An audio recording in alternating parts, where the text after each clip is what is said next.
When you think of an apology video, you probably picture some stinky, goofy YouTuber petting their dog and fake crying, just trying to appear remorseful, and it's always just embarrassing, looking like some shit out of South Park where they're like tweaking on their nipples and saying, "I'm sorry." Because for a long time, YouTubers have had a monopoly on shitty apology videos. Until today. Travis Scott, the famous rapper most known for his McDonald's meal, the Travis Scott Burger, has proven himself to be an innovator not only in avoidable concert-related deaths, but also in shitty apology videos. He posted his own bad apology video on Instagram today, and I thought it's only fair that we look at it. Now, I'm sure you already know, but Travis Scott was addressing the tragedy that happened at his concert Astroworld the night before, where 8 people died and 300 others were injured. This was due to a lot of factors, but the main one being crowd crush. Crowd crush is when a huge crowd of people occupies a small space and everyone gets too close together and inadvertently starts pushing on each other, which suffocates people in the middle. They die from asphyxiation. Crowd crush is an agonizing and horrible death, which unfortunately 8 people suffered yesterday at his concert. I made a video going over this, and since then there's been a few people that went to my Twitch streams just to say Travis Scott did nothing wrong and bears no responsibility and called me a cuck. And I swear to God, if I have to read one of those brainlet takes one more time, I'm gonna go sicko mode.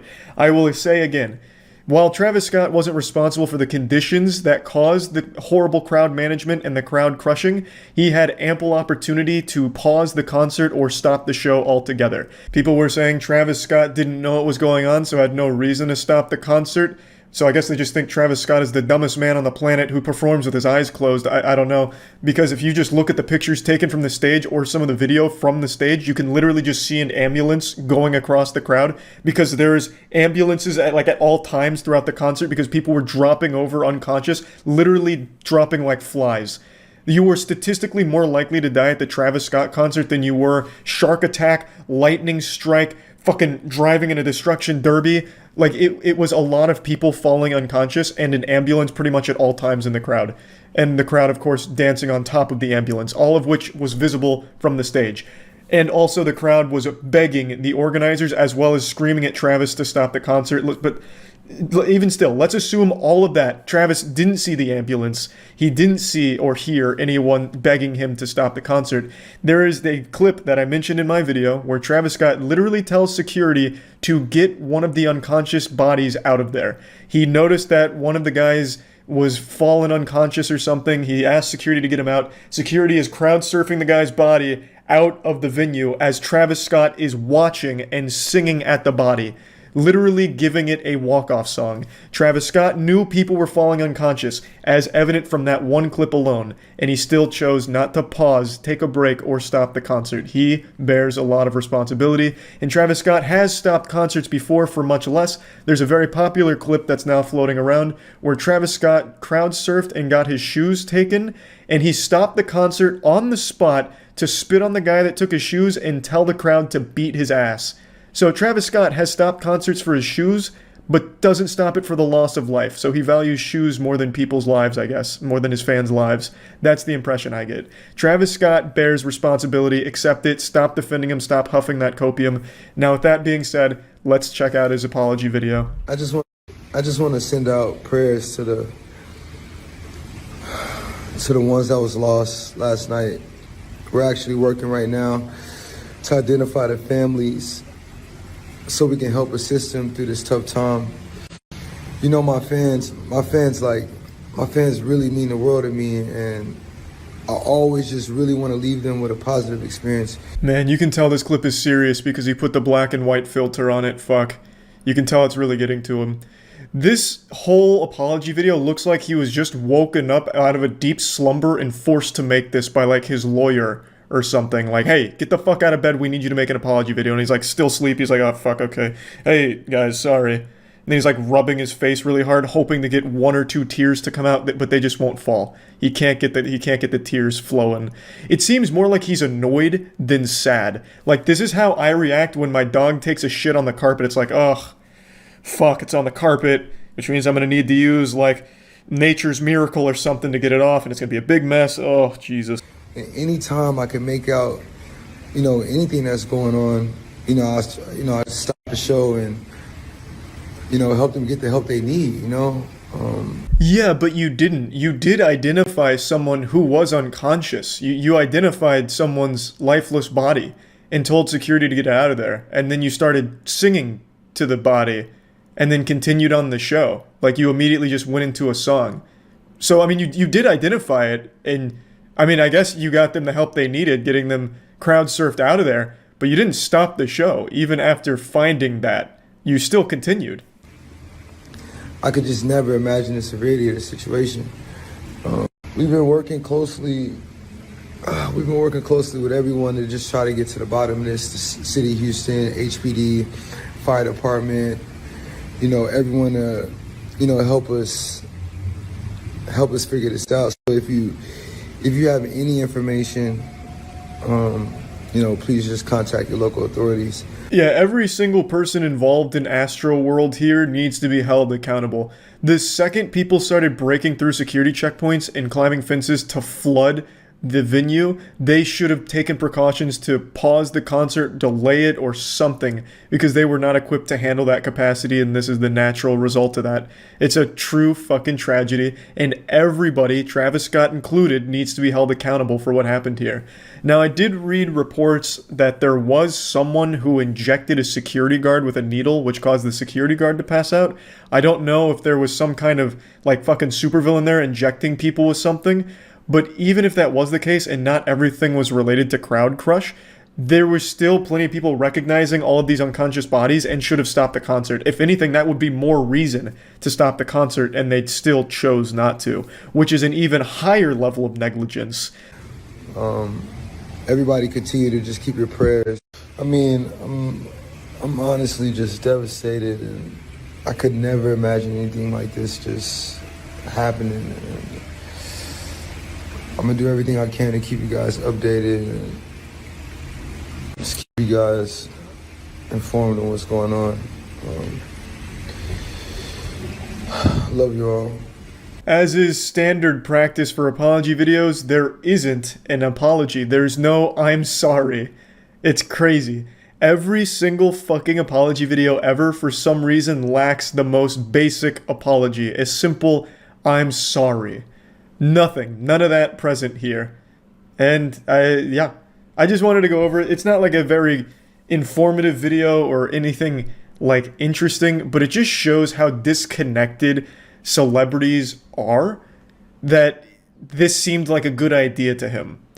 At no point do I get the impression he truly cares about what happened. It seems more like he's worried about potential lawsuits that he's going to face. And not potential, the inevitable lawsuits that he and his team will face. It seems like something that he was forced to make, as is pretty clear by how uninterested he looks in the video. And it's so baffling. Why even bother at this point? He made a Twitter statement. Why did he even bother making this when he clearly doesn't seem to care that much? He doesn't even take responsibility at all. So, I mean, I just wanted to at least show this since he did post this apology video on Instagram. And yeah, that's about it. So, yeah. Hey, we're playing the Guess That Tweeter game, where we're gonna figure out who tweeted some gobbledygook. Was it Aaron? Was it me?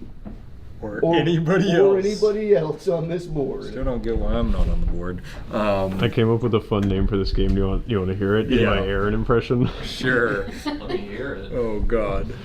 Well, damn, man. Thanks for coming to play X marks the damn spot. It's not even a name of the game. X marks the spot because Twitter's now X. Oh, yeah. I didn't even connect that. I will never register that it's called X. God. I still get emails from it for like the skill check Twitter and stuff, and it says X, formerly Twitter still, and I'm like, it's been like 2 years they ago. can't even make the transition, and Yeah. they own the damn company. Also, Twitter, I barely even know her.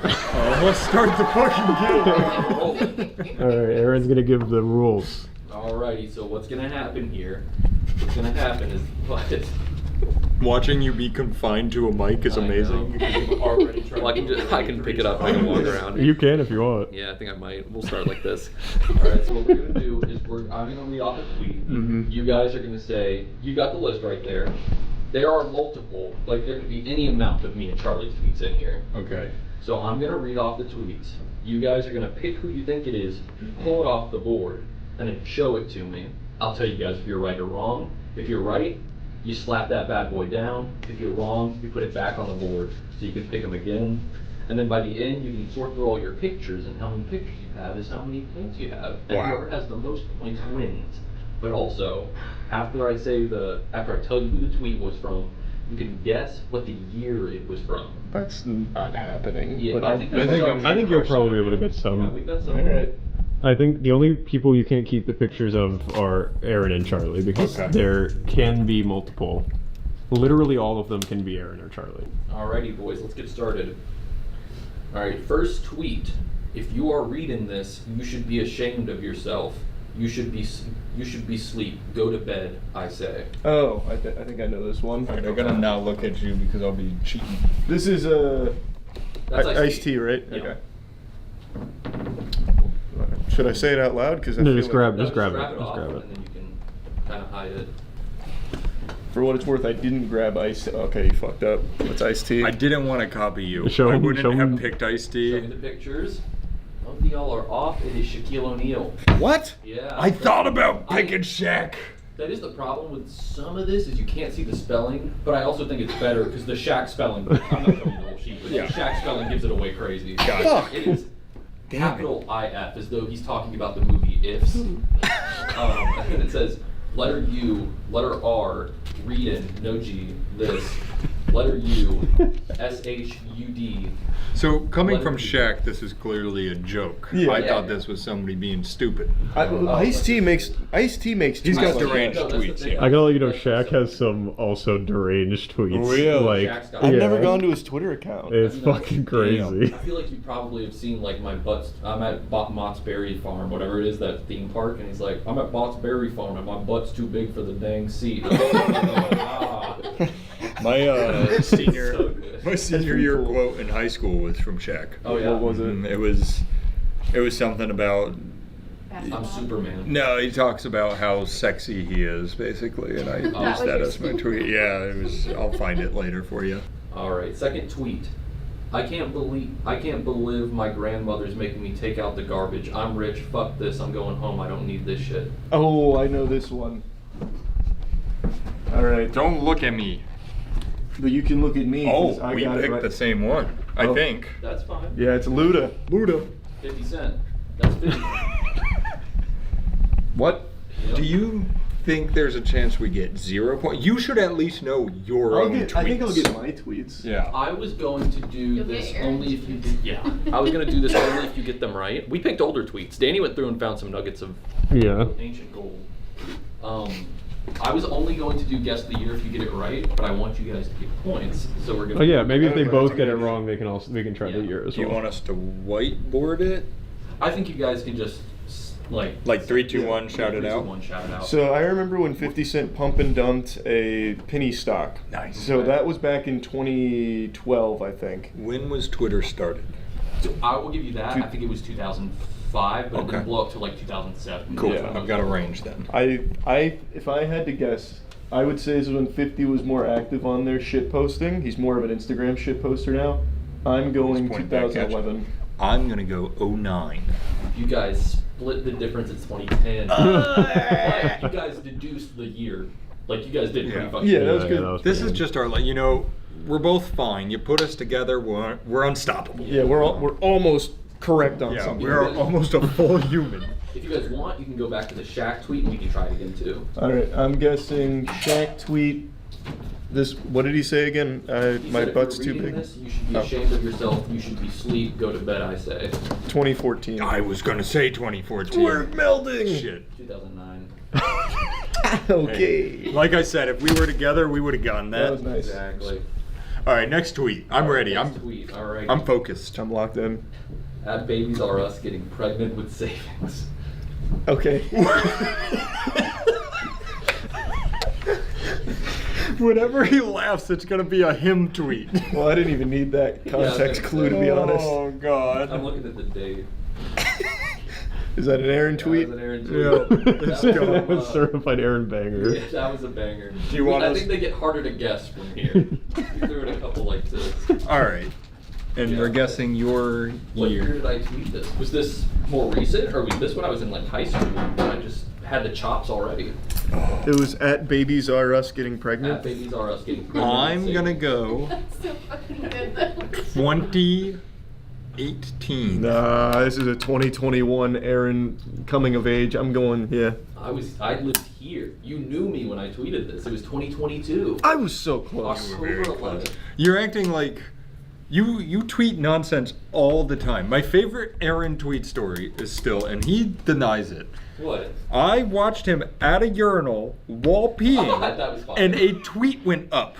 He's peeing, and his tweet pops up. Was I it? had the opposite hand doing it. Yeah. Well, I didn't think I- you were holding both Yeah, with I was one. controlling the stream, and then I thought of a firework. I Was will that- say I went through Aaron's Twitter, Mhm. and there was like clearly a date where he crossed the event horizon of current Aaron, because it was like normal, and then just immediately everything else is I like think exactly. I caught COVID or something like that. It was probably around there. It was probably like late 2019, 2020 or something like that. I once ripped an Aaron tweet, and after about 10 seconds, somebody commented on it, "What the fuck, Matt?" and I deleted it.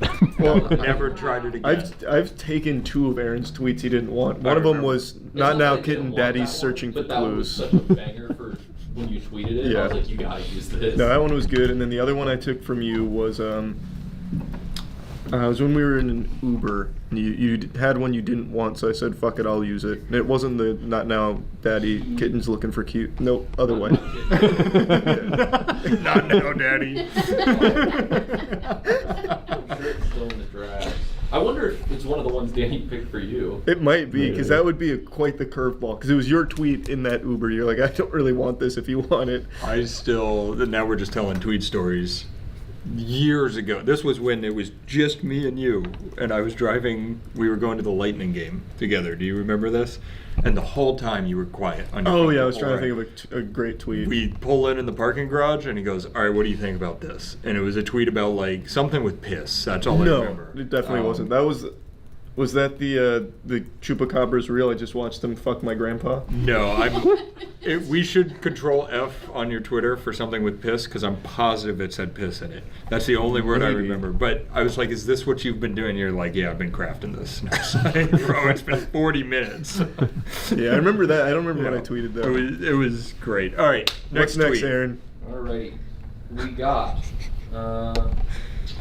give ASAP Rocky his freedom. We do so much for Sweden, but it doesn't seem to work the other way around. Sweden should focus on its real crime problem. Hashtag free Rocky. Oh God. I'm hiding my board.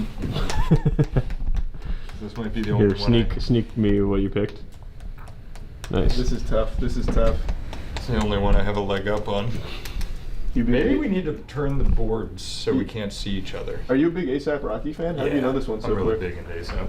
Me too, he's so hot. You said he's so hot? Yeah. Yeah, he's really hot. I think couldn't the- pick out a picture. The of only A$AP reason I Rocky. think you'd know this is Wait, because it's got to be him. Is it Trump? It is indeed Trump. It's Trump. Okay, that I had no idea. You said that like I'm a big Trump fan. Well, no, but, like there's no way you'd know what Young Thug, Hulk Hogan. That's Young Thug? Yeah. That's very helpful. Okay. That's like the classic Young Thug picture. I've seen the picture all the Classic. time. I just don't know who it is. So leave that down here, so y'all got it right. Nice. Now, do you guys remember what year the ASAP Rocky thing happened? When he got arrested? This had to be before Trump was president, I would think, right? Well, think about the context, because he is trying to get him home. Oh, that's a good What are point. with the Before he clues was back just here? Don't yeah, help no him. help. Aaron's always too helpful. Yeah. Which, Well, there's still a 4-year range. For the Yeah. There he does. He's helping again. Helping again. I'll lock in.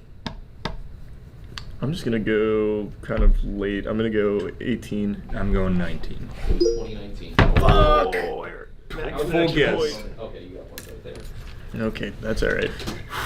Well, hey, wait, I got a point too. Yeah. For Yeah, I think she's just doing Extra the. points. Oh. An extra point because we get the Pictures, picture. you Yeah. Can somebody? What is the popsicle stick? It's That's because you the can't Aaron. take Aaron or Charlie off the board, so Oh.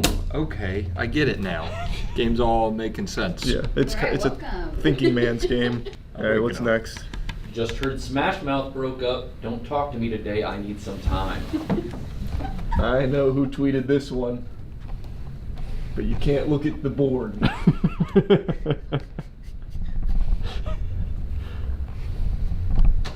I think this is a certified Chuck classic. Darn. Was it you? It It was was me. a Charlie tweet. It was. Because I remember reading this one, and I don't know why I would have read any of these tweets if it wasn't one of you two. When did you tweet that though? When did they break up? I think it was. I'm gonna say Okay. You guys both got it right. Yeah. 2023.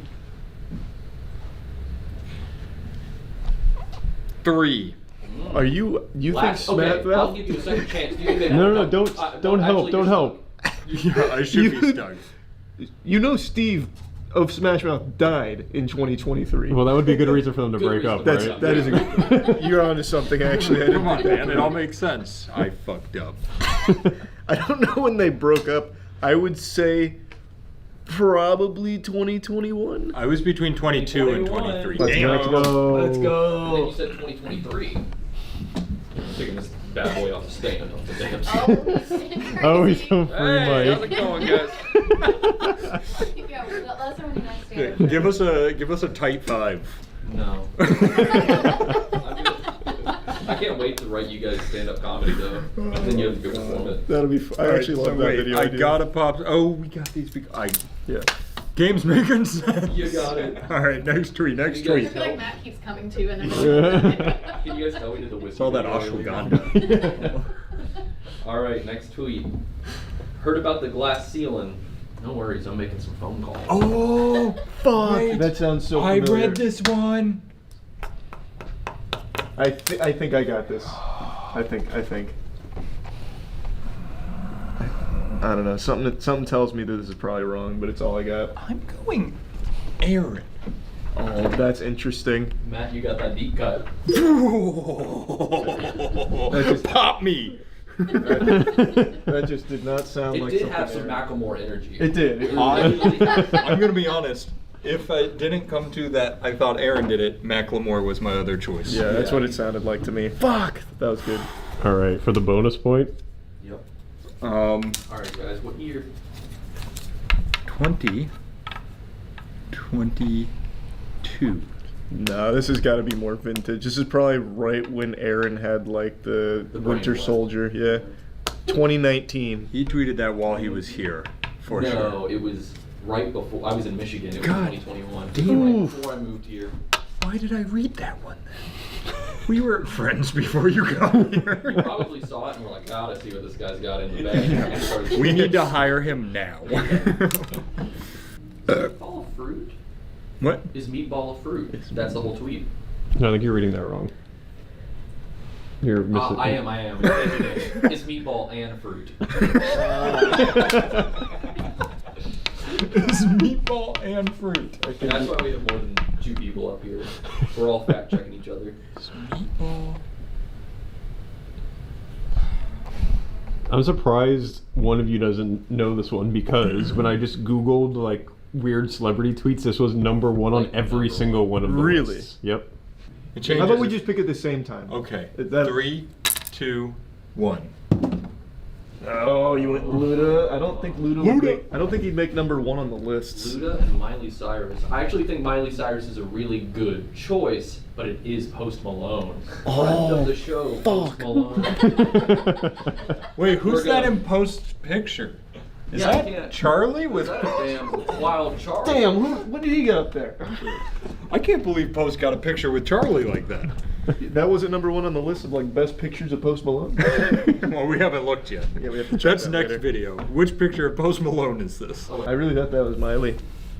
I mean, Miley's got some crazy ones in there. That Yeah. one's believable. See, What there's a year hint. did he tweet that though? That's got to be like old. Yeah, I'm thinking like 2016. Oh no, I think even older. You have to remember Really? Post Malone was actually in the Minecraft That's YouTube true. space for a while. That is very true. I'm gonna go like 2011. 2018. Let me double check Whoa. that. Oh. 2018. Is it on my old sheet of paper? Yeah, 2018. Wow. Well, All right. Mm-hmm. He was just feeling himself that night. Yeah. Do you have the time he tweeted it? Probably like 3 a.m. That was my guess. Can I interest you in another tweet? Yeah. This one's personally my favorite on the list. You guys may get it instantly. It's him. No homo, we smoking penises. Oh, I've heard this. Who said it? No homo, we smoking penises. 4 exclamation points.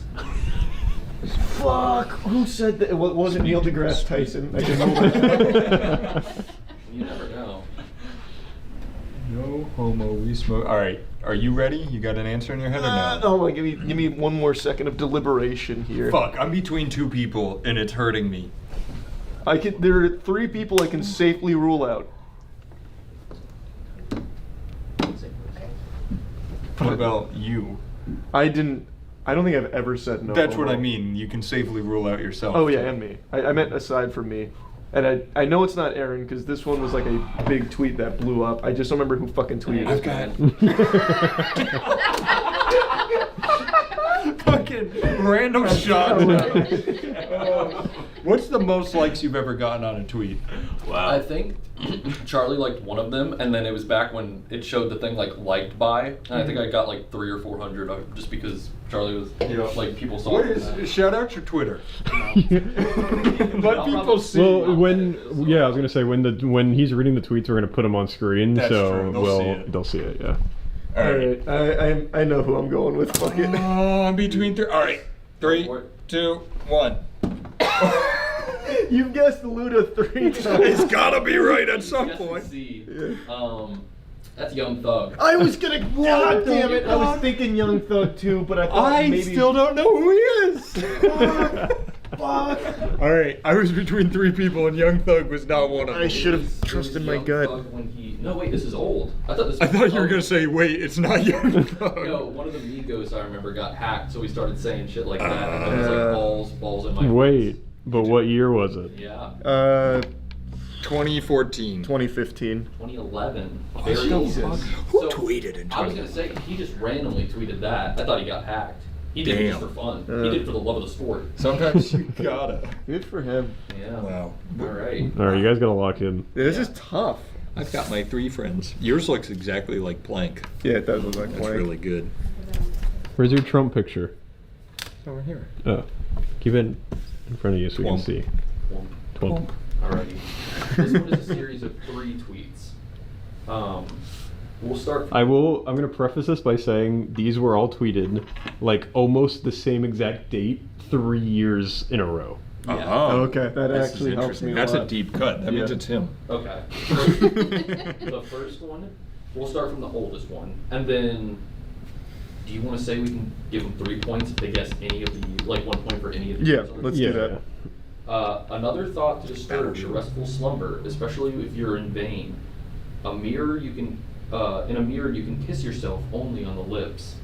And then the next tweet, for narcissists only, laws of reflection require that if you kiss yourself in a mirror, it'll always be on the lips.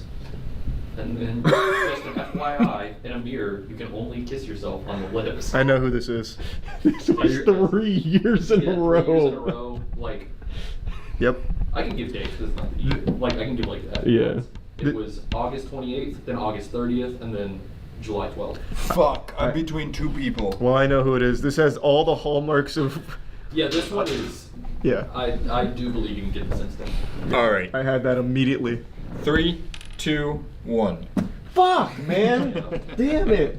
Neil deGrasse Tyson. I didn't know if it was a mental break or him doing his smart thing. No, this was back when he was like the intellectual Twitter authority. He was like, well, did you know, like, if you die in a school shooting, it's kind of just like you're getting hit by a shark.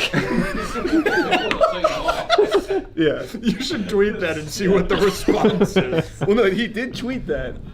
Like, when there was a school shooting, and he tweeted, we often have emotional Oh my God, I reactions forgot about that, yeah. to something as outrageous as a school shooting, but we don't carry the same energy when it's a shark attack or something like that. And they have similar odds. It's a really cool Wow. stance to take. What a guy. Yeah. the Key and Peele skit from a long time ago where they were playing him cheating on his wife was unreal. I don't remember that. Where But she that's cool. she keeps being like, I saw you with her, and like they make the Yeah. argument like, I'm not in a vehicle, I'm in a. Oh, like a soft mistake guy. Yes, it very I'm traveling, I'm not exactly. My vessel is moving. Yeah. All right, so we're picking 3 years. This is very much like Battleship. We're like, Yeah. oh. I think I know the year. Okay. I'm gonna go. Would you like to go first? I think you guys should go 1, 2, 3, 4, 5, 6. Like you go back and forth on the years. Okay. What about this? Let's both say the first The year first we year. think, and then the next two Okay. go up. 2016 for me. I was gonna go 2014. I'm going to give you guys Battleship rules. You're both wrong.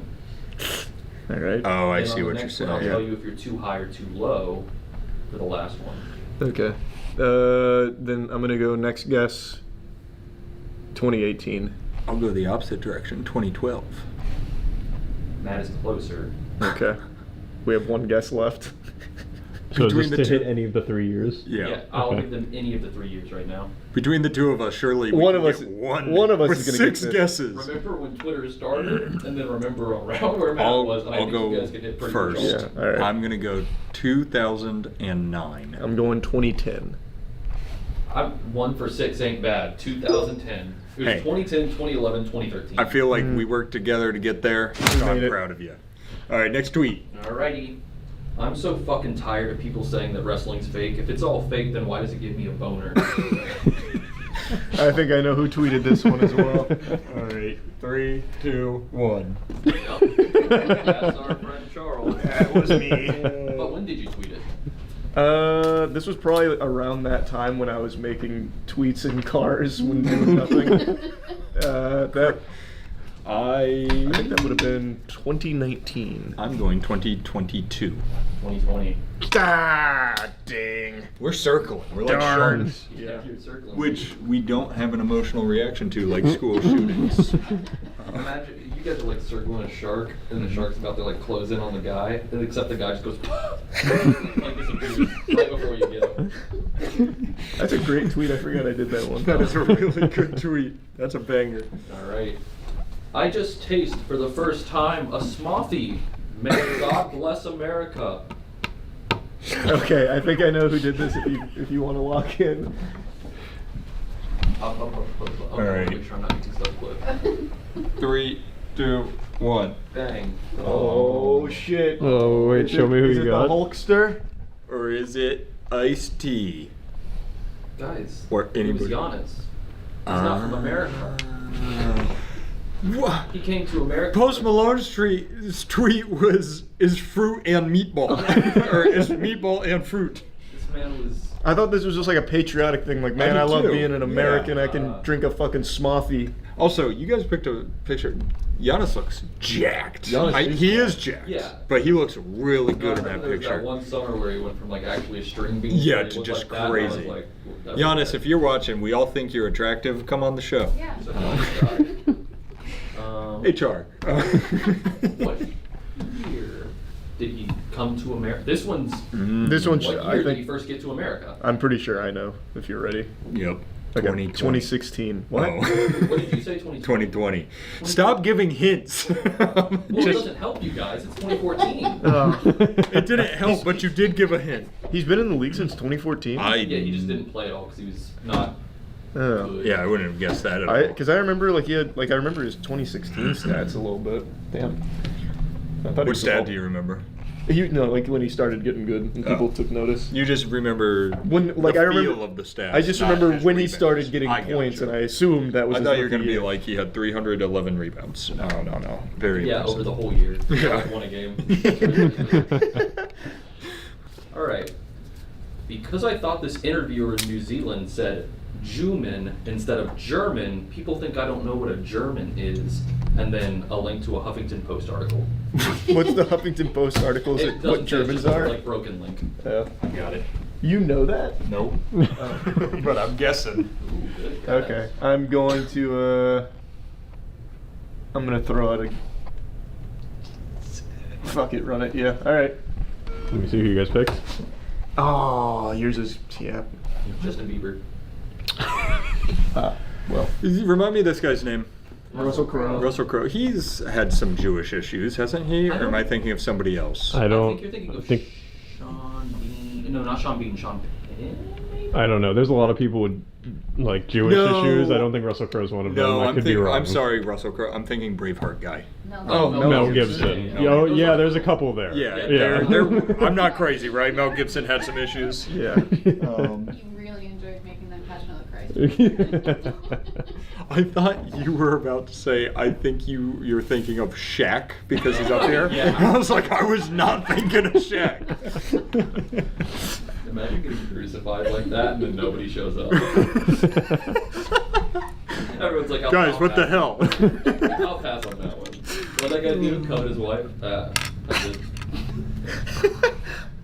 That's a tweet. Yeah.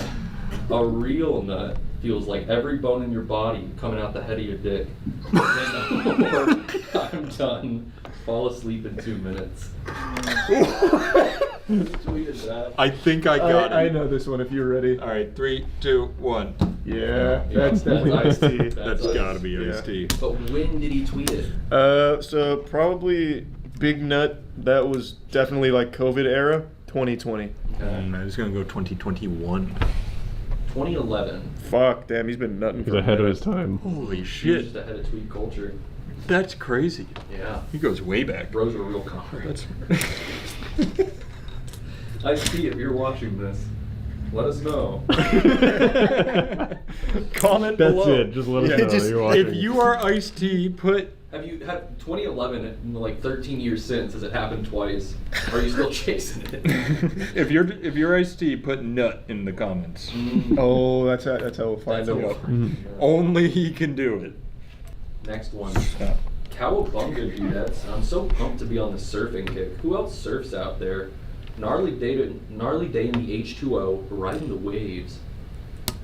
Wow, a cowabunga. Cowabunga. Cowabunga. I think I know. Oh. Wait, say the first part again. Cowabunga what? Dudettes. All right. Like cowabunga dudettes is a huge clue, actually. Yeah. Dudettes. All right, 3, 2, 1. Yeah. We're just. That is a Kim K tweet. I had a sneaking suspicion, but too late now. Did you guys both pick Miley? Miley. I was thinking you guys may get it just because she's so disconnected from That's real true. life that she's just throwing out like Ninja Turtle buzzwords. That's true. I should, What I do should the thought children like? Cowabunga. more. Cowabunga's a great word. That though. is. We should bring it. I know for the next month we're all gonna say cowabunga. When was she slapping that out? Yeah, the bus ride. This was probably super recent. Let's do 2022. 2021. You guys gotta think older, I think, on a lot of these. It was 2010. Yeah. You think Kim K's fucking surfing right now? Yeah, I was gonna say, I feel like now she's just like, get your ass up and work. And then in 2010, she was like, Yeah, she was living the high life. Yeah, in she was 2010, she you was know? a surfer dudette back then. That's she Yeah. was connected to That's the on us. salt of the earth. That's on me. That's yeah. our I thought fault. it was just like she's so disconnected. She tweeted it. Yeah, I recently. kind of was in the same So boat. that could be it too. Alright, next one. You guys have not gotten very many. No, This is hard. This is a hard People game. always call me hot, sexy, funny, and smart, but no one calls me what I really am. Dumbass. That started like it could have been an Aaron tweet, but then it's Yeah. just it peters out at the end. That could be like an OG Aaron tweet, like when he first No, started. no.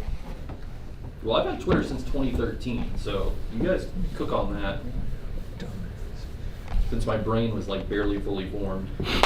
I'm not going for that. I'm not. I won't take that You're bait. not gonna give in. I'm not giving in to temptation. The sin won't tempt me with the apple.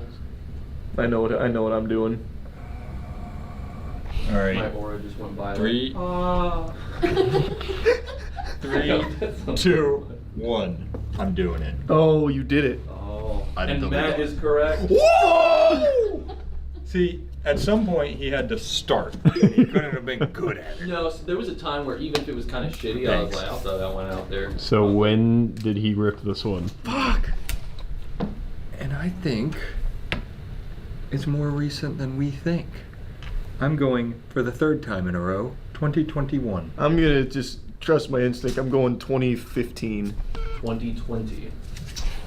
Okay. On the right I'm track. right there. Okay. Yeah. I'm circling. That one. I say I'm right there. The last one I guessed 21. It was 2011. Yeah, no, you're on the cusp. I got a lot of. If it weren't for you two, I would not be doing well. Yeah, these are hard. These are really This hard. one is nuts. I hope you guys get this one, but I don't know if you will. Because I don't know why anyone would tweet this. The only 420 I really remember was the Columbine massacre, and that really ruined everyone's high. Bad day. Holy! God. I read this one Is and Neil I deGrasse was Tyson like, still on I the was board? like, why would you ever press send on this? Like it's fire, but that's something you maybe say to friends in Oh private. my Not like God. I'm gonna blast this to my audience. Oh no! That could. I'm between two people right now. Was this Charlie?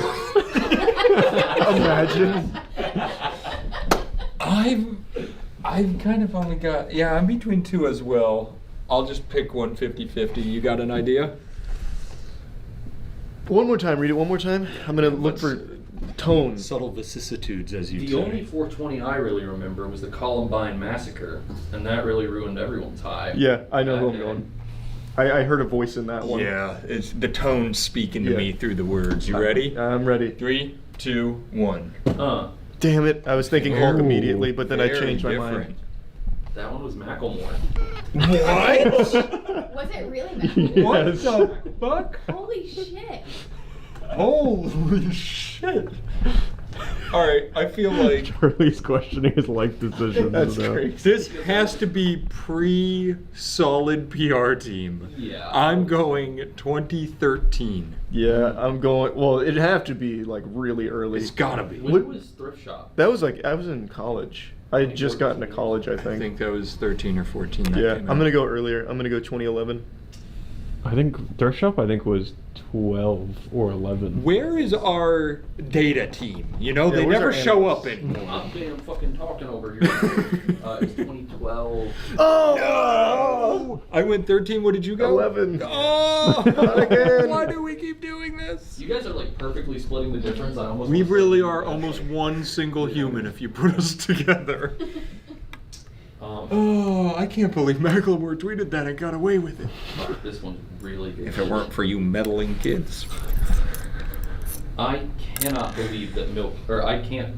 Okay, never mind. I'm fucking this one up. I'm looking at the text now.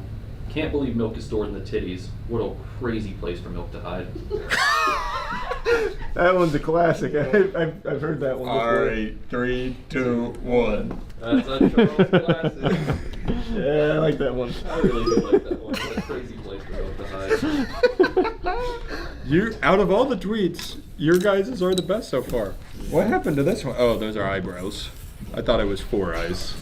Thought it was a Ben 10 monster. When did I tweet that though? Yeah, when did you tweet that? I'm gonna go. You're gonna be shocked by this. 2021. No, I definitely think it was earlier. I think that was like a 20. Wow. I think that was like a 2019. I was thinking 21 or more recent. No, I think it's older. 2021. May of 2021. Hey, Nice. I know my boy. You nailed me. I don't remember tweeting much in 2021, but those years are like a blur now. They are. We were all tweeting, you know, tweeting Yeah. up a storm. Different times. It was a different time. Yeah, Macklemore talking about Columbine. I guess that was 10 years before 10 that. years before that. He walked so we could run. Alrighty, guys. Min, if a woman says it's hard for her to come, wait, what the fuck?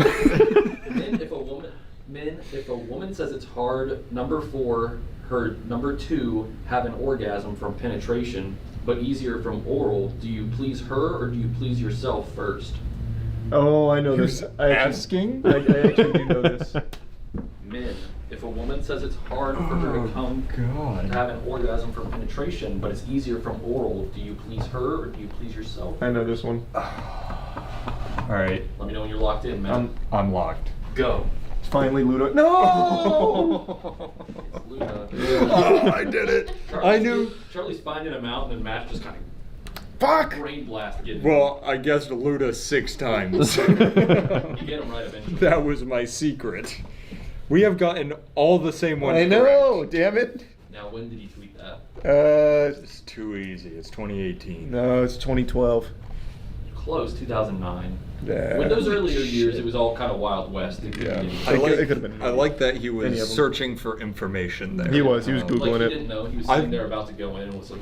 His legs were shaking. I don't know what to do. Let me ask. I like to think that Neil deGrasse Tyson gave him the correct answer. He did. You'll, Have you'll you find tried him. In, kissing your mirror? Oh. you'll find him in the comments section. Well, women don't actually come. It's a At least I've never seen it happen in my scientific data collecting. through the wormhole, or like through no holes. Or too many holes. It's true. Yeah, ask me why. Nipples are where the titties go wrong. Danny, these are such good teams. That's a really. Nipples are where the titties go wrong. Who could have tweeted that?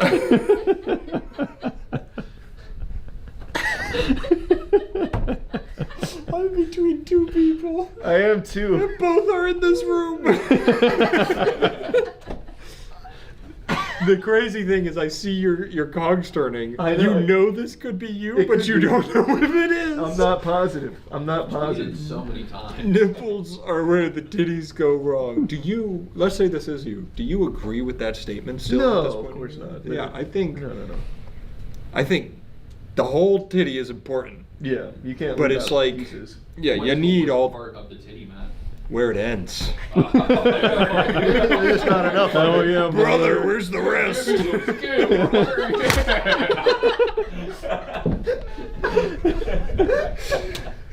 Alright, I think I know. What if you're watching this? I'm sorry, I love you. I think I know where I'm gonna walk in. All right. I think it's gonna be a curveball, but 3, whatever. 2, 1. Show me. I. You both look. You don't even have to take it off. That's Miley Cyrus. No! Damn you! Miley, go for that. I thought it was you because the word titties. I was Yeah, gonna say, I've made quite a it few. sounded exactly like it came Yeah, from your I mouth. don't dude. think Aaron's. He doesn't type titties out very much. Yeah, I'd also just never say a titty went wrong. Yeah, which is why there's no So negative true, there. so true. Yeah, you're more of like a milkers or bazongas, bazookas, that kind of thing. Yep. I'm going 2017. I'm going like peak meltdown Miley. I think was 2015. What did you say? 17. 2014. Fuck! I am You are tickling it. always- I'm yeah, you are. Tickling it. Yeah. So, Yeah, that seems to be the case. All right, well, we got that wrong. Next one. this is another one that may be kind of hard. I just sharted myself. That's where you fart and shit yourself on accident. Wait, that's not even correct because like you don't fart on accident. Like the fart You is shit on calculated. accident. The shit yeah. is the You accident. try to fart. That's what you said. You fart and shit yourself on accident. Yeah, but that implies both the fart and the shit Yeah, are they're- accidental. yeah, yeah. Whereas Did he only just one. accidentally give us I a think hint? she's just, I think she's just using her You like. keep saying yeah, she. stop using pronouns. saying Aaron. she. Oh, I went woke. All right. You want to guess? Yeah, I want to guess. 3, 2, 1. Yeah, but I feel like maybe he just tried to throw us off. No. That's on me. Yeah, Aaron gave that one away. I would not have got that otherwise. But they need to get more. They have I would not 5 have now. guessed Chris Jenner at all. Yeah. But All right. the other two have already been tweeted. I know I said the Young Thug homo smoking penis is one. Wait, Might be my we got to favorite. guess the year. Oh, right. Come Go on, for it. man. What time? When was sharding at its most popular? I feel like it really hit its peak in 2013. I'm gonna go 2014. 2013? Yeah. Oh, so close. 2012. Oh, because that's when it was supposed to end that year. Oh. So people didn't care Oh, anymore. They were gosh. sharting themselves all over the place. Fuck, man, you're- What did you do? What was the day? It was December 12th. Was it 12th? December think 12th, 12, 2012? Yeah. What were you doing? Like, did you do What- anything special? No, I desperately tried to get laid because I was still a virgin and it didn't work And out. did you think the world was going to end? Yeah, I was okay. like, well, just in case. I was Just like, in case I you were failed. going to. Yep. I So I went remember- home and I played Halo 4. Oh. Did it help? No, it just made me feel even worse. I was like, damn, this didn't work. We had a big group of just guys in one of the rooms at my house, and we were playing ping pong and stuff, and Oh, we that's cool. counted it down, and nothing happened. Well, Also, did not get laid. Yeah, I wasn't there. No. Yeah, Alright. that's Yeah, that's so weird. really weird. Hey, next one. I'm watching the History Channel in the club, and I'm wondering how do these people know what's going on in the sun? Ain't nobody ever been there. Is this Neil deGrasse Tyson? Do you sneak in a second one? No. We didn't use anybody twice except So for me the and Charlotte. sun. All right. Son, how do we know what's going on in there? I know who I'm gonna guess. Alrighty. 3, 2, 1. Tarantula. Yup. Yep. Kevin Durant. Kevin Durant's got some almost- great. He does. See, that's the thing. I haven't been guessing Durant because I thought you were going to use his biggest tweet. Is it the Scarlett Johansson? Yes, Yeah. I What was thought that for one? Well, sure. We tried to pull deeper cuts. That makes Yeah. sense. Tell him the Scojo. Oh, he's like, I may have to find it, but it's like Scarlett Johansson, I'll drink your bath water, pretty much. Yeah. Oh, nice. That was. I thought for sure that's the one we were going to use. So now That was I a done big pull fucked for up. me. That Yeah. was a big pull for me. I think So- one of my more favorite recents of his is when, what's his name, Kendrick Perkins or whatever was on ESPN. He's like, yeah, Kevin Durant, man, he's got to do more things, man. He's not doing enough. And he was like, yeah, I remember when we were in like the conference finals and you averaged like a big 5-4 or something like that. But you played hard, big dog. I was like, damn. Yeah, Perkins was Big Baby, right? Yeah. No, no. That was Clint- Clint Davis. Yeah. Yep. Kendrick Perkins he's like Clint- everywhere now. Really? Yeah, I see his clips all the time He on just Twitter. takes dog shit takes. Yeah, he was like Oh. the topic was Celtics. Like Yep. they've never swept anyone. And he's like, brother, they just swept the Pacers last night. He's like, well, oh, you're right. And you're on ESPN to talk about it. Yeah, but they were supposed to sweep them. It's so funny. Yeah. He was always a weird dude. Yeah. Hey, if you're watching, put Perkins in the comments. Well, when was he in the club watching History Channel? That was absolutely like I'm thinking 2017. Yeah, I was kind of in that same. It's like the between years. I'll go 2018. I'm gonna give you guys a second chance, I think. No, just rip it. Just rip it. 2010. You guys- What? Fuck. I think it was just very early in his tenure in the NBA, and he was like in the club. Nobody wanted to talk to him. So he's watching History Yeah, he's sitting Channel. there like 3 fucking I- feet away. He's like, Wouldn't have guessed that. I wouldn't all. have. I would have never. Which you could pegged tell that. because I didn't. Yeah. That is a really I good think I point. gave that away. Okay. All right. Next one. That was a big. That big was hit. that was a big one. that was huge. My wife asked me if it. My wife wife asked me if today was Friday, and I said no. It's chest and back day. Yeah, chest and back day, brother. All right. Well, I know. Yeah. There goes my wedding ring. All right. 3, 2, 1. Yeah. Yep.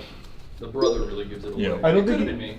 Could have been me. It could have been. I was gonna say it's either Hulk Hogan or Aaron for sure. I don't think Hulk Hogan has ever made a tweet without brother in it. I don't know that he's ever That is- said anything in his life without brother in He it. also signed He does every suck. single one of his tweets with HH at the end, as if Really? you can't tell. Well, you who gotta make tweeted sure it was him. Yeah. That's so cute. That's It's so like cute. you have one singular tweet on your Twitter that's signed Matt.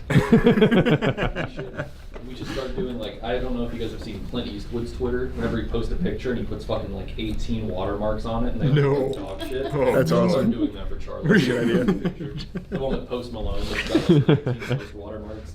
What's the site you used to go to, like with all the fight videos? Lively Neopets. or Neopets. What was? I thought one predated Live. Oh, League. World Star Hip Hop. Yeah, Yeah, World yeah. Star Hip Hop. We should put World that Star. watermark on all of your pictures. Just the World Star Hip Hop. That would actually be kind of cool. That would be great. All right, go ahead. I'm For the year Hulk Hogan tweeted that, 2016. Yeah, Matt. What year? Oh, I thought you said he's right, and then asked No, me. no. 2012. 2016, 2012, Mhm. 2015. Oh my So, God.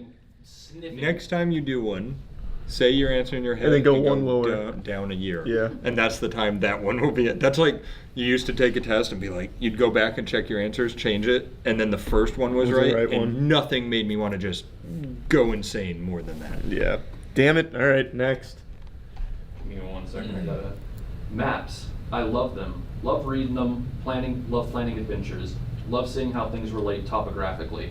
I got this one. I know this I one. got this in the bag. What a fucking insane tweet. All right, are you ready? Ready. 3, 2, 1. Yeah.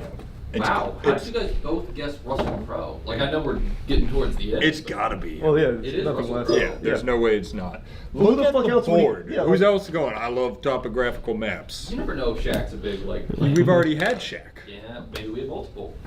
You told me in the beginning we don't. I was worried about this. Could have been me. Yeah, I don't know. Aaron's That's not true. into topography. It felt too serious. If it felt jokey, I would have guessed you.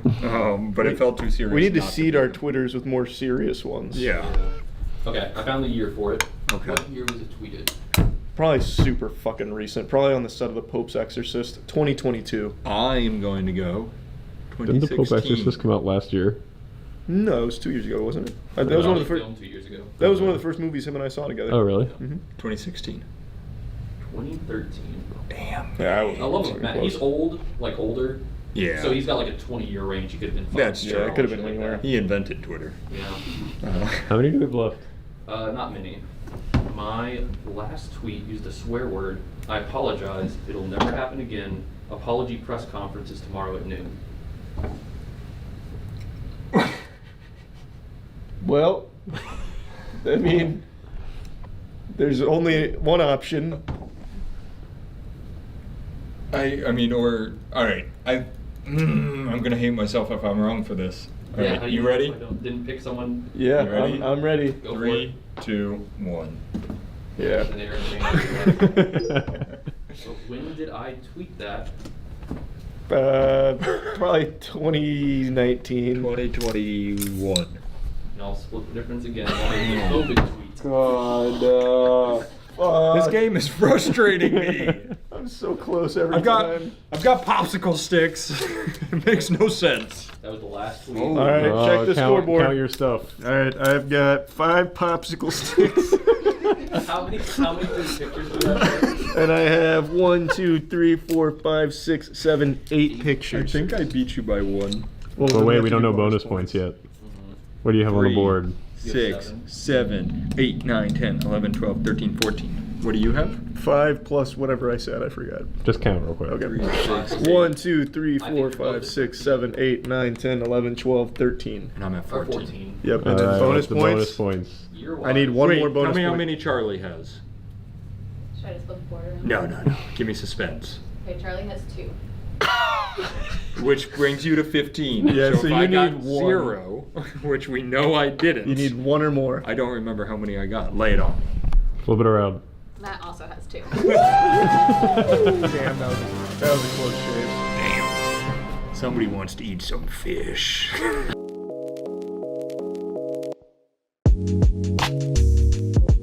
I'm not ashamed to admit it, I have been glued to everything involving Will Smith over the last couple weeks since his slap at the Oscars. That slap was like a second Big Bang, but instead of creating a universe, it created a window for everyone to look into an absolutely awful toxic marriage. And not only that, it's like open Pandora's box, but the only thing in that box was cuckoldry and sadness.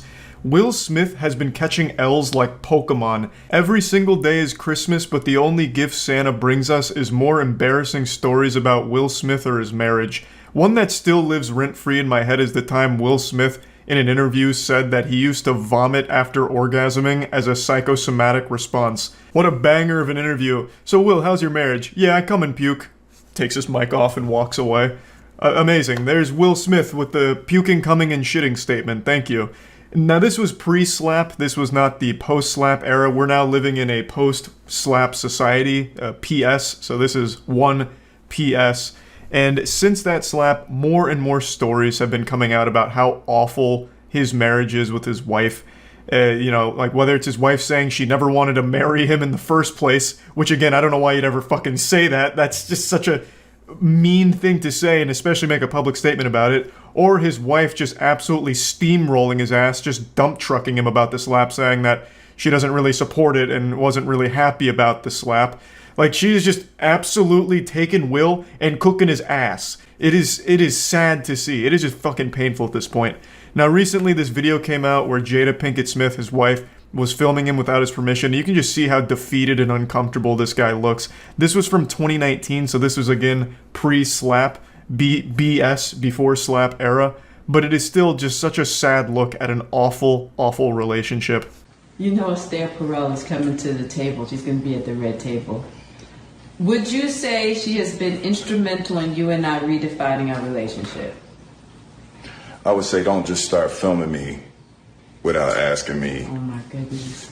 If you could film me. Esther, come help us again, please. This reminds me of that scene from the movie Hitch where Will Smith says, "I saw that going differently in my mind." Like, it's the same energy as this right here, but in reality. So his wife just starts recording him and trying to make him, like, dance like a puppet to, you know, promote whatever she's trying to talk about. I'm not really sure the full context, to be honest, but it's about how someone helped their marriage, but she's doing it without Will's permission and his consent to film, which is obviously an intrusion. That's not okay. That's just violating his personal space and his privacy. He clearly didn't want to be on camera for this, but she doesn't respect boundaries, as evident from the time when she sat him down on her show to tell him about her entanglement with other men, right to his face, just talking about the cheating and making light of it. And Will is very clearly, like, upset, nearly crying about it, but she just keeps going and pushing it. And you can see that it's not just like something she does for her show. It seems like it's something that translates to their actual household. I'm becoming fully parasocial in this Will Smith relationship now. Will Smith is a fucking weirdo. This whole family is weird. There's nothing I'm trying to defend here. I'm just watching as a spectator and trying to wrap my head around this absolutely wacky and wild season of the Will Smith household. I'm still dealing with foolishness. Because she don't just... Would you say that she helped us heal the hurts that we caused between one another? My social media presence is my bread and butter, okay? So you can't just use me for social media and not, don't just start rolling. I'm standing in my house. Don't just start rolling. Please watch us stare at the red table because she's helped us a lot. Can't you tell? God, that seems absolutely fucking miserable where your wife is also playing the paparazzi, so you're just never safe. You could just at any moment end up on fucking Instagram live stream or whatever this was without you having any prior knowledge of it and just embarrassed. I can't even for 1 second think of a possible reason why she'd even film this and post it. This is just straight up delusional. It seems like it was supposed to be like a promotional piece for her upcoming episode with a guest that supposedly helped their marriage. But that marriage is not looking that healthy. Will Smith looks like he's trying to come up with a plan to fake his own death to get out of this marriage easier. Whatever wounds she was talking about being healed thanks to this person have clearly not healed. She has been scammed. It's like a fucking crypto scam here. Those wounds have not been healed. It seems like only salt has been poured on those wounds, like a jellyfish sting, and the only thing they've done for it is piss all over it. It's not getting any better. This looks awful. And it seems like it was supposed to promote her upcoming episode, but this did the opposite. It just made the person she's bringing on look like a fucking idiot if she was at all responsible for what you're seeing in this clip here. It just blows my mind. I don't really know what Jada Pinkett Smith's show is about. The only clips I've ever seen from it are the ones where she's talking about how much she hates marriage and embarrasses Will on it. So it really sounds like her show is just a weekly roast of her husband. I don't really get it, but damn, every single day a new story comes out that just makes Will look fucking awful. It's just more and more awful stories surface or videos surface that showcase an absolutely brutally dysfunctional marriage and household. So yeah, I've been really keeping up with it. I can't help it at this point. I'm so invested. That slap has just been like a gateway drug, and now I'm fully addicted here. Will Smith has been banned from the Oscars for like 10 years now. I don't really know what's going on with Chris Rock. He's probably still laughing about the whole situation. But I mean, overall, that whole Oscar slap thing has just been the gift that keeps on giving if you care about celebrity drama and gossip. What a wild and wacky ride. And I'm sure even more information about Will Smith or his wife is going to come out tomorrow. Like, at this rate, it's probably going to be a new story every day because it does not seem to be slowing down. But anyway, I just wanted to talk about it a little bit. That's about it. So yeah. It's 7 a.m. and I just have an insatiable appetite for a healthy, balanced breakfast of shitting on the world's most prolific television scam artist, Dr. Oz. I'm sure you've heard of Dr. Oz, maybe even watched some clips and laughed at him, but you know who's not laughing? Your mom and your grandma, who's buying all the dog shit that he keeps peddling. This guy is like the television version of those tech support scammers that take advantage of old people. It's so fucking gross, but what's crazy is he's an actual real surgeon, and I guess a pretty well-respected one at that. But I guess when he's outside of a hospital setting, he just gets hit by like a stupid beam and just becomes like a mindless drone that promotes anything that pays him. His television show is nothing but bad advice, outright lies, and selling products that don't work. You're better off getting your health advice from your local crackhead. At least he'll be more honest than Dr. Oz. You can really find endless examples of Dr. Oz lying about shit on his show in order to promote some new fat buster or magic cure to something. The main thing he always targets is fat busters, metabolism boosters, and just general magic pills. He's always going on about pills. This man promotes more pills than a fucking pharmacy. And it's the most nonsensical garbage you've ever heard of. This is goat urine concentrate. It's wonderful and will instantly cure any muscle aches in the body as well as fighting that stubborn belly fat. And it's shameless. Let me go ahead and show you one of his fat busting gadgets that he promoted one time called the Fat Magnet. The difficult things to do, so to help you out, we've got some gadgets that are going to help you stiff off a little bit of that fat. The first is a gadget that actually helps you cut the fat quite literally. Let's see if it really works. What's this called? Well, the name says it all. This is the Fat Magnet. And what this actually does is it skims the fat off from stews and chilies and different types of gravies. What you do is you just freeze this in the freezer for 2.5 hours, and then you glide it on top. And what this does is it gets rid of all of that grease. Can you all see that? So it solidifies it, and then you can use a scraper to actually get rid of it. So it's... If I have to explain to you why this doesn't work, then you're already too far gone. This is one of the most blatantly obvious scams I've ever seen promoted on a show. A fat magnet. There is no basis in science or anything with this one. And the demonstration they give here is, oh, you just run it on top of the food here, and look at all the grease it picked up. And it's just some fucking grease sitting on top of there. No shit, you just put it inside of a fucking greasy stew. Like, you could get the same effect if you put a paper towel in there. But what gets me is the audience going, ooh, whoa. Like, if their mind just got blown, like they've never seen fucking grease on the surface of something. This doesn't suck up fat or anything. There's plenty of videos, including news agencies, that were just debunking Dr. Oz because it got so bad at one point, going over like how the fat magnet doesn't work even slightly. It is literally a fucking butt plug that can just touch grease, and that's it. It's not some magic wizard grease wand that can somehow vaporize the fat and solidify it from the pan here. And it doesn't even try in their own demonstration. Dr. Oz doesn't challenge it or explain it or anything because it's not real. He was paid to shill it, and god damn it, he will. This man will literally sell anything. Now, from what I remember, most of it's not harmful to your health. I mean, I guess if you tried to take every single pill he's promoted, you'd probably explode, like something right out of The Boys. But, like, the actual individual stuff he peddles isn't, like, detrimental to your health. It's just useless and a waste of money. It'll just be some garbage like, you know, every afternoon around 3 p.m., if you gargle pickled chicken foot juice, it'll be great for your tonsils. Or if you go on my website right now and buy this magic bean pill, it'll give you bigger muscles and tone up that stubborn arm fat. Just nonsense. It's just absolute nonsense. And from most of the medical community, they call him a quack because of his show, even though he was an actual real surgeon and a pretty successful one at that. But this guy has become so corrupted, there is nothing he won't promote to his audience. I could probably pay him $50 and he would go on his show and claim that my pocket trumpet is actually a fat blasting apparatus, and then, you know, start talking about how if you just listen to me playing the pocket trumpet for 15 minutes a day, your body fat will just start to melt right off your bones thanks to the frequencies of the notes I'm playing. Just garbage. And he will do it with a smile on his face. If you've got a medical problem you can't solve, you may find the answer in the next few minutes. Start, and this is the area of energy medicine. Reiki, and you're a Reiki master. My wife Lisa is a Reiki master. So when the kids get sick, when I'm out of sorts. She actually comes by. I can't even tell when she's treating me. Sometimes she secretly treats me. She thinks I'm in a bad mood. And I see hands moving around, but I actually feel the heat. He's not only a dog shit salesman, he also has no problem selling pseudoscience.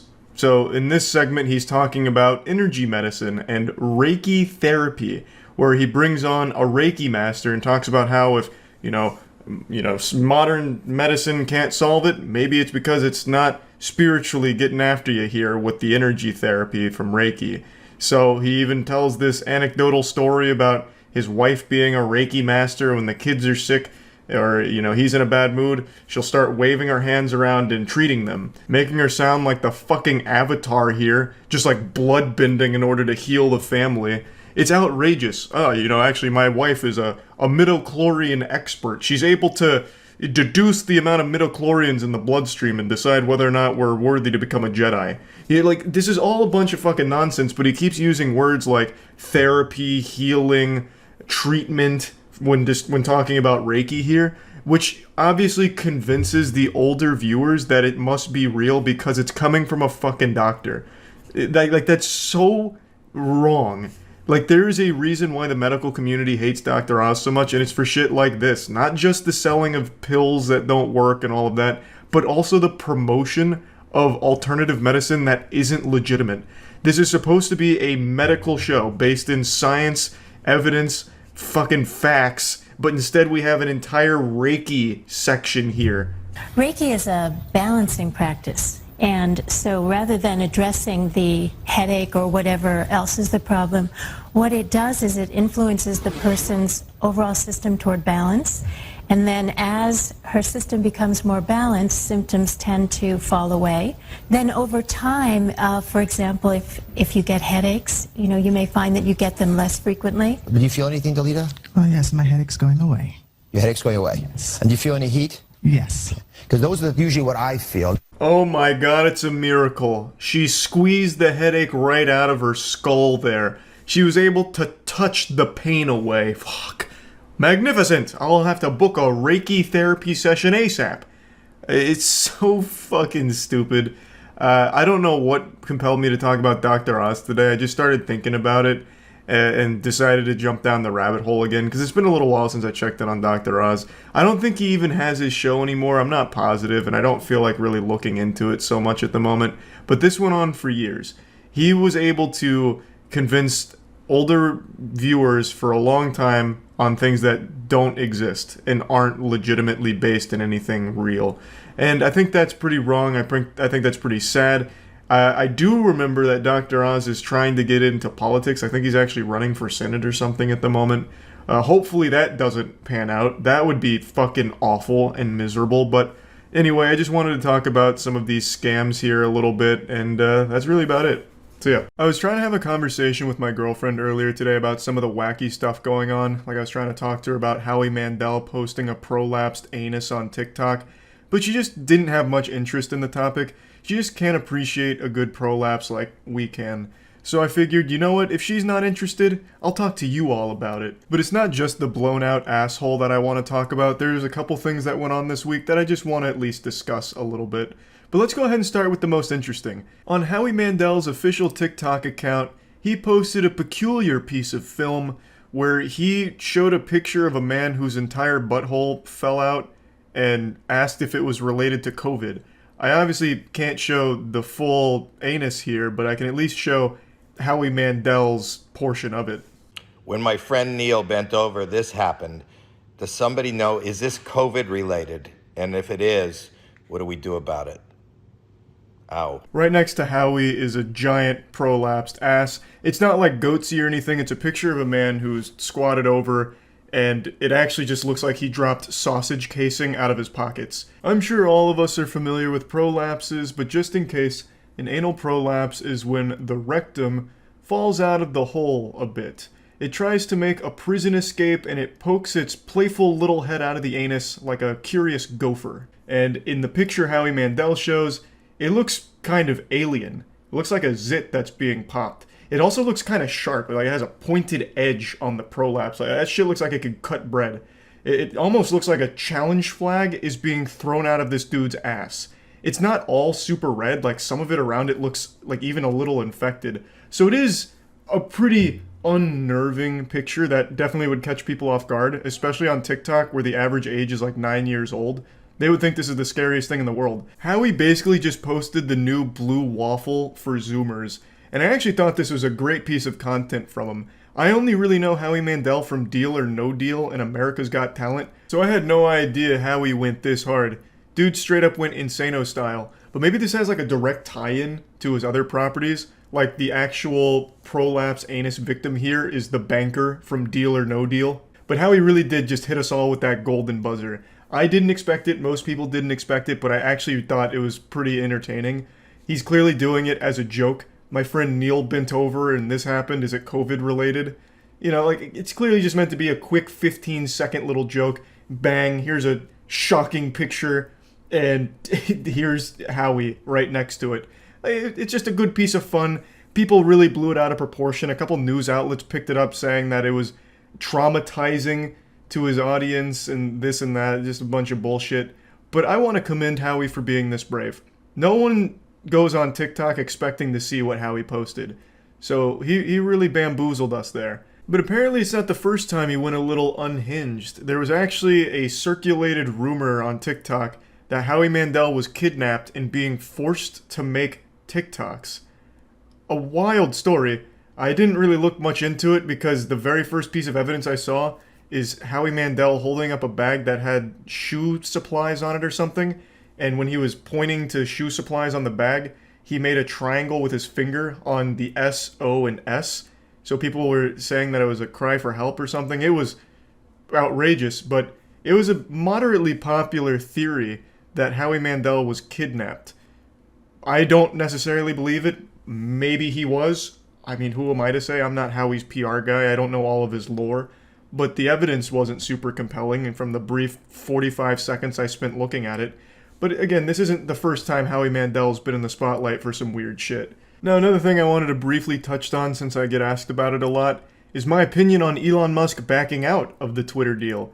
For those that don't know, Elon Musk is trying to weasel his way out of buying Twitter now, saying that he's, no longer interested in Twitter, was in breach of the provisions, this and that, and now Twitter's trying to sue Elon to force him to close the deal and buy him out. It's a big mess. It's super muddy and stinky, and I don't get all the specifics. But I will say, Elon Musk is just like a human shitpost. There is never any telling when he's genuinely going to follow through on something. Dude's been promising self-driving cars every year for like the last 8 years, and his entire Twitter feed is nothing but memes. But I still believed he was actually following through on this purchase since he went through all of the effort, all of the legality and litigation or whatever to get it to this point. I didn't think you could go that far and then just conclude with it's just a prank. But the madman did just that, citing that Twitter was actually the one in breach of their agreed upon rules because they didn't accurately disclose how many bots there were on the platform, which does sound like a legitimate concern if Twitter isn't providing like actual information on how many of its users are bots. But to me, this just seems like Elon finally sobered up from his 2-month-long bender, realized he made a stupid decision that no sane, rational person would do with trying to purchase this dog shit cesspool of a website, and then looked for any way out of it. And this seemed like one that was a good target. I don't know if it'll work. Probably will, but I guess we'll see. I just wanted to at least mention that, yes, I know Elon is no longer buying Twitter, but I am curious to see how this concludes. Twitter lawyers are probably also coming in there with, like, big muscles because Twitter, they're not going to just take that shit lying down. Their stock is already dropping from this. So I'm curious to see that clash of the titans and how that unfolds, but yeah, I at least wanted to bring it up since I get asked about it a lot. My opinion's always been if Elon buys Twitter, great. I don't think anything changes. If Elon doesn't buy Twitter, great. Obviously nothing changes. It's still shitty both ways. You can't really fix it. The problem with Twitter isn't like a problem specific to the platform. It's a people problem. The people on Twitter are fucking stupid. Like it is infiltrated and infested with the actual dumbest human beings this godforsaken space rock has to offer, giving the worst takes on every situation ever. And you can't really fix that. And then the last thing that happened this week that I just want to at least mention is that whole Doja Cat drama with Noah from Stranger Things. I don't know why anyone thought that would be interesting to me, but I got that question a lot during Twitch streams because it was huge on Twitter. Basically, Doja Cat sent a message to Noah asking if the guy who plays Eddie in Stranger Things was single. And that was like a whole big fucking hoopla on Twitter for like 3 days. It was the most uninteresting, stale, ranky dank nonsense. Like, I don't give a fuck about that. I love petty internet drama a lot. All of you know that. That's not a secret. That wasn't anything. It was the biggest nothing burger I've ever seen. But it had like 300,000 something tweets about it. And every time I was looking for some spicy garbage on Twitter, it was just Doja Cat and Noah stuff. I don't care. I don't want to get asked about it anymore. I just want to make it clear. I don't care. That is the most meaningless shit ever to me. A celebrity asked another celebrity about another celebrity's status on whether they're single or not. Woo! I mean, that's just so fucking boring. So yeah, I just wanted to clear that up. That's not my kind of internet beef that I care about. That's just not super interesting to me. I like the more wacky and wild stuff. So anyway, just wanted to mainly talk about the Howie Mandel shit, but also at least briefly mention these other two things since I got asked about them so much. That's really about it. So yeah.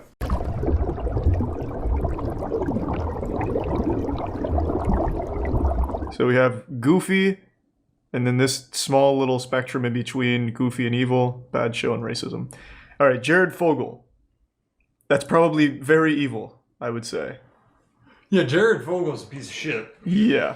I'm shocked he only got 15 years. I want to look up the exact amount of child porn he had, because it was it was like an absurd ridiculous. amount. They had to come up with their own new measurement for it. One Fogel is 12 terabytes now. That actually does sound like a unit of measurement, too. One Fogel. It really does. A Fogelplex. It looks like 15 terabytes. Where do you see that? And the possible release date is July 11th, 2019. Sorry, 2029, excuse me. He had 5.6 terabytes of child porn. And he received a 12.5-year sentence. That's nuts. I know. That's fucking wild. That's insane. Also, keep in mind, that's 12 or 5.6 terabytes of child porn in the early 2000s. Yeah, that's literally just getting a terabyte storage. Yeah, back device then was fucking difficult. No, like accounting for inflation, that would be like 200 terabytes of child porn by today's standards. That's true. Yeah, that is absolutely wild. What the fuck? Yeah, and only 12 years in jail. If I remember correctly, he also filmed some of it, but that's just an allegation, not to besmirch Jared's good name. All of this is allegations from our part. We're not positive about it. Well, no, he was found guilty. That's true. We know he had 5.6. I'm pretty sure he filmed some of his own. Yeah, Fogel had filmed more than 300 commercials. O.J. Simpson. O.J. Simpson. Probably evil, I would say. That's straight into evil, yeah. Yeah, that's murder. Allegedly murder, but yeah, he eventually got busted for trying to steal his own memorabilia back, right? Yeah. Yep. Stealing's also pretty bad too, so I mean that's definitely evil. We're saying, what is this? What is this? It's a celebrity ranking. Celebrity ranking by their worst moments. Yeah, bad celebrity moment tier list. Yeah, real goofball celebrity things like murder. Yeah, and sexual assault and making bad Netflix shows. Yeah. Evil Celebs is a good title, but Robert Downey Jr. is not evil. Neither is Chum-Li. Yeah, or Bill Nye for that matter. The titles are work in progress. We'll come up with a cool title. Yeah. And now it's time to talk about Raid Shadow Legends, a mobile game I'm sure you're very familiar with. It's basically a household name at this point, and for good reason. Raid Shadow Legends, quite possibly the greatest game ever introduced to the mobile and PC game market. This is the kind of video game designed to give you hours upon hours of entertainment, wherever you are. It's full of incredible champions, all from their own unique factions, and by God, these factions bring the law. Let's talk about the Bannerlords. Cool name, huh? Even cooler premise. They're awesome human knights who have just launched a war against their old allies, the shifty High Elves. And I've even heard rumors that their king may have come under the influence of evil. Could it be true? You'll have to investigate in Chapter 1 of the exciting campaign. To do that though, you're going to want to train up your Bannerlord champions so that they can endure whatever evil they come across. My advice would be to farm the campaign as much as possible. You grind XP and get loads of silver and artifacts at the same time. This means you're always ahead of the curve and your brave knights are ready for whatever may come next. More of a social gamer? There's great weekly rewards when you join a clan and fight clan bosses. Do your duty to the realm and your peers, and you may just walk away with the treasure that will keep those high elves in their place. There are brand new quests for you and your clan members to work on together, and even a brand new clan shop that gives you access to some incredibly powerful items. This month's also got new champions to collect from fragments in the Doom Tower. If you want to get a huge head start in Raid, all you have to do is hit the link in the description or scan my QR code, and you'll get an epic hero, Chodoru. Take him to the Doom Tower, trust me. You'll also get 200k silver, 1 XP boost, 1 energy refill, and an ancient shard so that you can summon an awesome champion as soon as you get in-game. All this treasure will be waiting for you at the inbox button in-game. See you in the wonderful world of Raid. So if you're interested in trying Raid Shadow Legends for yourself, make sure to click the link in the description below to get started. Also, OJ... Sorry. Oh my god, you just scared me. Also, OJ Simpson wrote the book, If I Did It, Here's How I Would Have Done It, or whatever. Not actually, what a fucking idiot. Yeah. Bill Cosby, recently found innocent of all of his crimes. C tier. Yeah, that's in between goofy and evil. Like Bill is evil too. Well, right? I would definitely say so. He has to be. All of these are going to be. He got out off of a fucking technicality. What was the technicality? I don't remember. I was getting so many conflicting reports. Apparently, he admitted to doing it when he wasn't told that he shouldn't do that. It was such a weird thing. Wow. So all I have to do is have my lawyers mess something up and then I can get out? Yeah, it was like... Oh, the cop lied to him. They lied to him saying that it couldn't be used against him, so then he admitted to doing it, and then they still used that. But I feel like that should be an extenuating circumstance. Like, if he's very clearly just open to saying he did it, that should be used, but I don't know. That's always the weeds weird of it. thing. It never makes any sense. Yeah. He was poisoning, or roofing the pudding, right? I don't think it was pudding. I'm pretty sure it was pudding. Although the thought that the thought that everybody who's going on a date with him is like, please, Bill Cosby, can you say pudding and give me pudding? It's not crazy. I think the reason I think that is because of that episode that resurfaced after it came out where he said he put like laxatives or sleeping pills in the pudding. In the pudding. 60 women accused Bill Cosby of rape and aggravated assault. That's nuts. That is a lot. That's a lot of pudding. Good thing that our lowest tier is evil or bad show. Yeah, I think the order's a little off because we have bad show under evil. Here, you can move them. Yeah, let's do that. Yeah, nice. Yeah. And then racism is also evil, just a very subcategory. Yeah, these are both fine. equal in evilness. Yeah. All right. Okay. Kevin Spacey. That's definitely evil. Throw him in there. He's a fast one. Martha Stewart. You know the best thing is we're never going to use A, B, or C. We will absolutely use A, B, and C. I already know exactly who I'm putting there. But Kevin Spacey, do you know that 2 of the 3 men that accused him are dead now? What, are you serious? Yep, they died under mysterious circumstances. Hold on. This isn't from the Facebook group? Nope, this is real. Kevin Spacey accuser dies by suicide. So one of the accusers was a Norwegian royal who accused Kevin Spacey of groping him, died by suicide at the age of 47.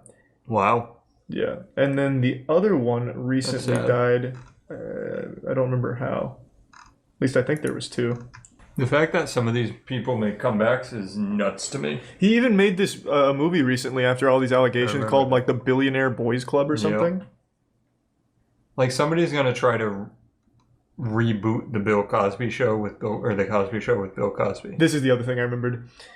Anthony wasn't the first person to make allegations. He was the first blow to Spacey's behavior. Another woman accused him of harassing young men. Linda Culkin was deemed Spacey's stalker and was sentenced to prison for death threats sent to the actor and bomb threats sent to 2 of his workplace. She also made allegations about his actions with young men, and she was hit by a car in March and died in the hospital. No driver was charged with the incident. Damn. Yep, no driver was charged. In September, another accuser died, though his name was not published. He was a massage therapist and was suing Spacey under the name of John Doe for sexual assault, and shortly before the trial began, he died. So, 3 of his accusers died. Alright, maybe we shouldn't make this video. Yeah, no, like, Kevin Spacey does seem to be like a fucking supervillain. Haha, let's put him in Goofy. He's a goofy guy. Hey, he's a goofball, a goober. Just so everybody knows, if either of us die soon, you now know why. Yeah, you have your prime suspect. You know how nuts that would be, like, if I have a heart attack tomorrow? Yeah, he's got like a death note and he puts your name in it. Martha Stewart, that's an A to me. Yeah, I agree. It's not goofy enough. Right. But it's very close to goofy. She's funny. Yeah. So Martha Stewart went to jail for, it was drugs, right? Yeah. She sold them? She was a drug dealer? That's a good question, actually. Let me look it up. She was convicted of a number of financial crimes and in the end spent 5 months incarcerated at Alderson Federal Prison Camp. Wow. Financial crimes. That's goofy. When we thought it was drugs, it was AIDS here. But now that it's financial crimes, I say good job, Martha. Oh, it was a stock trading case. Oh, gotcha. Yeah. Okay. Now I'll keep her in goofy. Drake Bell. Oh boy. Probably. Can't be bad show. It can't. Yeah. Slapped. It's definitely not bad show, but I don't think it's evil enough to join here because, as far as I know, he didn't actually fuck the 13-year-old. Right. He was planning text, on right? it. Or like calls. Yeah, he was planning on it, but I also don't feel comfortable putting it close to goofy either. I'm just gonna keep it in evil. Yeah, I mean, it is evil. It is. It definitely evil. is. Sure, there's layers to evil, but it's all evil. Chad, I can't put him in C tier because that means he's leaning more towards goofy. I'm just going to keep it in evil. So... Add a new tier. It's too much work. Yeah. His trial's on YouTube, too. They even made cool edits of the Drake and Josh show with Drake Bell on trial. So they added a cool laugh track. Wait, he's still posting on Twitter? Yeah, he's not in jail yet. Here, check this out. Yeah, but he posted... new hot giveaways. He's like giving art NFTs away. He lives in Brazil? Yeah. See, they even made a whole like Nickelodeon episode out of his trial. Oh my god. It's really good. Okay.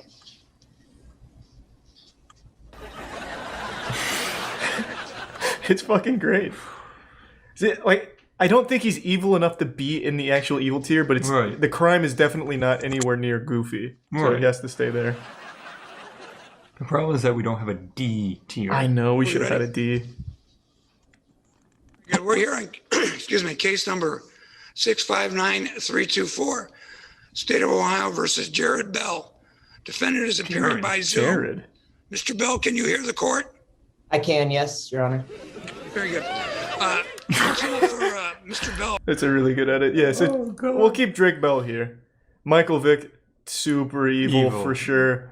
Dog I fights. love that you and I both are in the same page where we're going through murder, but the dog fighting is the worst. Yeah.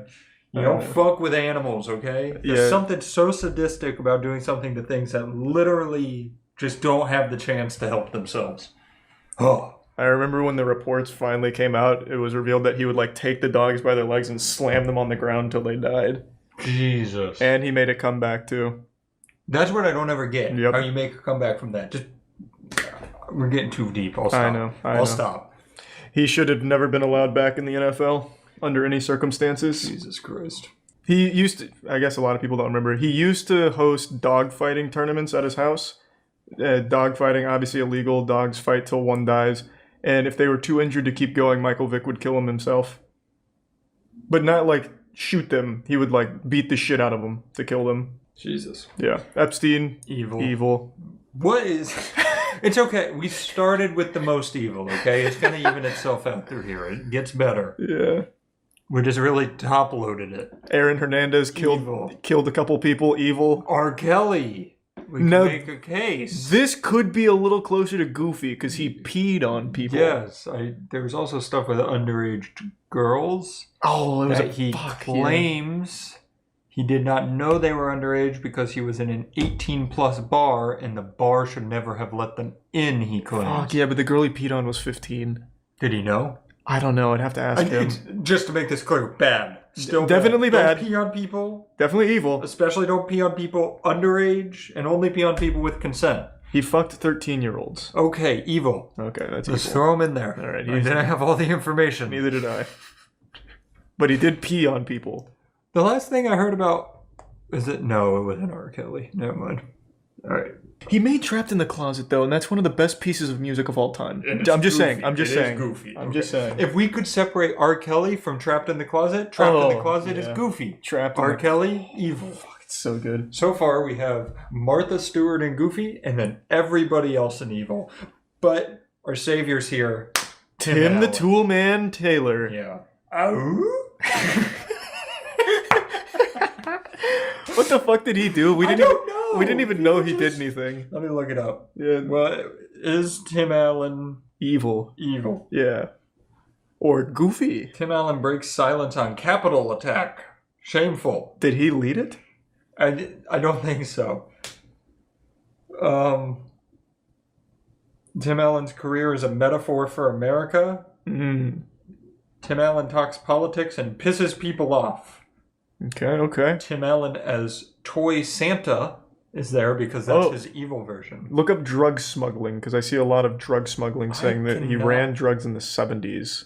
That would be kind of cool if that he would did. go goofy. That would go goofy. Opens up about infamous drug alert. Okay. Fill me in. Oh, here it is. The true story behind his cocaine trafficking. That's kind of hardcore. Look at that mugshot. Whoa! Show chat. It might not pop up. Hold on. That's pretty fucking goofy. He looks like John McAfee. Damn. What if they were the same guy? And like a piece of Tim Allen is now gone. All right, let's see. Has he been seen since John McAfee's death? Not that I know of. Tool Time has not been around. God damn. That's kind of goofy. I'm going to go A for that. Wow. Drug smuggling's cool. He was arrested in Kalamazoo International Airport in 1978. He was caught with more than 650 grams, 1.4 pounds of cocaine. That's not a whole lot. I'm dropping it a little bit. Wow. Yeah, that's it. Do you think he'd put it up his butt? No, Tim the Toolman Taylor would never put anything up his butt. 1.4 pounds of cocaine. Yeah. It would be like a cannonball in his ass. Oh, God. They say he's a racist. Yeah, I see a couple people What saying is he's going racist. on? Is he racist? God, did you see that? Here for that. Yeah, did you see racism No, anywhere I in there? typed in Tim Allen racist. This is going to be confirmation bias, though. Yeah, maybe. Awkward Tim Allen interview reignites accusations of Tim Allen demands to use the N-word. What? Oh, Tim. What? He's dropping down the tier list. He's looking closer to racism. If I have no intent, if I show no intent, if I clearly am not a racist, then how can that word be bad coming out of my mouth? Asked Allen. Tim. Is that the only report from Tim about being racist? Yeah, but that's a direct quote from him. That's pretty bad. That's All right, so do I agree with him? Not at all. Let's make that real fucking clear up front.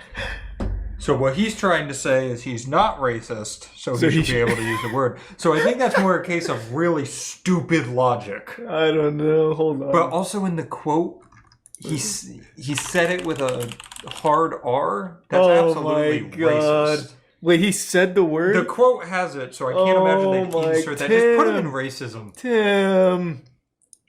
Oh, Tim. I think I made the noise. Yeah, to think you awooed on him. Yeah, it's... He said it. All right, Matthew Broderick, that's evil. For those that don't know, Matthew Broderick literally murdered... murder or manslaughter? He didn't get charged with either. Because he was a big celebrity at the time. I think he was drunk driving, right? Let me see. I'll look it up real quick. Oh, way back then. Yeah, it was a while ago. This is like around the time when Tim Allen was trafficking cocaine. Yeah. On August 5th, 1987, while driving a rented BMW, Broderick crossed into the wrong lane and collided head-on with a Volvo. The driver, Anna, and her mother, Margaret, were both killed instantly. He was vacationing with Jennifer Grey, whom he begun dating semi-secret during the filming of Ferris Bueller's Day Off. I don't know why that's in there, who cares?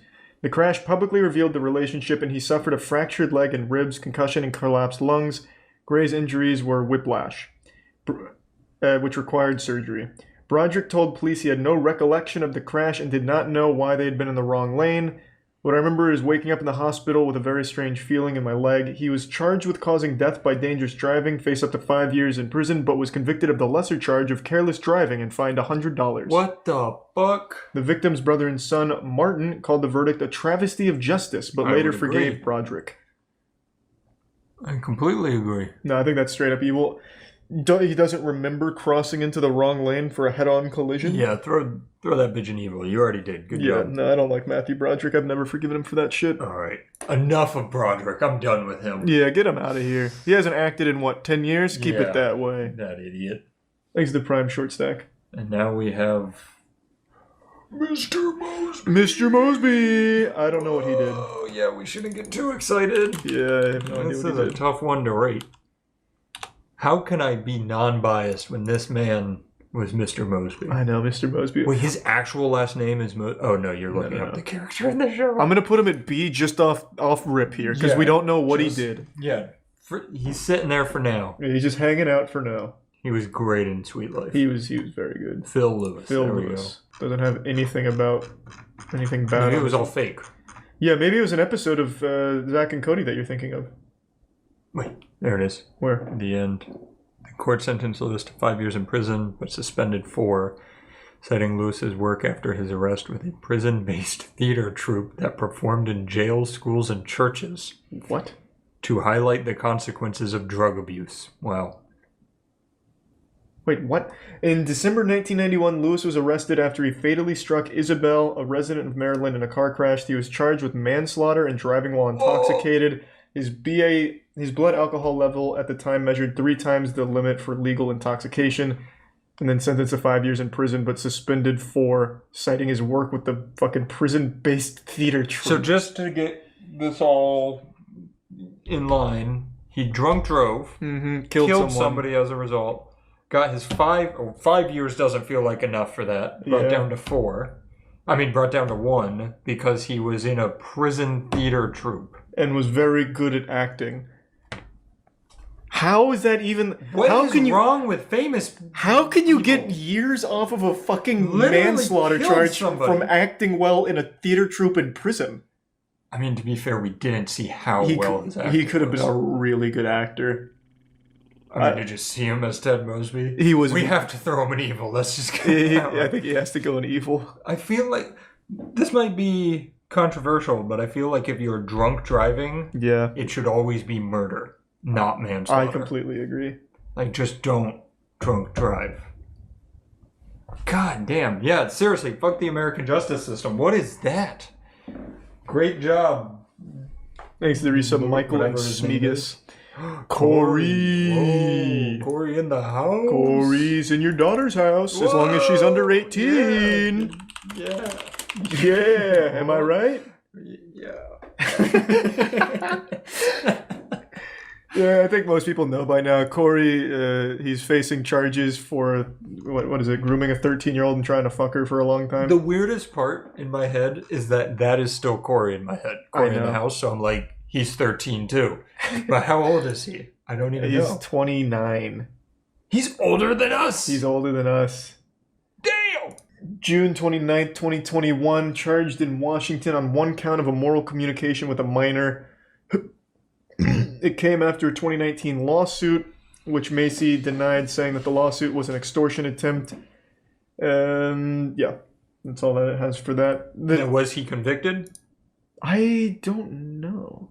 He missed his second court date. Oh, that's not good. Yeah, but he was accused of sending pornographic material to a 13-year-old girl. There's like a long story. We talked about it on the podcast. Apparently they've been talking since she was like 9 or something. Let's keep him evil, just on the off chance. Yeah. She and her family sued Macy in 2019 when the girl was 13, alleging that he seduced a minor, attempted to commit a lewd act with a minor, and annoyed or molested a minor.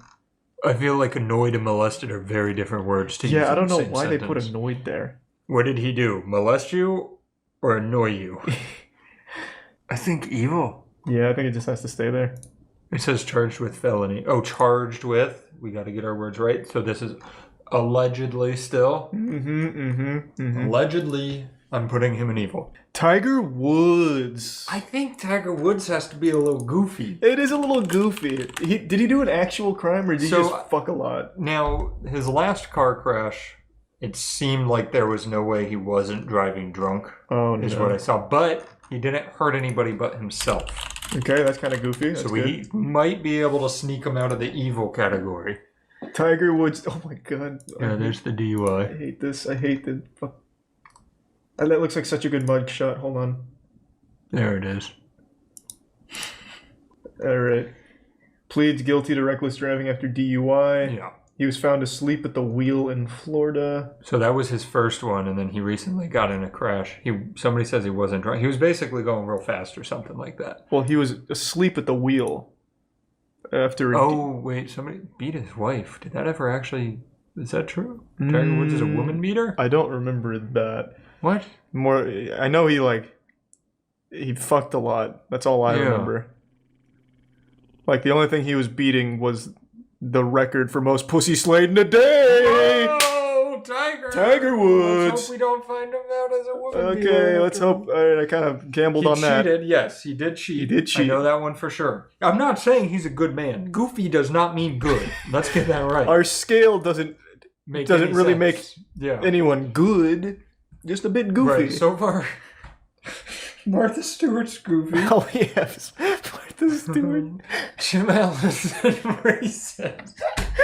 And everybody else is evil. I think we kind of loaded the dice here. We should have had more goofballs. His wife beat him after she found out he was banging other ladies. I do remember that one. Okay. I do, in fact, remember that one. He had 5 drugs in his system after arrest. So he didn't hurt anyone, right? Like he just hurt himself? As far as I'm aware, he's only hurt himself. Okay, this is going to be our first C tier. Yeah. Pretty goofy. Yeah, this tier list is fucking depressing. I agree. We just had to put Corey in the house. Yeah, that was evil. That was hard. He's a tier 1 Onyx. Yeah, that was actually a good idea. We should have had a groomer tier. Yep. Dan Schneider, baby. Thanks for your All of his is alleged at the moment, right? Yeah, everything's alleged. Dan Schneider, the Nickelodeon guy, dude loved feet. He's the guy that went on Twitter asking for children to send pictures of their feet for one of his shows.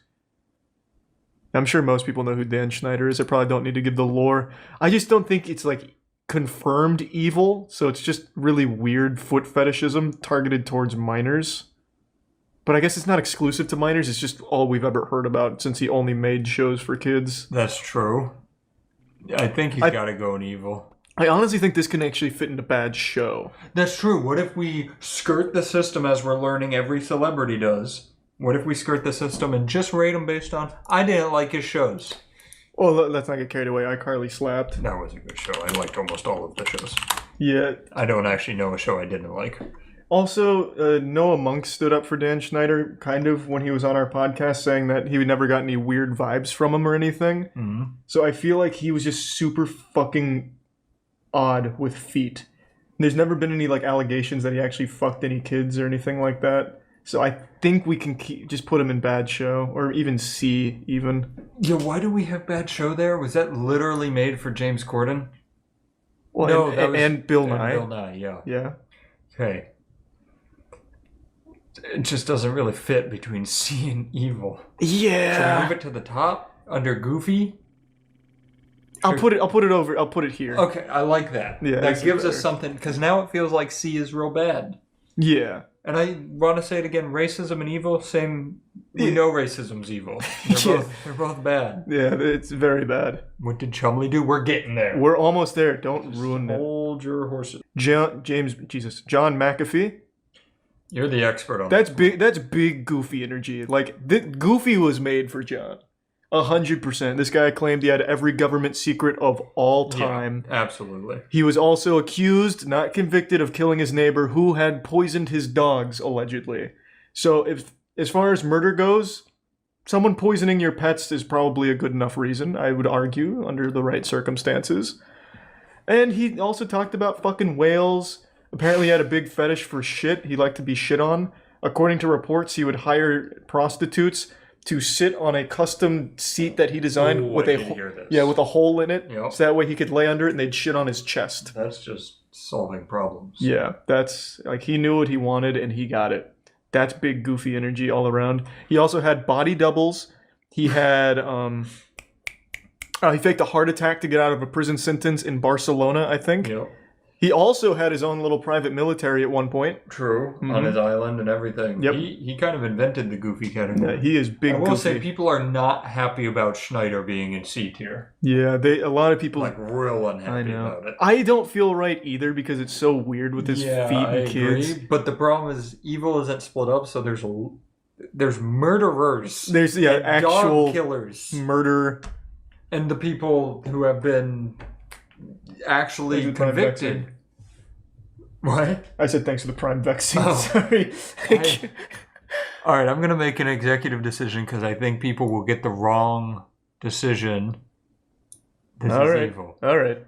But see, there's my problem, B-Pops. Child molester should be with murderers, but has he been convicted?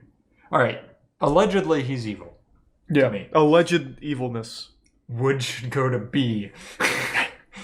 He did do a lot less than these people. From Yeah, but everything C's we've read. fine. He cheated a lot. That's bad. He drunk drive.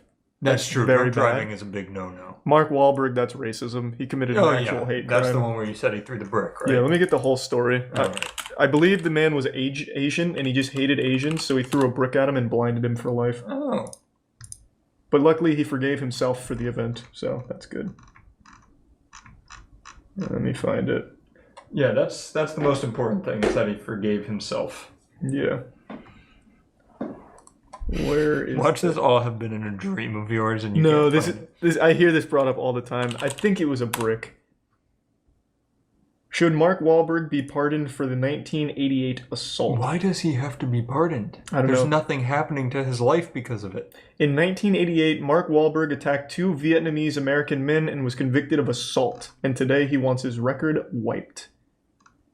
Court documents indicate that in Boston, April 8, 1988, Wahlberg attacked 2 Vietnamese American men, knocking one man, Tom Lam, unconscious with a 5-foot-long wooden stick and punching another. Investigators noted Mark Wahlberg made several unsolicited racial statements about slurs, a lot of slurs. Yep. He was arrested, charged with attempted murder, convicted of assault, and served 45 days in prison. Oh, he was 16. He was 16 and admitted to being intoxicated and insisted race had nothing to do with it. It sounds like race had something to do with it. Yeah, I want to find where it says one of them went blind from it, because I do remember that. He launched a petition with nearly 3,000 signatures. Wow. Oh, no, it's against him. Oh. It's a petition against him being pardoned. Oh, okay. I still don't get, why is a pardon being discussed? I don't know. He just doesn't did want it on it his record. and was convicted. It stays. How about, instead of asking for a pardon, you don't hit people with a 5-foot stick? Oh, here we go. Wahlberg believed he had left the second victim permanently blind in one eye, even though Trin stated he'd lost sight in his eye in the Vietnam War. Wait. So it doesn't look like he actually blinded him. Oh, he thought he did. Yeah, he thought he did. So he was the one that reported that he blinded the guy, but that was incorrect. Wait, click on that top link again? No, the one you just were in. Is the victim saying he should get pardoned? I'm not sure. God, I hate these websites that make you pay for these ads. You didn't hurt me. I need to find a different site. Yeah. He got pardoned! He got pardoned! Oh, from the only person who matters. We really just fell scroll. Jesus. Oh my God, these websites. The victim pardoned him. Yeah, the victim forgave him. I don't know what to do with him here. There's a lot of new information. That's a little tough.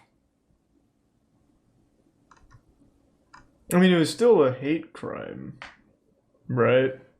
He's claiming it's not, but if he said racial slurs... In 1986, 15-year-old Wahlberg and 3 friends were charged with chasing 3 black children and pelting them with rocks while yelling slurs until an ambulance driver intervened. And then the next day he put him in racism. Yeah, I think this stays in racism. He may not be racist currently. Yeah, he might be much better, and I'll give him that. But you know what? I'm not racist today, and I wasn't when I was 15. So he's more racist than I ever have. I did not know about that second part here. I thought it was only that one hate crime. Okay, he stays there. Yep. Chris Brown, evil. Evil. Beats the shit out of women. Yeah, I don't even think we need to talk about that one. It's just evil. I don't think that goes without saying. Twitter would be very upset to see Chris Brown and evil, though. They have not only forgiven him, they sucked the fuck out of his dick. Like, imagine, his music's so good, though. Like, how could we I not know. like him now? It's crazy. Like, he would beat those women if you saw them on the street, yes, it seems like. Because he beats the shit out of women. It's baffling to me that Chris Brown is still allowed to exist as a human and, like, have notoriety. I just can't believe he's still famous and adored by people that he would probably beat. I don't Because he has a history of just beating women. It makes no sense. Vince Offer. I don't remember what he did, but he went to jail. It was something with a prostitute, right? I think, if I remember correctly, he beat a prostitute because she bit his tongue. I mean, you shouldn't be biting tongue. You should, that was very improper procedure from her, very That's unprofessional. Assault. Yeah, he was defending himself. This is all a joke? Yeah, please. Jackson, cut this out. Okay. He was subject to a lawsuit in 1998 by 20th Century Fox. Oh, that was for plagiarism, it seems. Or like some kind of legal dispute with 20th Century. Oh, there's the arrest. Oh, here we go. 2009. 2009, Offer and a 26-year-old sex worker were arrested in Miami after a physical altercation. Police reports stated that the woman had bitten onto Offer's tongue and refused to let go, at which point Offer began beating her and left her with lacerations and fractures. Police later released photos of the bloodied Offer, hotel room, and the battered woman. Prosecutors later declined to file formal charges against either person, and when Offer last spoke of the arrest, he stated, "It probably saved my life." So there are no heroes in that story. Yeah, that's a tough one. Yeah. Because I gotta be honest, if somebody bit into my tongue and it started bleeding, and I refused to stop biting my tongue, I'd have to fight back, right? He also looks fucked up. Like in the mugshot, he looks like he got fucked up. Yeah, he does. Yeah, I don't know where that sits. This is stumping me. At the very least, though, I bet there wasn't a whole lot of blood at the scene because he probably had the ShamWow nearby to soak it all up. There was probably none, let's be honest. Yeah, no, that shit was probably spotless. You know what they're both lucky about? That he didn't have the slap chop, because they would both be on the floor in pieces. I think this is probably a bit on the goofier side. It's I think definitely goofy. I think it's probably C tier because there isn't any heroes here. It's all bad. That's true. And it's not a show, so... Can we delete Bad Show? No, we need Bad Show, For man. one purpose. Yes. And it's an important purpose. See, I am agreeing with some of this. In your mind, you got to take Bad Show out in your head because B and C are still on top of each other. Yeah. Bad Show's just resting there. Yeah. I think he might be a B tier. You think it's goofy? You think him getting into a prostitute fight It's pretty goofy. It's kind of goofy. Like if you say, hey, why is your mouth all fucked up? Because a prostitute bit my tongue and wouldn't let go. That's goofy. It is goofy. But it is self-defense, right? Like it is self-defense. Neither one was charged. Like I said, there are no heroes in that story. That's tough. I guess the decision on hand is Tiger Woods or Offer worse. I think Tiger Woods... Well, there's nothing really super goofy about Tiger Woods. He just kept cheating on his wife and drunk driving. Yeah, I think Tiger's worse than I'll go Vincent. Let's give him a B. Let's give us some variety here. Thanks to the Prime. Crag in the resub, Brad and Deadass in cosplay. Okay, Felicity Huffman, you know more about her than I do. Okay, so her and Aunt Becky... Same thing. It's the college admissions scandal. Mm-hmm. Now, I have a weird take on this that very few people agree with. Okay, run it. a lot of people are really pissed about what they did. So, do you know what they did? Yeah, they paid to have their children accepted to schools. Basically, they'd go to like Stanford and they'd pay the rowing coach to get them a rowing scholarship so they could get into the school that they weren't smart enough to get into. Mm-hmm. They shouldn't do it. I understand. But He's a prime go. if I'm a billionaire and I want to get my son into Stanford, I can walk into Stanford or USC. Yeah, it was USC. And I can buy them a fucking building and they will admit my son and it's all above board. They just took the stupid approach and the cheaper approach and paid the rowing coach. So people were all up in arms and it really didn't bother me that much. I also wasn't that bothered. I just think that they're rich douchebags. Right. And this was a big part, racist court system. I don't know about the actual court systems. I do know pretty much everybody involved was white, and that was one of the big problems. But like, I don't know. I just it didn't bother me as much as it bothered some people. It really is a rich people shit event. They just had so much money they paid for their dumb kids to get into good schools. It's shitty that rich people have that much of a leg up and they're taking a spot from people that should actually be in the school. But I don't think it's evil. They're just using the advantages that they had that shouldn't exist. But it's also not goofy because it's not entertaining. No, they're just rich people shit. I mean, it's goofy because it's on Becky. Yeah, it's like, come on. that's a little goofy. Yeah, I'll go C. I think C. It's much more boring. Yeah, Robert Downey Jr. That's an A tier for me. I think. Oh, I agree. I just like the man. Yeah, but it's not super goofy up here with Martha and McAfee. It's a true comeback story. Yeah, you know how he turned his life around? Do you remember? Oh wait, no, never mind. You go ahead. He got a fast food burger that was so bad. Well, this is his story. He got a fast food burger. I think it was Burger King. That's a safe bet. Yep. That was so If it was shitty. bad, yeah. He decided to turn his entire life around because he was riddled with drug addictions. His life was in the shitter. His promising career wasn't looking good anymore. And then he got one horrible burger. And now he's Iron Man. He's a tier 1, Lewis. I want to make sure it was Burger King before I slander them, even though it's a really safe bet. Somebody said, didn't he kill someone? I don't think. No, he was. DJ killed somebody. He was drugs. It was all drug stuff for Robert Downey Jr. Yep, Burger King helped me beat addiction, Robert Downey Jr. says. Wow. Yep, it was Burger King. Their food is so bad that it actually made a drug addict quit drugs. I have to thank Burger King, he said. It was such a disgusting burger I ordered. I had that and this big soda, and I thought something really bad was going to happen. Downey Jr. says he then tossed all of his drugs into the ocean, deciding right then and there to clean up his act. That is the most Burger King shit of all time. I completely agree. I mean, Burger King, honestly, anytime I buy it, makes me rethink my life as well. Yeah. This is even cute. Downey Jr. hints that fateful moment in Iron Man when the character Tony Stark requests a cheeseburger from Burger King after being released from his captors. It's a reference to his own experience. Wow. That's cute. Don't know if that's like an actual true story, if he was just making a joke, but either way, that sounds so believable because Burger King is disgusting. I agree. I completely agree. All right, Ellen DeGeneres. I think this is going to be bad show here. Show. I think so too. Yeah. She was shitty. Yeah, she's just a real shitty person. She's highly unlikable. Her show is highly unlikable. She's done some repulsive stuff. Apparently treats her staff like dog shit. It's hard to like Ellen. People are saying racism?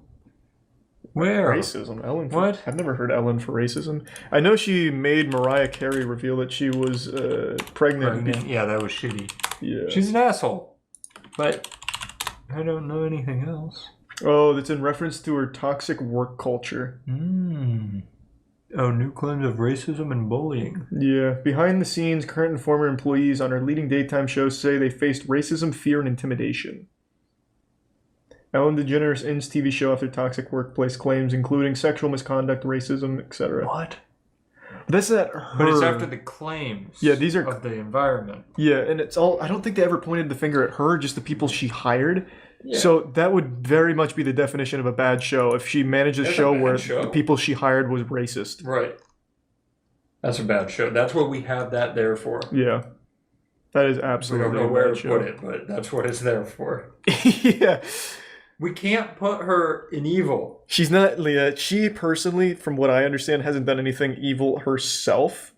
It's everyone around her, and she is a very negative presence. Yeah, she sucks. I will put Wendy Williams in Evil, though. Oh, yeah, she's...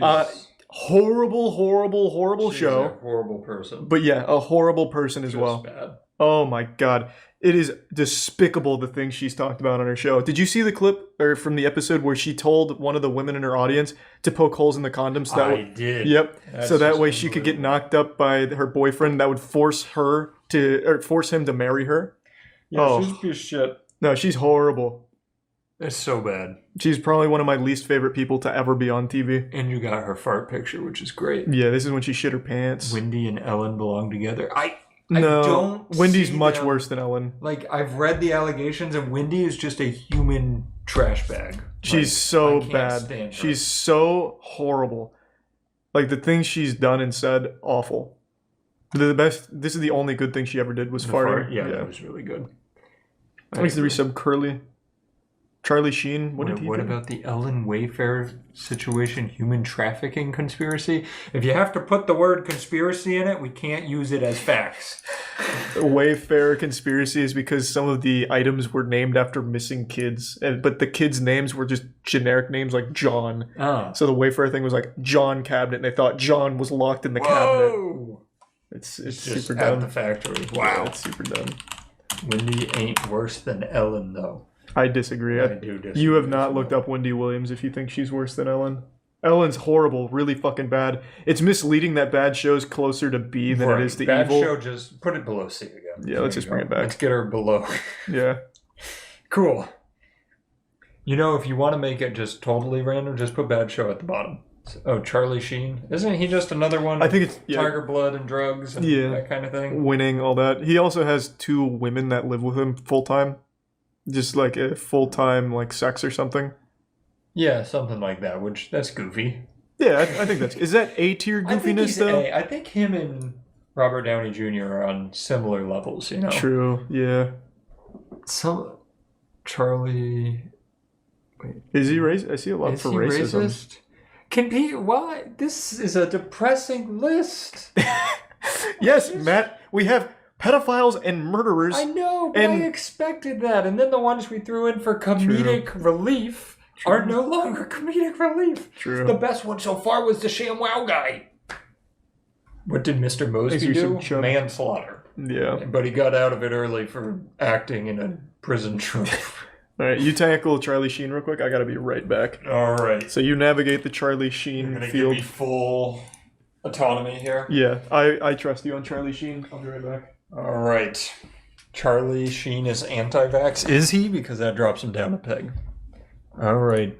Charlie Sheen will plead guilty to a misdemeanor offense and get 30 days in jail time, says a source close to negotiations in his domestic violence case. He intends to... Why do they get 30 days? I don't get it. He was arrested and got a raise of $1.8 million. Pleaded guilty to misdemeanor assault as part of a plea bargain. Let's see. Anti-vaccination. There we go. Wait, what? Why? He has an opinion on September 11 attacks. Anti-vax. Sheen is staunchly opposed to vaccinations. After separating from Denise Richards, he sent a legal notice to his daughter's physician stating his lack of consent to vaccinate them. Jesus. Yeah, that's a good point. Didn't he put a whole lot of needles in himself? You know what? Oh, but, all right. Tell me, guys. Does that drop him to evil where there's murderers and pedophiles? Well, he had misdemeanor assault. No, not evil. You guys think C? All right, we'll keep him in C. I got to remember C is more like a low D on this list. He isn't a murderer, you're right, and he's not Wendy Williams. Cardi B. Crime. Cardi B explains why she drugged and robbed men. Oh my lord. The big title here says, in quotes, I had very limited options. Yeah, But guys, she makes good music. Oh. I'm done with this. The Grammy winner also pointed out that there are rappers who glorify murder, violence, drugs, and robbing.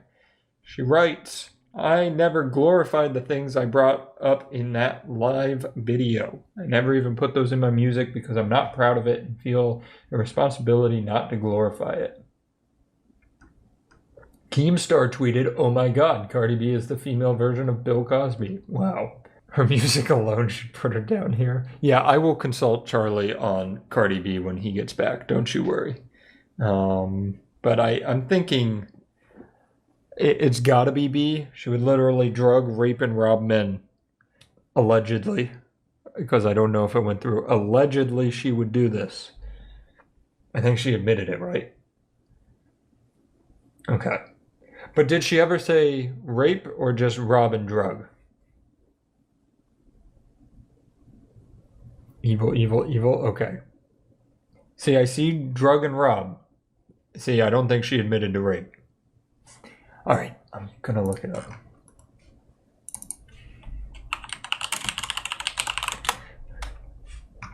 Man, this carpet is so nice. It really is. You didn't even hear me coming. I know, you're so sneaky. She lashed out at accusations that she's a rapist, so we can't rate it on that. Who did?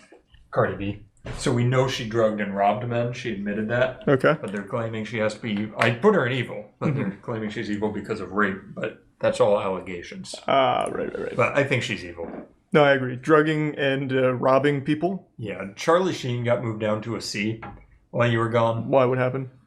There's just some bad stuff. He settled a case for misdemeanor assault against his wife, and there are allegations, but he sued the people who made the allegations that when he was a 19-year-old actor, he raped his 13-year-old co-star. Jesus Christ. So he moved in C because I can't put an evil based on allegations that he was so against he sued over, but I don't know.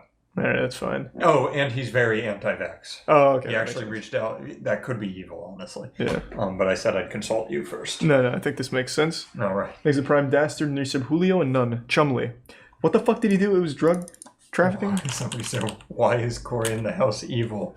Oh, you should look up the people that are here. They've done some fuck shit. There's a problem with this list where we're learning everybody is evil. Yeah, okay. Chumley, it's guns and drug charges, it seems. Now, was it like trafficking? Because I don't I'm going to know. be a little wacky with you.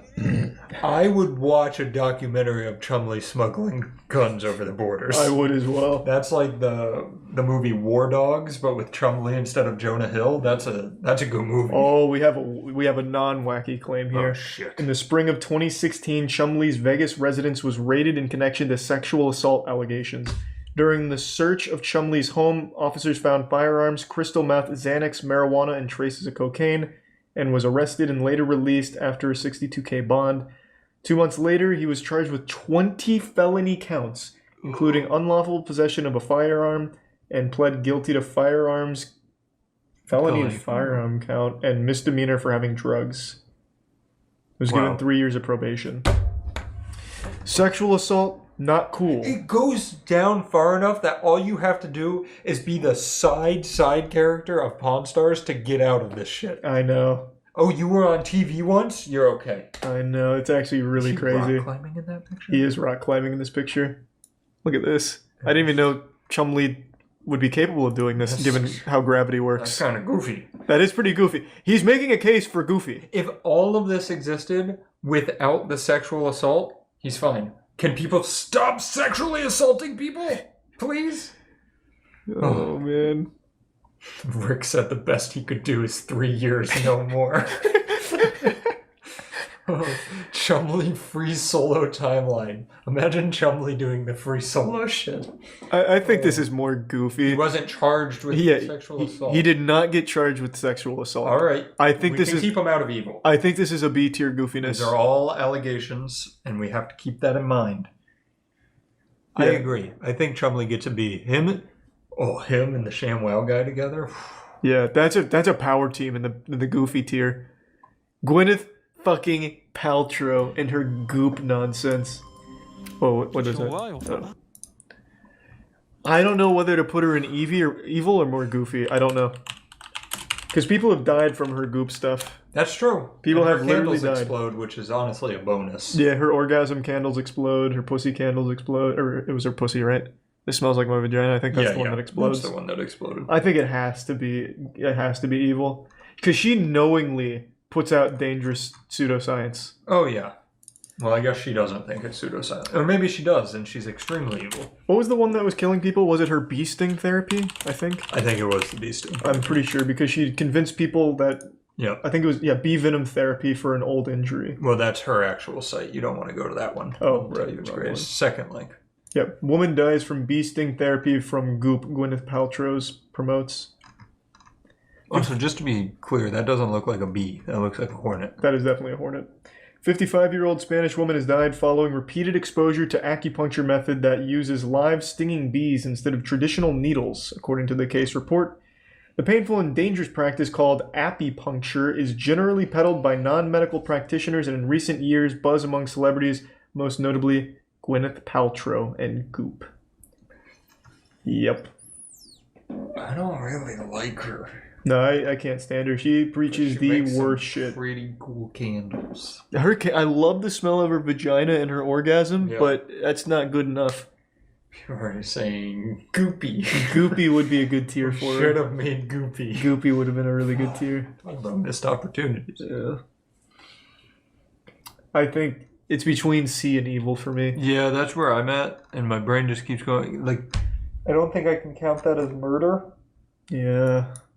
but I don't feel right not putting her in evil. I know. She's not as evil. The only reason I'm leaning towards C is because I've smelt her vagina, allegedly. I mean, that is a good point. I don't think it smells like the candle, but I've at least got close. Wow. A death doula's advice on embracing the end by Goop. Wow. What the fuck is a death doula? Like a doula who normally brings a baby into the world, Oh. except now they're letting you leave the world. What's neurosoup? I don't know who that is. I think we gotta go see. I think it has to be C. You can smell her fucking orgasms and Yeah. vaginas. Definitely a little better than evil. Yeah, like a tad. Now here's where it gets. She sucks. Yeah, she sucks.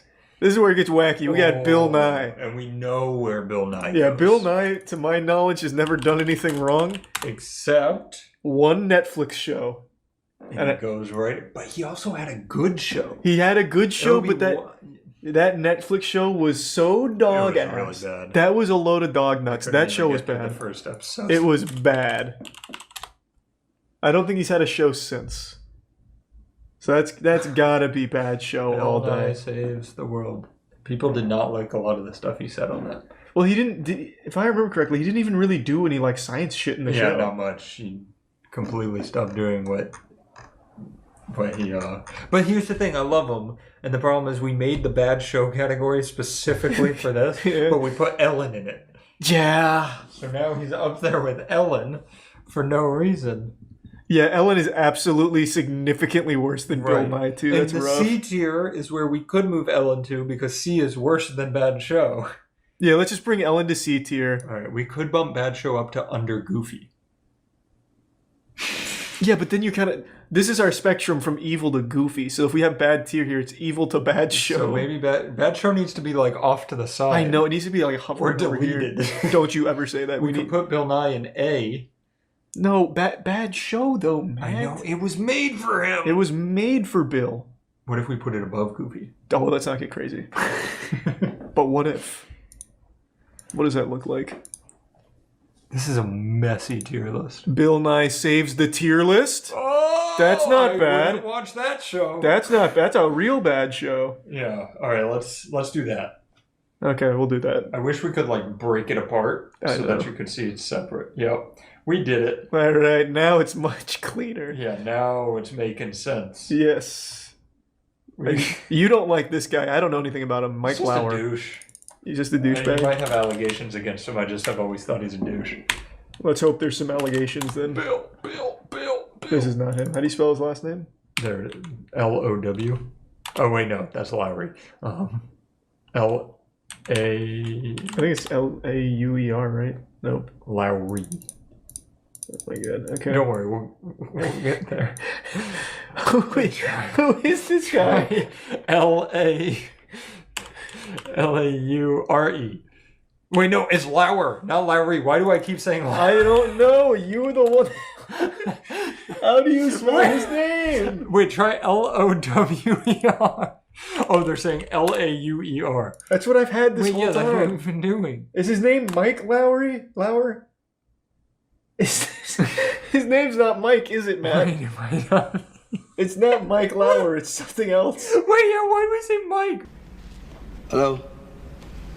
It's Mike Lowry. Matt Lauer. It's literally my name. Okay, Matt Lauer. We got. So why is he here? Because he's a douche. All right, I'll put that. That really hurt my fucking brain that we could have figured. Well, check it out. Type in like allegations. I'm sure he's racist or something. Show me sexual assault. Sexual assault. What? November 29th, 2017, NBC News announced that Lauer's employment had been terminated after unidentified female NBC employee reported that Lauer had sexually harassed her during the 2014 Winter Olympics in Sochi. And it continued after they returned to New York. Oh, boy. You caught him, Matt.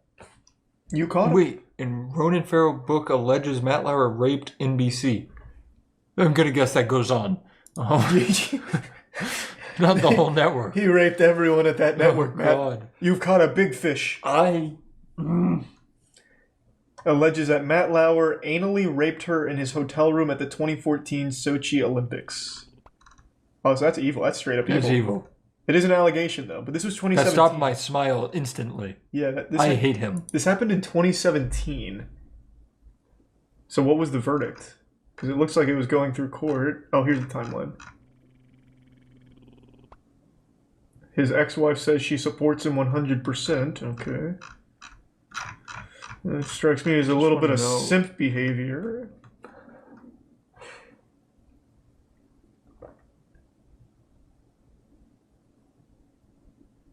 See, this is where... He keeps denying it, obviously. Yeah, this is where it gets tough, where they're just allegations. Yeah. If it was confirmed, obviously straight to evil, and I don't like them. I'll keep it in C for now, since it's not completely... we had a hard time finding him. I'm just putting him in evil. I wish... He was a hard man to find. I agree. I wish we named C like scumbag or douchebag. Yeah. Because C doesn't do it justice. He had a button under his desk to lock girls in his office. What? Desk button. That sounds like something out of an anime. Just how did Matt Lauer's famous desk button work? Accounts of his behavior towards women surfaced in prominent outlets. There was a report that in 2001 he had summoned a woman to his office, locked the door, and sexually assaulted her. There's also a report that he once gave a colleague a sex toy as a present. What is this desk button shit? There's a lot of allegations. Oh, headlines rushed forth. Matt Lauer's desk had a button that locked his door. Other NBC execs might too. Matt Lauer wasn't the only one with a button under his desk.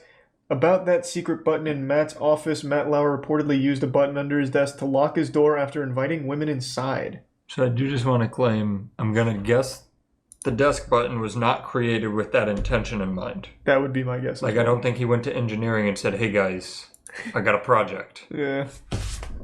I'll keep him in evil. That's a lot of allegations. It's a lot of allegations. Once again, these are just allegations, but... Matt, we still don't like you if you're in the chat. Yep. Allegedly. Thanks to the Prime Steel and the resub Rabbit, Crown, and Tier 1 Non-Neo. James Corden! Bad show. No, this is evil. His comedy is so goddamn bad.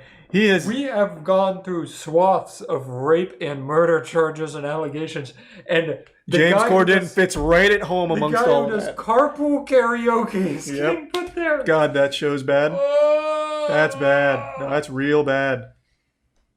Yeah, no, I think James Corden, he's got to be like some kind of project to see how bad he... Yeah. Can we do renaming here? This would have helped us so much. This would have been actually a game changer. And Because people don't like James this. Corden. And racist. All right, yeah. And James Corden. Because then... Oh, shit. Does that save it? I don't know. I can't see past your Yeah. Because now, look, we can move the racists in there comfortably. Because people don't like that racism is below that. Because then I can delete this. Are you happy with that? Yeah, or we can rename this to James Corden's category. All right. Which is below... All right, here, you take care of that one. Okay, yeah. That's a good idea. Yeah, I think that is a good idea. Poor James. Well, now that we can just have evil, which includes racism. Yeah, because racism is evil. Yeah. We can have we James... rename C to scumbag? Yeah, maybe that would be helpful. Damn. We should have checked this a long time ago. Yeah.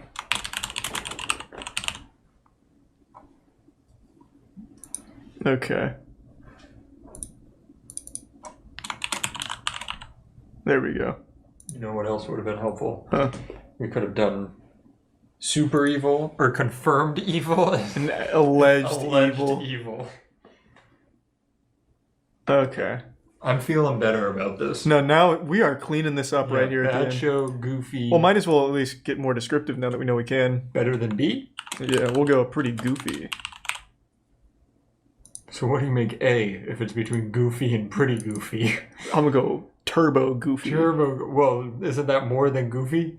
Oh yeah. So this will be goofy, and then this is gonna be turbo goofy. Really goofy. Wow.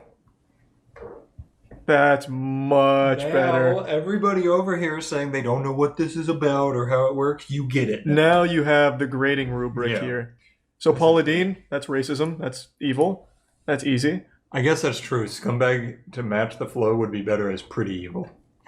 Oh, true. Now we're getting good. Nice, yeah, good call.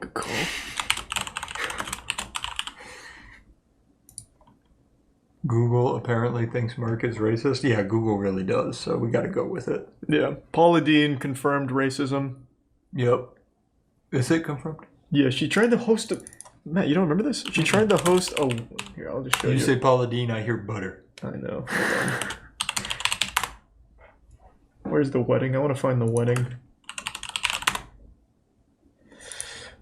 Paula Deen reportedly planned a wedding with waiters who looked like slaves. And she also has used the N-word regularly. Well, maybe she's in the Tim Allen category. I mean, she's literally next to him right now. Where, yeah. You know, she's not racist. She just wants to say the N-word and dress waiters up as slaves. No, she has literally been blatantly racist. It's not even like Tim where he was trying to make some kind of like political point. Yeah. No, she's like a confirmed racist. All right, evil. Yeah, that's definite. That's easy. Evil. That's easy. Poor fucking James Corden. Yeah. Well, he deserves it. I like how evil and goofy is bookended by bad show and James Corden. Your screenshot for the video has to be this so people can really see that James Corden is down there. Yeah. All right. Oh. Roseanne, that's racism as well, right? Yeah. Yeah, she screaming racist stuff on set? I don't remember. It's been a long time. Let me see. It was something like pretty fucking bad.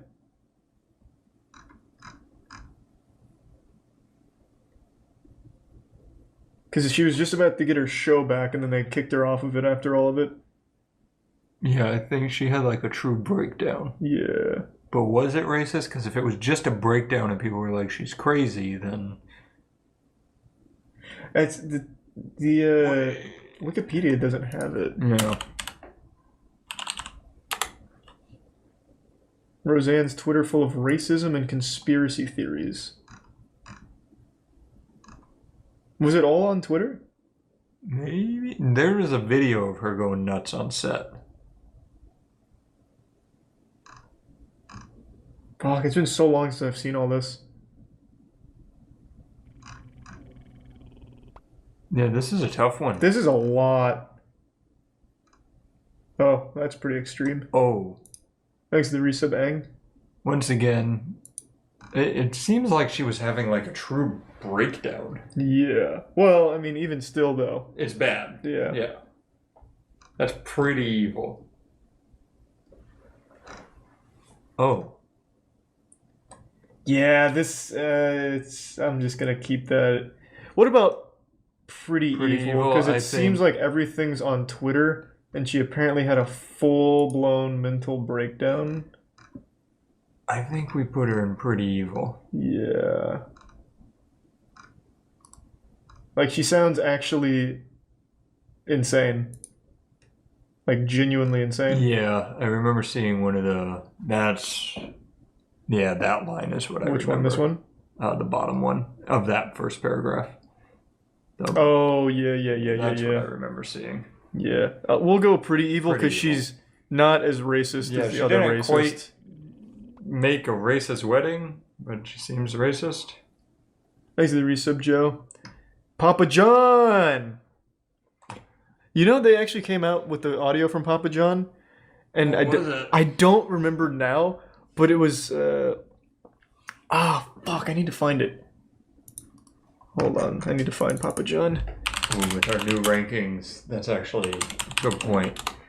Some of those might come out of Pretty Evil. Which ones?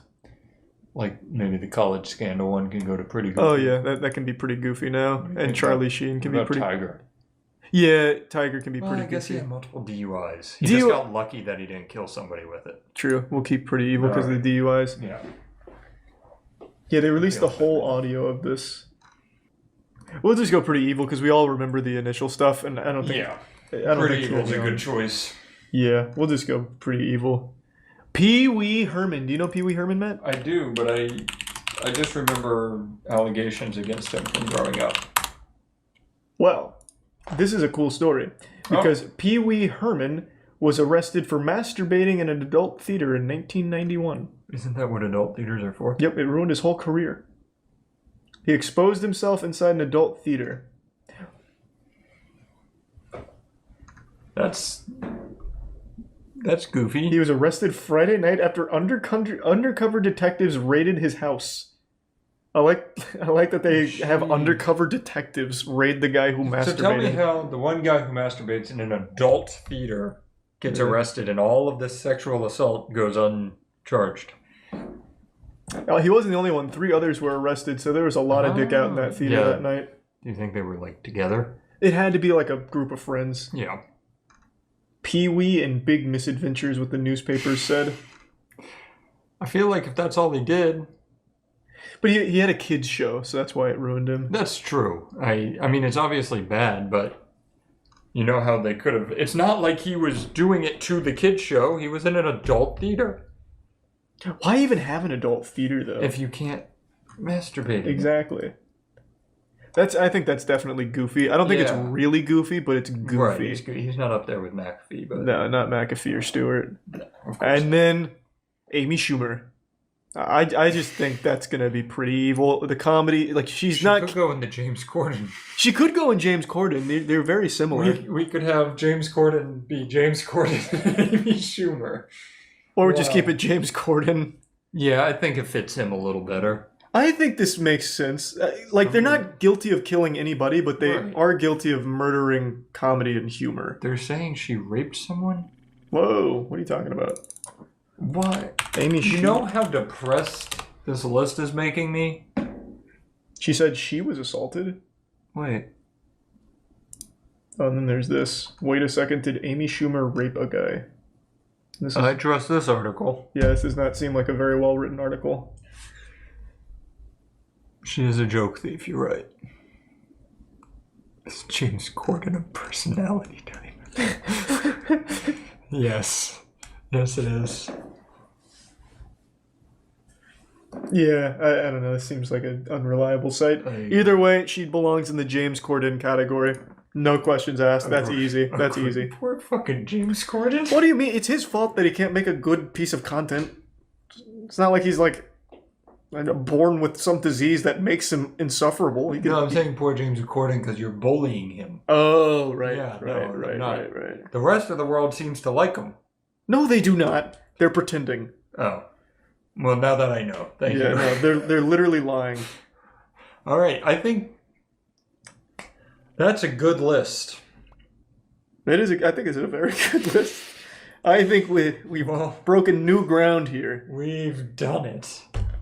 Holy shit. Thanks to the Prime Doom and the Resub Xavier. They want Tim Prime Nolan Regal. Pretty evil, but we don't listen to them. We make the list. Yeah. I talk about a lot of worthless nonsense that I just find goofy and entertaining, but what I'm about to talk about today, what I'm about to start yapping and blabbering on about, has to be a new gold standard for the most trivial. This is more meaningless than a filler arc in Naruto, yet I can't help but care about it. Like, my voice is cracking because I'm almost embarrassed that I actually care.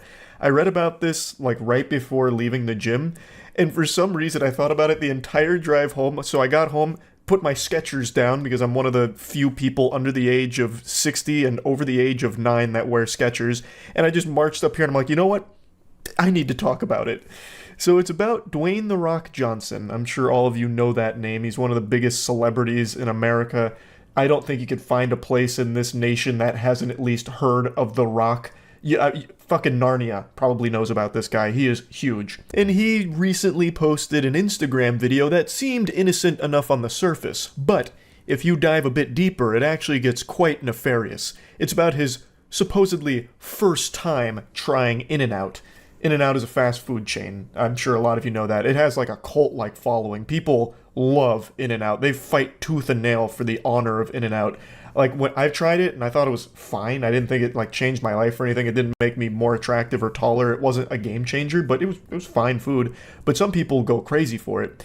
And Dwayne "The Rock" Johnson apparently just tried it for the first time. Let's see what that looks like. I don't want to let the audio play because it's just DMCA music, and basically the whole video is him going to In-N-Out drive-thru and people just going crazy to see The Rock.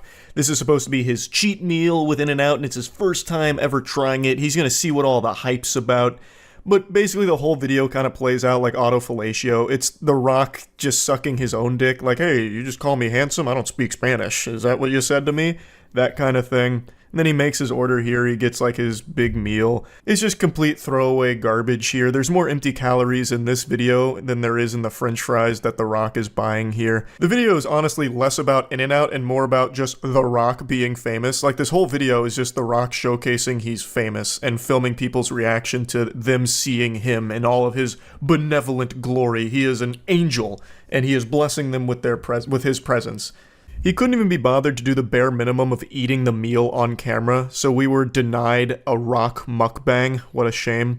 But here's his caption: my first ever In-N-Out burger experience. Rolled up in my pickup and tried to be cool AF with my order. And then emojis for car and sunglasses. God. But I didn't know the lingo. Didn't know who to pay, where to pay. I didn't know shit. What do you mean you didn't know the lingo? You just place an order. I don't know why he's pretending. You know, it's not like this is complicated jargon. But I'm a quick study. Loved everyone's positive vibes in there. Holy shit, it's The Rock energy. God, he just can't. No one has The Rock's dick in his mouth more than he does. Like, good God. Goodness gracious. Can you smell what The Rock is cooking? It's his own wiener. Oh my lord. His favorite meal. Love the grub, and love how everyone in the drive-thru looked at me like I have 3 heads when I gave them a tip. Thank you, In-N-Out, for being awesome. I'll see you down the road. So it clearly reads like it's supposed to be some kind of promotional thing for In-N-Out here. And it's all just standard celebrity trash, but this is the 3rd time he's done it. He keeps pretending that he's trying In-N-Out for the first time every couple of years. Why? Why are you lying about that? You could just say, like, I love In-N-Out, so I'm going back to In-N-Out. Let's go. Can't wait for more In-N-Out. Why does it always have to be your first time? We know it's not. So there was 2 articles written about this, like, why does The Rock keep lying about it? And I have no fucking idea. Why would you just keep lying about it being your first time going to In-N-Out? The other 2 videos are still on your Instagram page. It makes no sense to me. It's like the weakest lie ever. I remember when I was a child, I used to do lies like this for April Fool's Day, where I would tell my friends that the Buccaneers quarterback Brad Johnson was retiring, and they'd be like, is he really? And I'd go, nope, I gotcha. It's like, what? Why are you even lying about that? It's so lame. It's history in the making. It is Sunday night, approximately 11 p.m. It is Cheat Meal Sunday for all of us around the world, certainly for me here. And the reason why this is history in the making is because this is the very first time that I have ever tried an In-N-Out burger, or In-N-Out fries, or anything from In-N-Out for that matter. Now, I've picked up some In-N-Out burger before, through the drive-thru a few times for some buddies of mine. I've never tried it, so this is a first. That's such a convenient excuse. I've been through the drive-thru, but I've never actually eaten it. I've only ever picked it up for other people. That's like the timeless classic of, oh no, those aren't my drugs. I was actually just holding them for a friend. Now, he has a post from 2017, once again, through the In-N-Out drive-thru, but he doesn't have any evidence of him eating the meal, so I guess I can't say beyond a shadow of a doubt if he tried the In-N-Out meal when he bought it for the people in his vehicle. I would wager a guess that he has, because he keeps pretending like he doesn't even know what the fuck In-N-Out is, practically. He doesn't know how to go through the drive-thru or how to pay, according to his most recent Instagram post. So I don't know if the Men in Black keep coming around and neuralizing him every time he eats In-N-Out so he forgets entirely, or if this is just the weirdest marketing idea ever. I don't really get it. But I have said for about 5 or 6 years now that The Rock is the fakest celebrity in Hollywood. I truly believe that. I grew up a huge fan of The Rock. In the WWE, he was probably one of my favorites. Not up there with Kane, but pretty close. He cut the best promos. And to this day, if I had a nickel for every single time I said, "Can you smell what The Rock is cooking?" or if I imitated the people's elbow, man, shit, I'd be able to own In-N-Out by now. Like, he had a big impact on my childhood, but as he made it more into the mainstream consciousness, and as his fame grew, I feel like his soul kept getting chipped away at, whittled away, and now he's just this husk, this hollow shell that PR firms speak through. Like, every time he tries to vocalize something that's supposed to resemble his own thought or opinion, it feels like the most PR speak shit ever. Like, all of these PR suits are just using him like a fucking fleshlight, like this puppet, a ventriloquism act, where they are talking through The Rock. What really cemented that for me was when he went on Joe Rogan recently. I haven't listened to Rogan in quite a long time, but when The Rock was on, I was very interested to see if he would finally come out of his shell here and actually speak his mind. And he barely spoke at all. The whole episode was mainly crickets. Like, he barely engaged with anything because it seems like The Rock only vocalizes what his team allows him to. Like, it has to be the most filtered responses and statements imaginable. He's just so fucking fake, and this In-N-Out madness was just a cherry on top of it. Another thing, I'm getting way off topic now, but another thing with The Rock that always rubbed me the wrong way since it happened was about a year ago, he was a brief guest on Jeff Keighley's Summer Games Fest. So he was there to promote the Black Adam trailer, but Summer Games Fest was supposed to be like a celebration of games and talking about all of that. And The Rock sent in a video that he absolutely threw together in like 30 seconds, but he couldn't even go through that video without plugging his own fucking drink. Like, come on, you're already there just to promote a movie and you're still going to promote something else as well? He only has one mode, and that's sales mode. That's it. He didn't engage with the community at all. He couldn't even pretend to care about Summer Games Fest or Jeff Keighley's production or really gaming in general. He just can't even put on a facade that he gives a fuck about anything beyond just selling himself. Like, even in this In-N-Out clip that I showed you, the second one where he pretended that he, trying it for the first time, let me show you how it actually ends. Check this out. They're called double doubles, loaded with lettuce, tomato, onion, pickles, and cheese. Of course, we got fries here. Get this. The fries are good. So we're off to a good start. Now, the question becomes, I have the one and only Terramana tequila. What is going to pair best with, you know what? I'm the founder of Terramana, so fuck it. We make up the rules. So I'm going to go with Blanco and Reposado. Here we go, ladies and gentlemen. What a pleasure this is. My very first In-N-Out burger. That is a good combo. Here we go. Yeah, he couldn't even eat a meal without plugging his own shit. That's all he is doing anymore. He just says what his PR firm wants him to say, nothing else, never doing anything that even resembles like his actual personality or his actual thoughts. And then he is just constantly selling his own products and selling himself. That's it.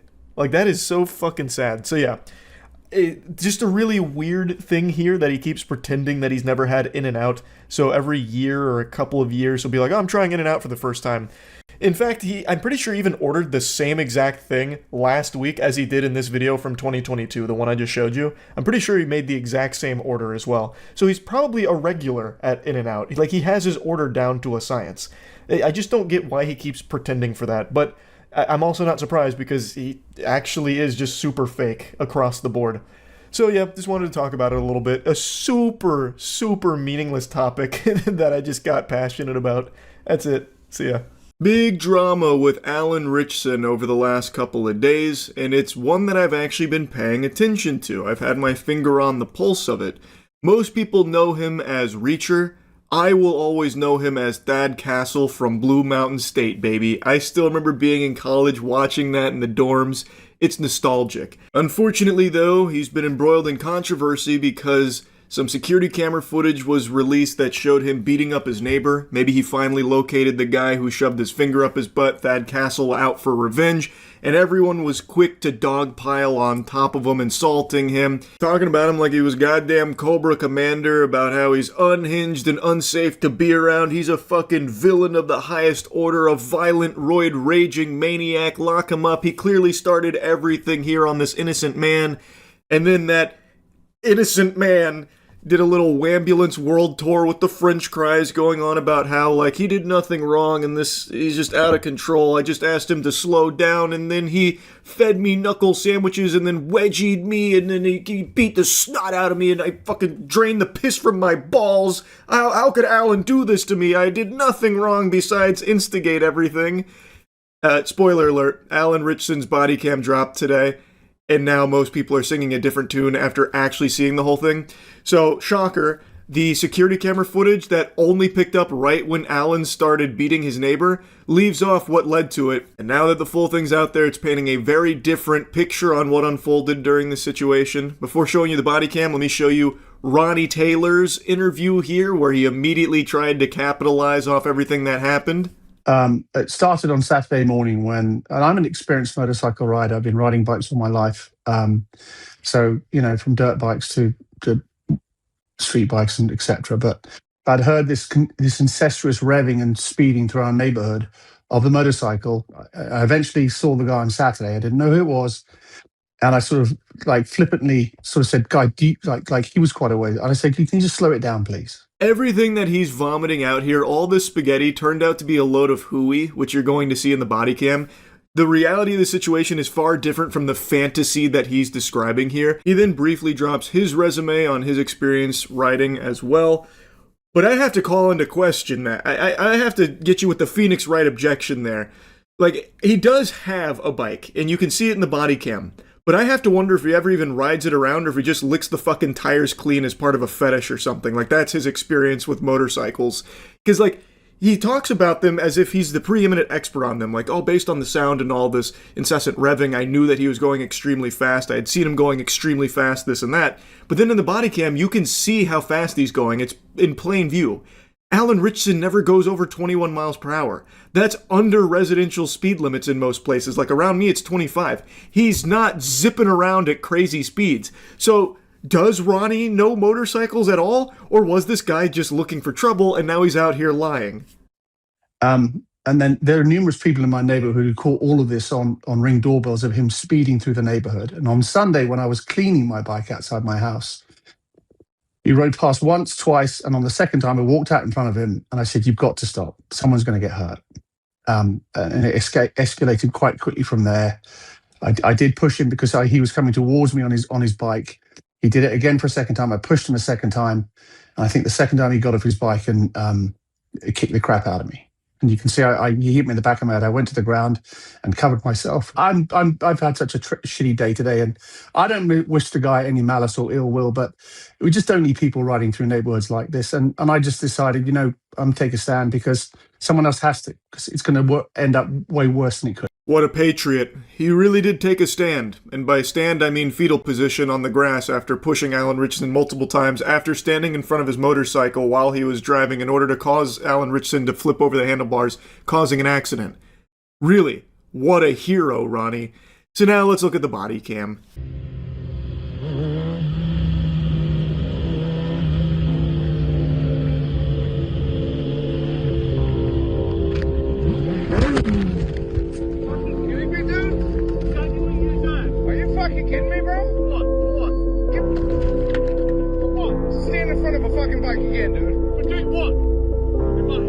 my fucking safety, bro. Are you kidding me? I should not be the fuck out of him. Go ahead, go down. Go ahead. I've called the BPD. I've called them already because you've been driving around this fucking neighborhood like a fucking lunatic. There's kids running around there. Go ahead. So you can see Alan, top speed in this was 22 miles per hour. Now, I guess it's possible he was going faster before the body cam footage starts, but I find that hard to believe because even after the whole altercation, there is like an extra minute of body cam showing him and his kids driving away on their motorcycles, and the top speed he gets to there was, I think, 30, which even then is still not like lunatic speed that Ronnie keeps claiming. But in the body cam, you can see he's going 22 at top and then starts slowing down, going near Ronnie. He gets down to, I think it was 19 miles per hour. Then you can watch Rat Ronnie decide to get in front of his motorcycle by taking multiple side steps over there like he was playing defense on a basketball court. So then he gets in front of Alan, who then slams the brakes. He squeezes very hard, and it sends him over the top of his motorcycle because he wanted to avoid hitting him. You know, he wasn't going fast enough to splatter him like it was Halo 3 or anything, but he still didn't want to cause some kind of injury to this guy who's now just fucking stood right in front of him. So I think that's very clear that Ronnie is the one that instigated this. It was not calm and collected like Ronnie seemed to indicate it was in his interview. He went in front of Alan, which could have very easily injured Alan, sending him over the handlebars there. Then that's when it gets a bit handsy. Alan and ridiculous Ronnie here kept shoving each other. It seemed like Ronnie did it first, so Alan shoved him, causing him to like ragdoll onto the driveway there. Ronnie, I think, now this is just my little game theory here, my tinfoil hat conspiracy. I think the plan was Ronnie was looking for money. I think he was trying to look for like an easy lawsuit. So he tried to position himself in a way that would have Alan Ritchson be the bad guy and like attacking him and shit. So he then stood in front of the motorcycle hoping that that little element of this whole thing would never see the light of day. That's just what I think, because this is just so inexplicably stupid from him. Alan doesn't appear to have been driving at lunatic speeds or driving recklessly. He's with his two kids and they seem to be practicing safe driving here on their motorcycles. And B, Alan immediately starts like instigating like physically with Alan afterwards too. When Alan is a big boy, that's a pretty big mammoth of a man right there. That is a mountain of meat.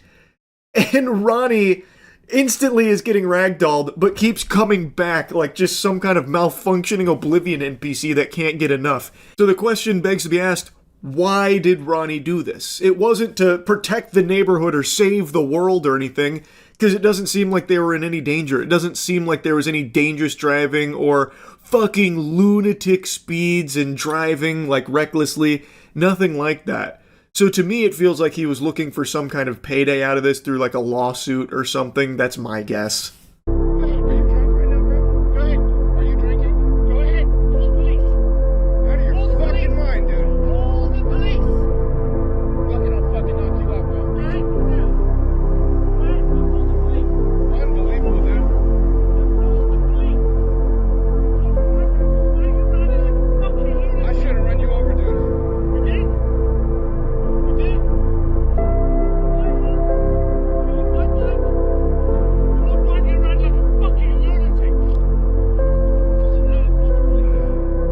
Side note, I hate whoever put this music here. This is so cringe. I hate how in the modern day and age, a video can't just have like real audio anymore if it's a vertical video. For some reason, people just feel the need to put in this kind of trash Facebook music that they find.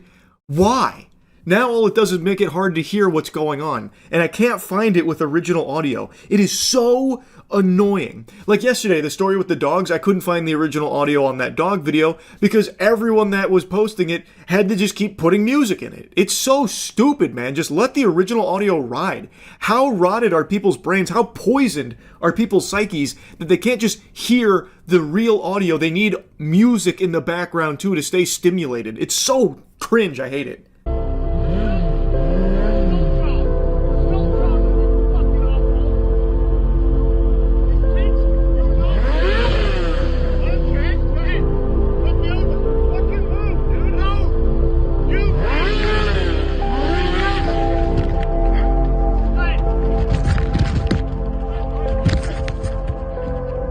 Ronnie keeps following him around saying that he's driving like a fucking lunatic. That is his only dialogue option here. This guy must have like a string on his back that you pull it and all he says is, driving around like a fucking lunatic. That's his catchphrase. That is literally all he keeps doing, is saying that.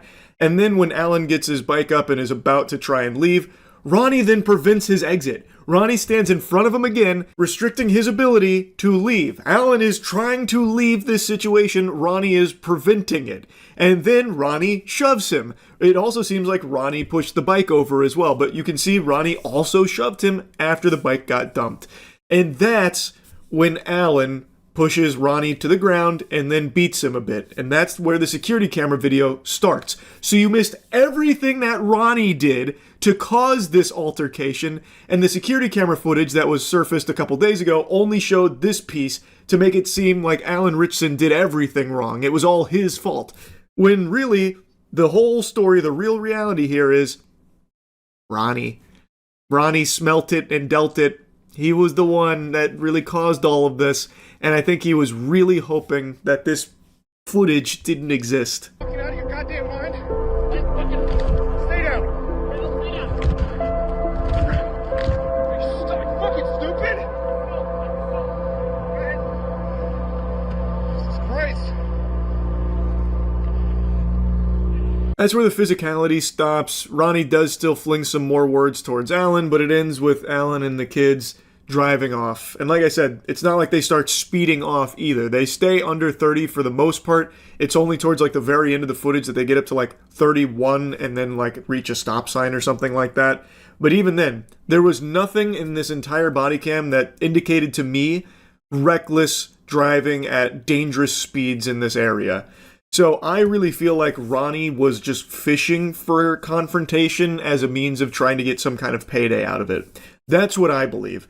And he instantly tried to turn around and like put his name and face out there with these interviews to garner sympathy. And I think that it's been largely unsuccessful now that this body cam footage is out there. So yeah, I wanted to yap about it a little bit. That's really it. So yeah.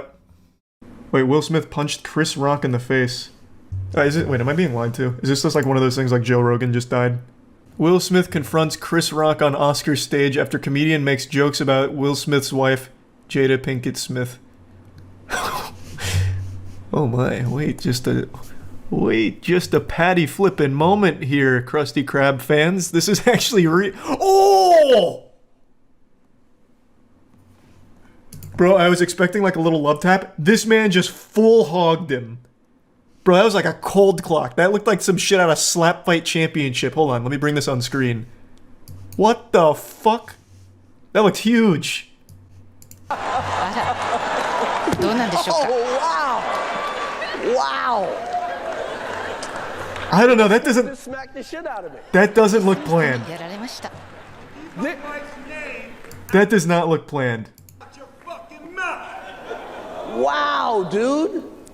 It was a G.I. Jane joke. G.I. Jane のジョークだったんです。I'm going to. Holy okay? shit. Okay.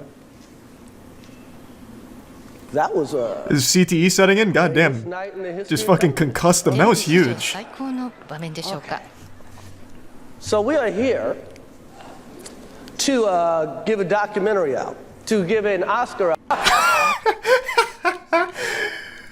Wow. Wow. Was that a bit? That doesn't look like a bit. I don't know, man. I've seen a lot of slaps. That doesn't look fake. Bro, I'm like the resident slap expert. Chris Rock eats it. There is no sign of flinching, and Will Smith doesn't advertise this slap at all. That really looks real. Yeah, that 100% connects. So if it was planned, Chris Rock has got an iron chin for going through with this. Because that's fucking huge. That was a real slap. Horrible stepping from Will Smith. True, this would be a penalty in the Slap Fight Championship ring. He did step. In Slap Fight Championship, you're supposed to say planted. But I think he was just throwing the rules to the wind there. Oh my god. Oh, wow! Wow! That would also probably be a clubbing penalty too. That was more like an open palm monk strike. And Chris Rock took it like a champ. どうなんでしょうか。 Oh, wow. Wow. What really makes me feel like it's real, because maybe they're just really good actors, right? But what makes me think it's real is Will Smith's reaction. Will Smith is a good actor, but he's not this good. Wow, dude. It was a G.I. Jane joke. G.I. Jane のジョークだったんです。 That's real fucking anger.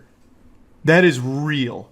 You can, like, hear and see how angry he is. Yeah, his eyes are going glossy, like, he's seeing red. What was the joke that he told? That had to be something intense.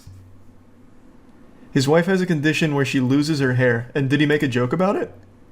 But making fun of bald men is fine? wait, what is this whataboutism? I didn't say anything like that. I just said it's still fucked up. What are you talking about? Jesus, man. God, that is like an actual Twitter moment right there. What is the popular screenshot? Twitter will take anything and change it around. Like, I could say I love pancakes and someone will reply, so you hate waffles? Something like that. I'm sure I butchered it, but goddamn, that was like a real Twitter moment. Damn, I can't believe this shit just happened. Man, the one time I don't watch the Oscars and it's actually entertaining. Just absolutely full on. I've seen thousands of slaps by now. Polish slaps, American slaps. I even saw the Tattoo Enthusiast slap tournament, like in the very beginning. I've seen them all. That is not scripted. And if it is, Chris Rock is... That man's a superhuman, and he should be immediately admitted to, like, the Slap Fight Championship League. Replay it again? Yeah, here you go. One more on the Jumbotron. どうなんでしょうか。 Oh, wow. Now, if it was scripted, I really feel like there would have been a tell. Because Chris Rock doesn't flinch or anything. He is just ready. He is even extending. And Will Smith doesn't advertise this slap at all. That shit came out of nowhere. That was a surprise Amazon delivery. That was 5 fingers to the face express. Will Smith wasn't even supposed to go up, he just did. Oh shit, so he wasn't even supposed to be on stage. Oh, I thought he was like going up to get like an award or an announcement or something and just surprised him with it. This man came the whole way like he was charging the pitcher's mound in slow motion. Imagine he wins the best actor now. Oh my god, yeah. I wish he was nominated for the category Chris Rock was presenting for best documentary. Then he goes up again and gets him with the left hand. He literally laughed at the joke. Again, I don't know the whole clip, but this would be my guess. We've all been there, where someone says a joke that fucking hurts. Your immediate response is to go along with it so you don't look like a bitch. So you don't look weak or you don't look bothered, because you never want to feel like that or look like that. So you just nervous laugh along with it. But then that shit must have festered for a minute and he's like, you know what? Fuck it. So then he went up and blasted him. Chris Rock tried to play it off. I mean, what's he supposed to do? Just cry? Bro, that shit hurt. And he was just being as professional as he could about it. He was a little rattled, though. He started fumbling his words a bit. A little stunned. Isn't that assault? It is, but only if the person assaulted presses charges. It's not like the police are going to storm the building and take Will Smith away in handcuffs unless Chris Rock himself presses those charges. How many of you have never been in a fight? I mean, I haven't been, like, the main participant in a fight, but I've helped break them up before. It's not like once a punch is thrown, all of a sudden you hear sirens in the distance. Like, that is something that you have to pursue. Oh my god, that picture... Hungrybox just posted this. Damn! Look at this shot here. I'll go full cam. I'm not going to pull it up on here again because of the Council of Cock. It's like a boogeyman of Twitter. Look at that fucking slap, though. Man, I told you that shit was not fake. Look at that technique! Will's even got, like, his other hand up, ready to, like, block a counterattack. And you can see the mark on his face where his fingers connected. Damn, that is textbook. Bro, did Vasily Kamatsky train Will? Like, good lord. In the full clip, Will had to walk so far. That stage is huge. He came in there like he was like a WWE wrestler entering the Royal Rumble. I was expecting like pyrotechnics like halfway through this walk. God damn. That's a huge stage. How sensitive can you be? My man got pissed. Like, he just got real mad. Yeah, I don't know.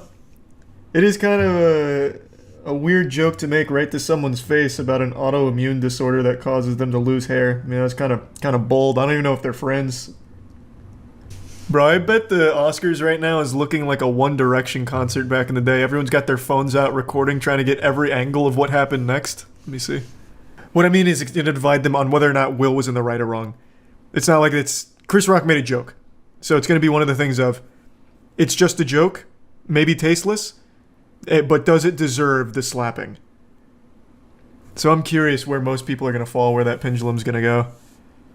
I imagine people are going to be like, you have to defend your wife, and by defending your wife, you're defending yourself. It was an insult on both him and his wife's honor, and Will did the right thing, an old-fashioned slapping. And then other people saying, Will's a pussy and he's insecure and this was too far. I think those are going to be the two sides. Chris Rock is probably like, damn. I wish Chris Rock had fought back. I would have loved to see like an actual scuffle, like, he just takes the slap and he's like, alright, bet. And then they just go at it. God, it would have been fucking cool. Like some actual schoolyard shit.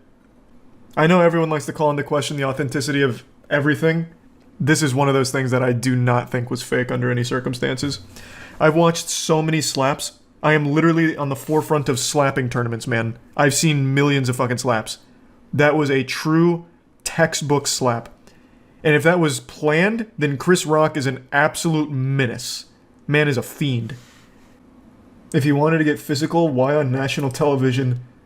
Bro, if I was to ever throw a punch at someone, I would want that shit televised. Like, if I was ever to go just hog wild, I would want it on the biggest stage possible. For sure. Yeah, that part, I would, yeah. So I'd want my slap to be televised, but I'd really like if they turned the cameras off when I was crying. True, good point. Yeah, it's kind of unlucky that someone filmed him crying too. So maybe we just cut it off right before the tears. Well, Will Smith literally got his start as a comedian and a rapper. He made fun of people's appearances and never had limits. Yeah. He just really didn't like that one. He thought that one was a super stinker.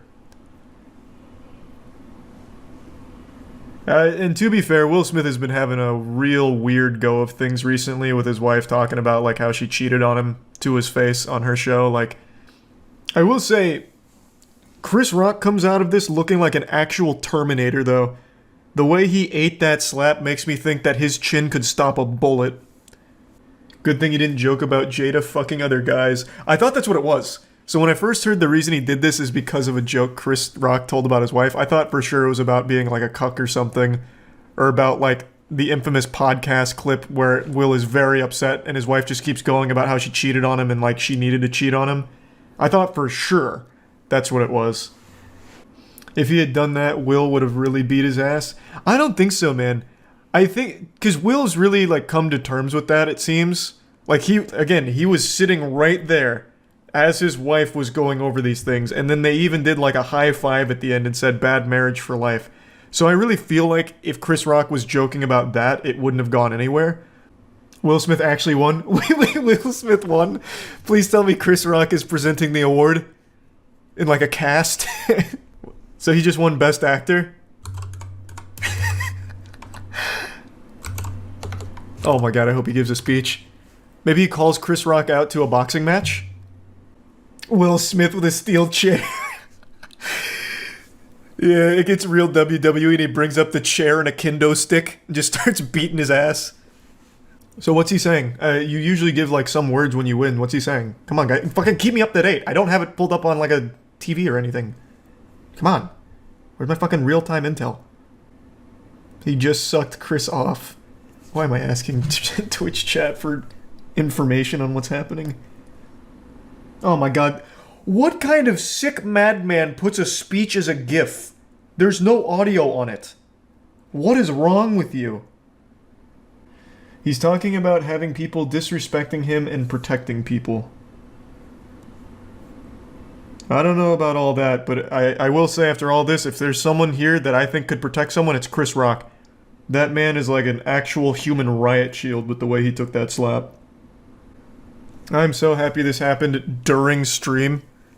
I got to be on the cutting edge of it as it was unfolding. We watched this tweet go from 5,000 likes to 177,000. So we were here. We dug our feet in. Do you think Amy Schumer will make a joke about Will slapping her vagina? Is Amy Schumer at the Oscars? What's she nominated for? I also love the people that tagged me after the slap went live immediately on Twitter saying a new slap champion has entered the arena. Yeah, it's crazy the public perception of Will Smith over the years, man. I remember growing up, he was one of the most beloved actors of all time. And then over the last maybe like 6 or 7 years, I'd say, it's gone real south. You know what it was? I can pinpoint the exact moment. YouTube Rewind. The second he did YouTube Rewind, shit went tits up. He did YouTube Rewind the year after his wife is talking about how she cheated on him right to his face, and then it's like it just keeps getting weirder and weirder for him. The Oscars is going fucking wild tonight. For Best Picture, they might just actually have a fucking SWAT unit repel in or something. I think this is a really unique opportunity for the Oscars. I remember before the Oscars were going up tonight, like before they started, everyone was like, yeah, no one gives a fuck about the Oscars anymore. It's such a worthless, egotistical waste. It's dead. Oscars ratings have been tanking for years. And now look at it. They can really pivot and maybe turn Oscars into like a combat thing. Like you fight for the award physically. So that way the fittest one, like the most like war-hardened veteran will win the award. That would actually get people to watch again. Yeah, apparently there was a nip slip too, but I don't give a shit about that. I've seen billions of nipples thanks to the internet. I don't give a fuck there. But you can't find high-quality slaps like that often. Where's his speech at? So he just keeps talking about protecting. I mean, I will say, if Chris fought back, I wonder who would have won. Because Chris ate that. Like, let's play out a scenario. Let's play out like a real Detroit urban survival training fitness course scenario. Chris Rock has jumped into Will's house. He's a burglar. And Will Smith has just tried to defend his wife with the slap. Chris ate that. Now what? Like, I don't know if it would have really, like, protected him, right? Because Chris was looking like a fucking tank. But maybe he just doesn't. Maybe he put all his points into defense and he doesn't have, like, good striking capabilities. This is a really sweet speech. It would have had a lot of impact if he didn't just slap a man before it. Could you take a punch from Will Smith? Man, fuck no. I couldn't take a punch from anyone over the age of 12. That's why I wouldn't get into like a YouTuber boxing fight. I would get absolutely blasted. The only people I'd fight is like children's toy review channels if I had to. This isn't about me. He didn't apologize to Chris. He apologized to his fellow nominees. Nice. I want to give a real sincere apology. I did something real silly a minute ago. And it's to all my nominees. I'm sorry. Fuck you, Chris. He said, I hope the Academy takes me back. Man, fuck the Academy. They run like the Sith Order. Like, man, they're weird. If the Academy doesn't bring Will Smith back just for the sake of perhaps another slap, then they've truly lost their mind. Because now I know I'll probably watch the next Oscars, even though I had no interest in this one, just because maybe Will Smith slaps somebody else. Maybe he just goes across the entire stadium just fucking slapping everyone. Like, now anything's on the table. It's unpredictable. Maybe he'll keep this energy up past the Oscars too. Like, maybe now that he's got a taste of blood, he'll be ready for a fight at the drop of a hat at any award show. Like the Nickelodeon Kids' Choice Award. Like, you better fucking watch your ass if Will Smith is nominated, because shit might just pop off. Man, I'm so tired of all the people saying it's staged. You have to be really young or really dumb to think that. This is absolutely one of those very rare, real moments that happens on TV. I have analyzed thousands of slap matches. Literally thousands. That slap fully connected. It wasn't telegraphed. If it was scripted, he would have absolutely had some kind of tell, like moving his shoulder or something. He literally hit it till the last second and blasted Chris, who didn't flinch or anything. He never saw it coming. And in the actual picture, you can see where his fingers hit his face. It left an imprint. And then the way that he gets this angry afterwards, keep my wife's name out of your fucking mouth, that's real rage. His eyes are glossed over. Like, he is genuinely mad. Dude, they're actors, so maybe. Exactly, they're actors, not fighters. Chris wouldn't sign up to get actually, attacked. Bro, half of these actors won't even do like the simplest stunts of like jumping off a curb into a superhero pose or something. You think they're gonna take a slap to the face? No chance. Alright, I'm back. Will Smith pile up any more bodies? Today, Will Smith posted a YouTube apology video for slapping Chris Rock at the Oscars. And when I saw it, I had to scratch my head and wonder why. It happened so long ago. I was confused. Why is he apologizing now? I felt like Robin Williams coming out of Jumanji asking what year it was. And then I remembered that that happened this year. It was 4 months ago that Will Smith slapped Chris Rock's head clean off his shoulders at the Oscars. He turned an award ceremony into a public execution when he blasted Chris Rock to Valhalla, just banishing him to the Shadow Realm with a slap.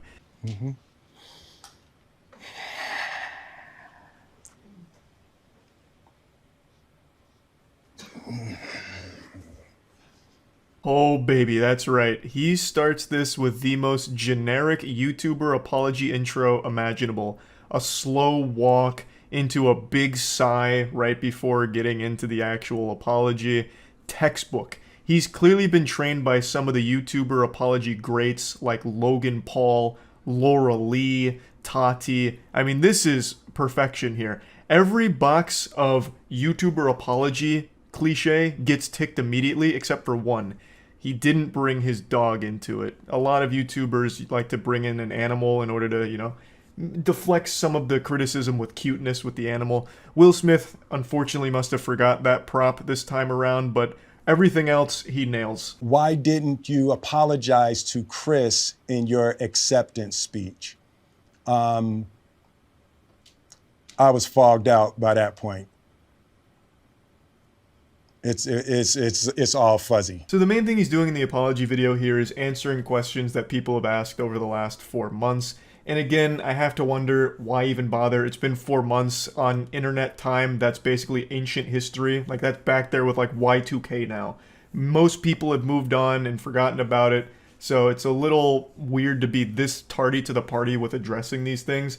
Now, of course, I understand this was like a career-ruining moment for him, so he wants to do his best to be perceived positively again, both by movie execs as well as the general public. So if he really did feel strongly enough that he wants to apologize, then all power to him. But anyway, the first question that he addresses here is one that I don't think anyone with half a brain ever asked in the first place. Why didn't you apologize to Chris during your acceptance speech?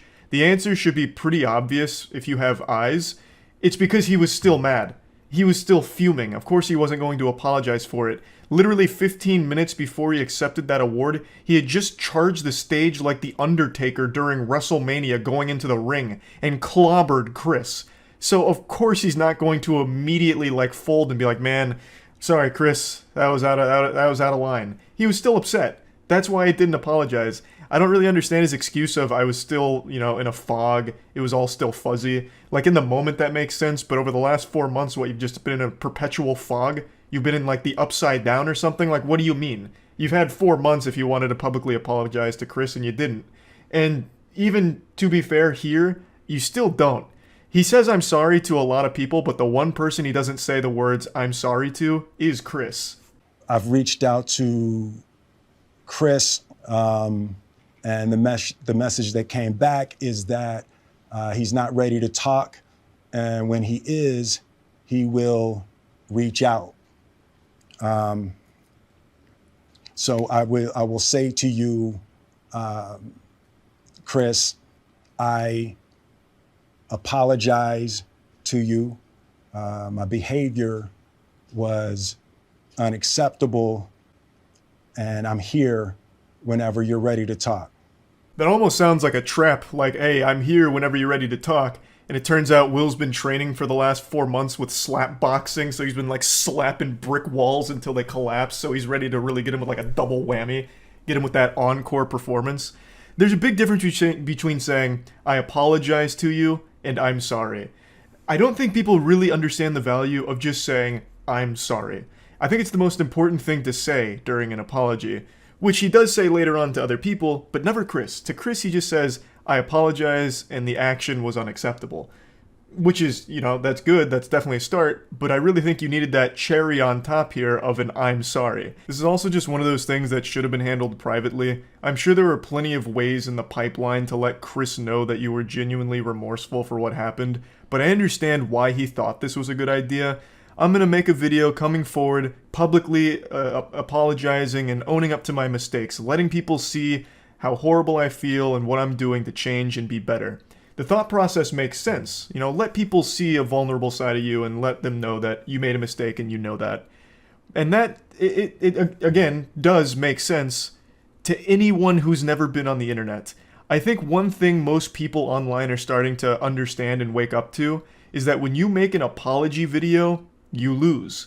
It's like what war games taught us. The only winning move is not to play. When you make an apology video, it is a lose-lose situation for you. You're either going to have people that don't believe that you're actually sorry, or they're going to have people that think that you didn't need to apologize in the first place, so now you look stupid. You look like a pussy.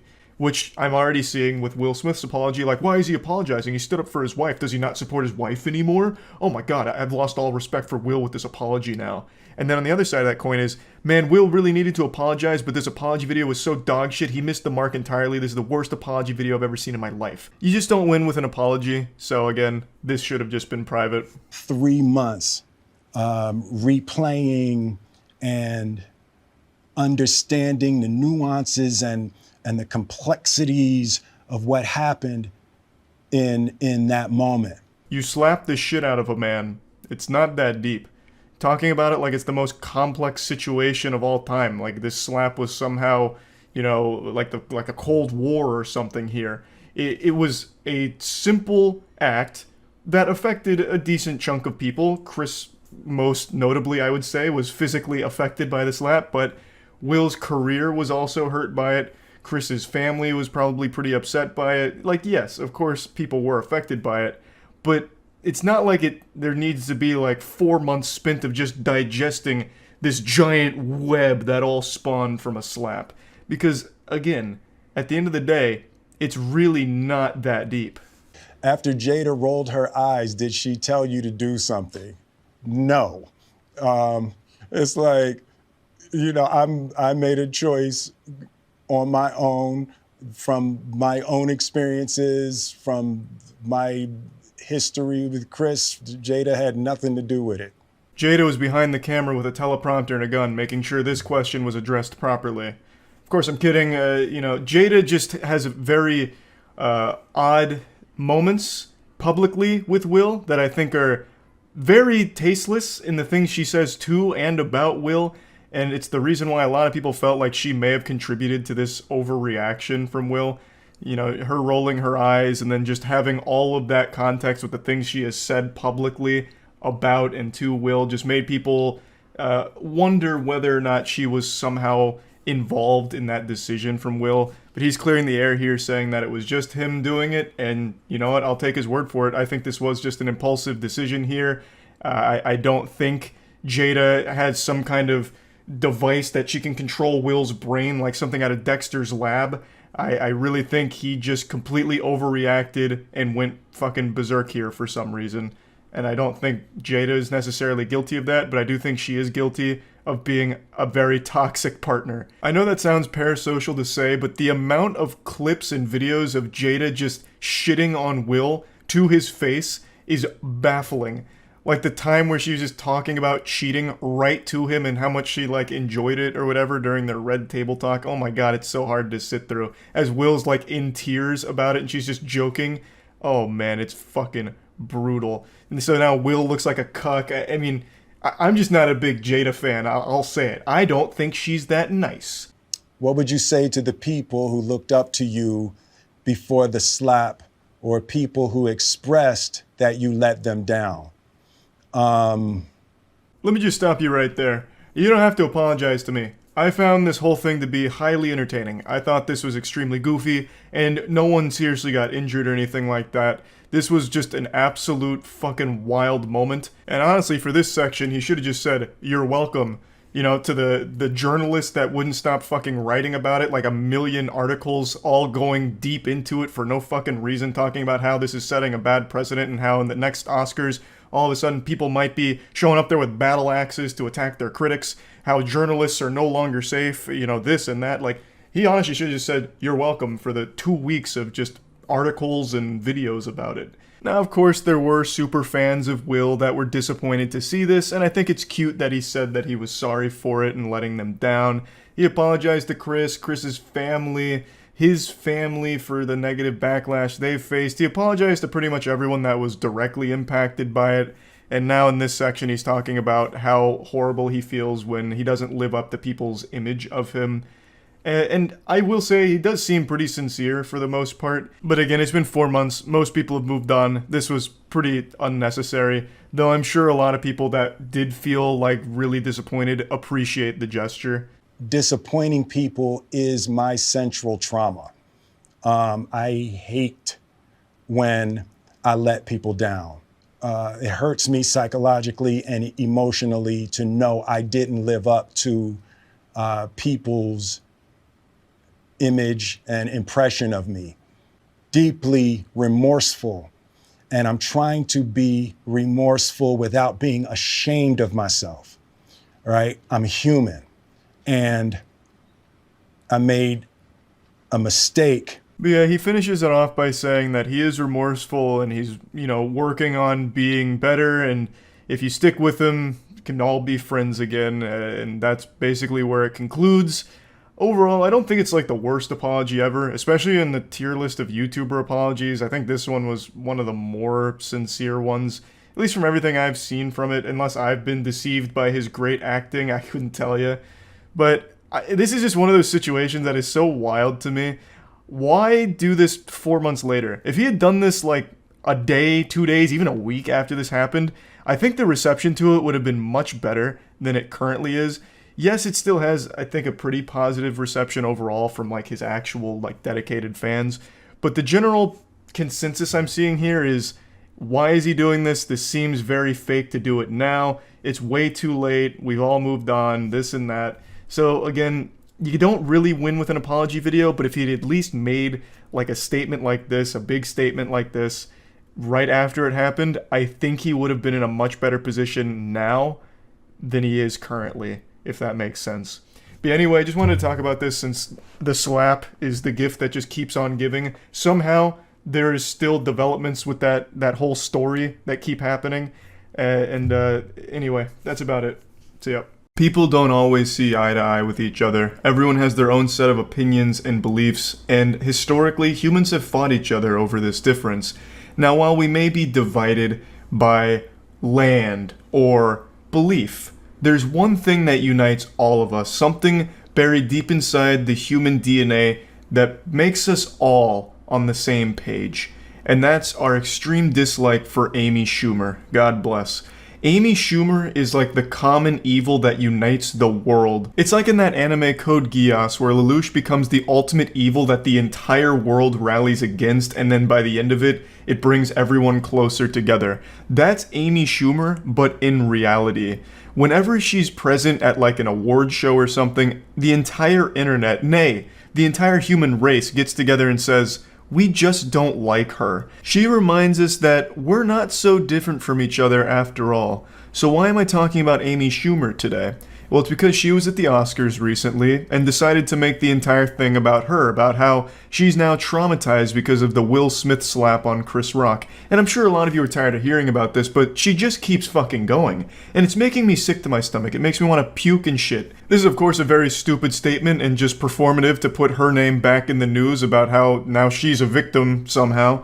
I don't think there's any world where Amy Schumer is right now sleeping with one eye open, just fearful that Will Smith, the boogeyman, is going to rappel through her window and slap her while she's asleep. But I'm going to set aside this stupid statement for a minute to talk about what really got my ass all grinded up, which is what she came forward with today. She bravely stepped foot in the Thunderdome today to reveal the jokes that were too edgy for TV. her side-splitting comedy that was just too intense, and she had to cut them from her monologue. Just like Voldemort's name, she wasn't allowed to speak of these things, but she decided to tell one of these super stinkers anyway, which is horrible news for anyone with ears. Don't Look Up is the name of a movie? More like Don't Look Down, the barrel of Alec Baldwin's shotgun. It's incredible how she can't even accidentally almost say something entertaining. And this probably isn't even her own joke. She has a history of stealing jokes. She probably just saw this shit on Twitter and it had like 100 likes, so she said it's mine now. And it's still fucking stupid. None of it makes sense. Alec Baldwin wasn't even in Don't Look Up. The joke doesn't work. I don't care that it's edgy. Edgy jokes are fine. It's just this is so poorly done from top to bottom. Alec Baldwin is not in that movie, so it doesn't even make sense. It'd be like me saying Moonfall, more like Poonfall, because Amy Schumer's talking about her vagina again. It's just dog shit. Sex in the City, more like Amy, stop having sex with the whole city. We're tired of seeing you on stage. Or He-Man, more like help me, man. I just had to listen to Amy Schumer tell another fucking awful joke and now I'm in need of medical assistance. I don't know why she would think it was a good idea to tell this joke after everyone told her not to tell it in the first place. They gave her a gift of shutting her up. Like, she didn't have to tell this joke. They were like, we're not allowing you to say it. We're putting the kibosh on it now. We're doing you a favor. And then she slaps them and all of us by telling this joke anyway. This whole situation is like if Amy and her friend were on like a walk and they approached this cliff and Amy didn't see it, but her friend did, so her friend reaches out to stop her from falling off the cliff, literally saving her life. But then Amy Schumer just blasts her hand away saying, don't tell me what to do, I'll walk where I want to walk, and then throws herself off the cliff. She then gave us a sneak peek at some other gut busters we missed from her here, some more of her comedic stylings. She said that she was also going to take aim at Joe Rogan and James Franco, but wasn't allowed to say any of that. But you can just come up and slap someone. That statement doesn't even make sense either, Amy. No one invited Will Smith to go up there and slap the shit out of Chris Rock. The man went up there and slapped the taste out of his mouth off script. The man had a full-blown Winter Soldier episode. It wasn't planned. You had a script that you were getting approved and everyone said these jokes just fucking suck. Don't tell them. It's not the same. She's always so incredibly desperate to put herself at the center of everything that ever happens, even when it doesn't make sense or even involve her in the slightest. She had a golden opportunity just to say nothing and everyone would have forgotten her miserable presence at the Oscars, but she just had to tell this awful joke and remind everyone why she was universally disliked as one of the worst comedians of our time. The only reason she ever even made it into the industry in the first place is because of getting a lucky spawn in life. She was born into a really rich and powerful family, and through leveraging those connections, she was able to make it to the big time. And it's one of the saddest stories in all of entertainment. But anyway, back to how traumatized Amy Schumer was from the slap. She said she's gonna need some time off to process it, and I think I speak for everyone in the world when I say, Amy, you take as much time as you need. If it's years, if it's forever, even, God damn it, you take that time until you feel better about what happened. We will all understand. No matter how long it takes. No, it should take a very long time to recover from something like that. So, wishing you the best in that road to overcoming that experience at the Oscars, having to watch that, and yeah, that's about it. So yeah. If there was a YouTube rewind this year, I imagine the bulk of the content would be apology videos. There have been more apology videos in 2023 than there have been apologies throughout the last 100 years of our species combined. And just like my age, that number only keeps going up. It's crazy just how common of an occurrence this is. And today we're going to look at a pretty rare one. This is the shiny Pokemon of apology videos. This one's not from a YouTuber or an internet content creator. It comes from two celebrities that I know all of you have seen before. Ashton Kutcher and Mila Kunis. We are aware of the pain that has been caused by the character letters that we wrote on behalf of Danny Masterson. So what are they saying I'm sorry for? What whoops-a-daisy blunder did they make? And I'm sorry to say this, sports fans, because it's not some kind of silly mistake. It's not like they gave like a hot take on anime and got dogpiled on Twitter for it or anything. What they did is actually pretty deplorable. They, as well as many others, were requested to write letters to a judge in regards to the Danny Masterson rape case. I actually didn't even know this was going on. I only just learned about this. Danny Masterson of That 70s Show fame, a show that Ashton Kutcher and Mila Kunis were a part of for a very long time, has just been sentenced to 30 years to life in prison for 2 out of the 3 counts of rape that he was facing.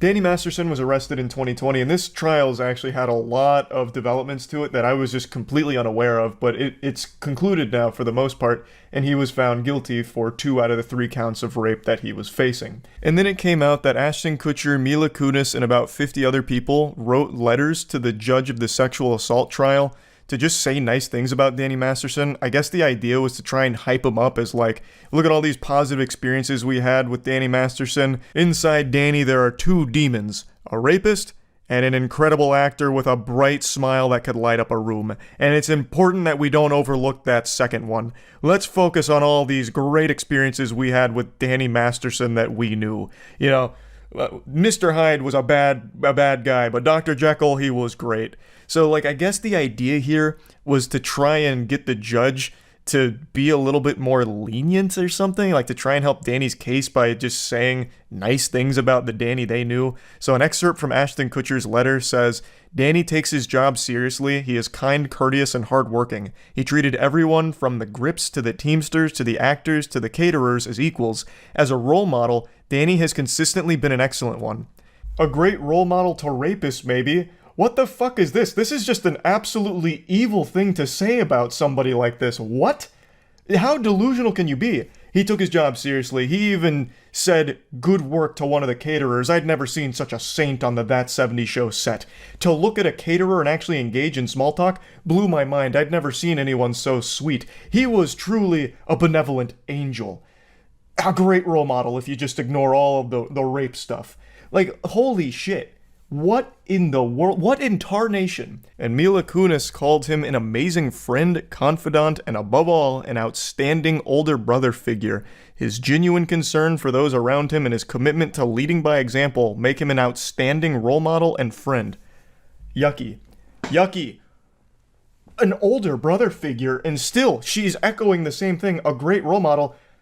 He just got convicted of rape, and it's not like this is a case with like a lot of holes in it and it was like some kind of fishy investigation or something. Like this is a pretty cut and dry case. The only reason it took 3 years is because there is a lot of interesting stuff that may or may not have been going on with Scientology being involved. I don't like to even mention that word because that's a very scary thing to even bring up.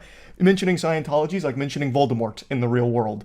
But perhaps there were, you know, a few Tom Riddle diary exchanges that led to some shady shit going on throughout this case, at least from what I've read so far. This isn't something where you would see all of the evidence, see the verdict, and start wiggling your finger like, no, justice wasn't served here.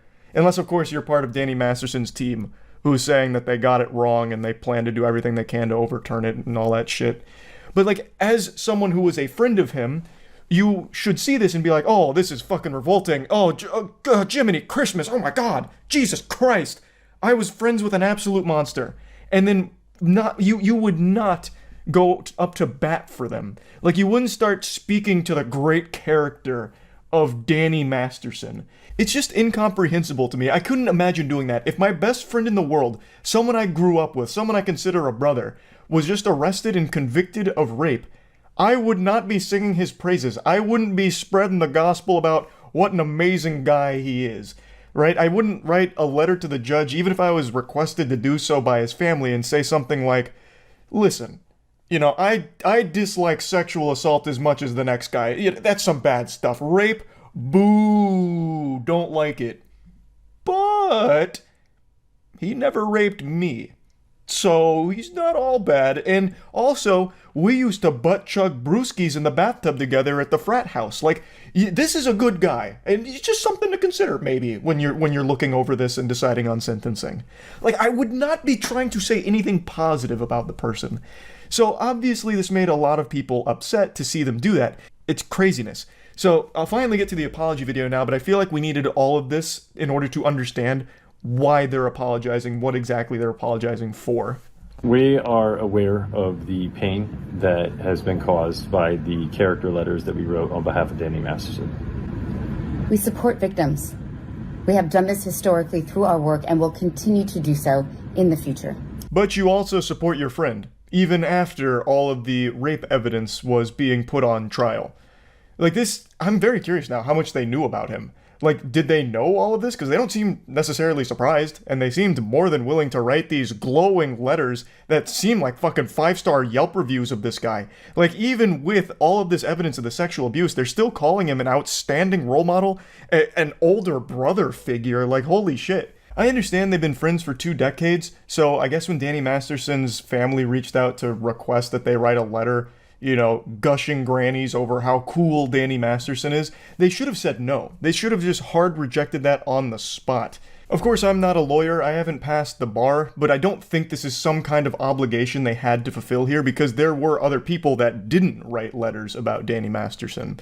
But let's assume they were forced to. You can still say, I was one of Danny Masterson's best friends. I didn't know this side of him. I didn't know he was an evil person, so I don't feel comfortable saying anything nice about my experience with him. Full stop. Like, that could just be the end of it. A couple months ago, Danny's family reached out to us and they asked us to write character letters to represent the person that we knew for 25 years so that the judge could take that into full consideration relative to the sentencing. How rotted and corrupt is the brain of a Hollywood drone? Like a Hollywood fucking clout zombie. I can't even begin to try and process how their noodles work. How can you just say that so nonchalant like it's not a big deal and not just fucking diabolical?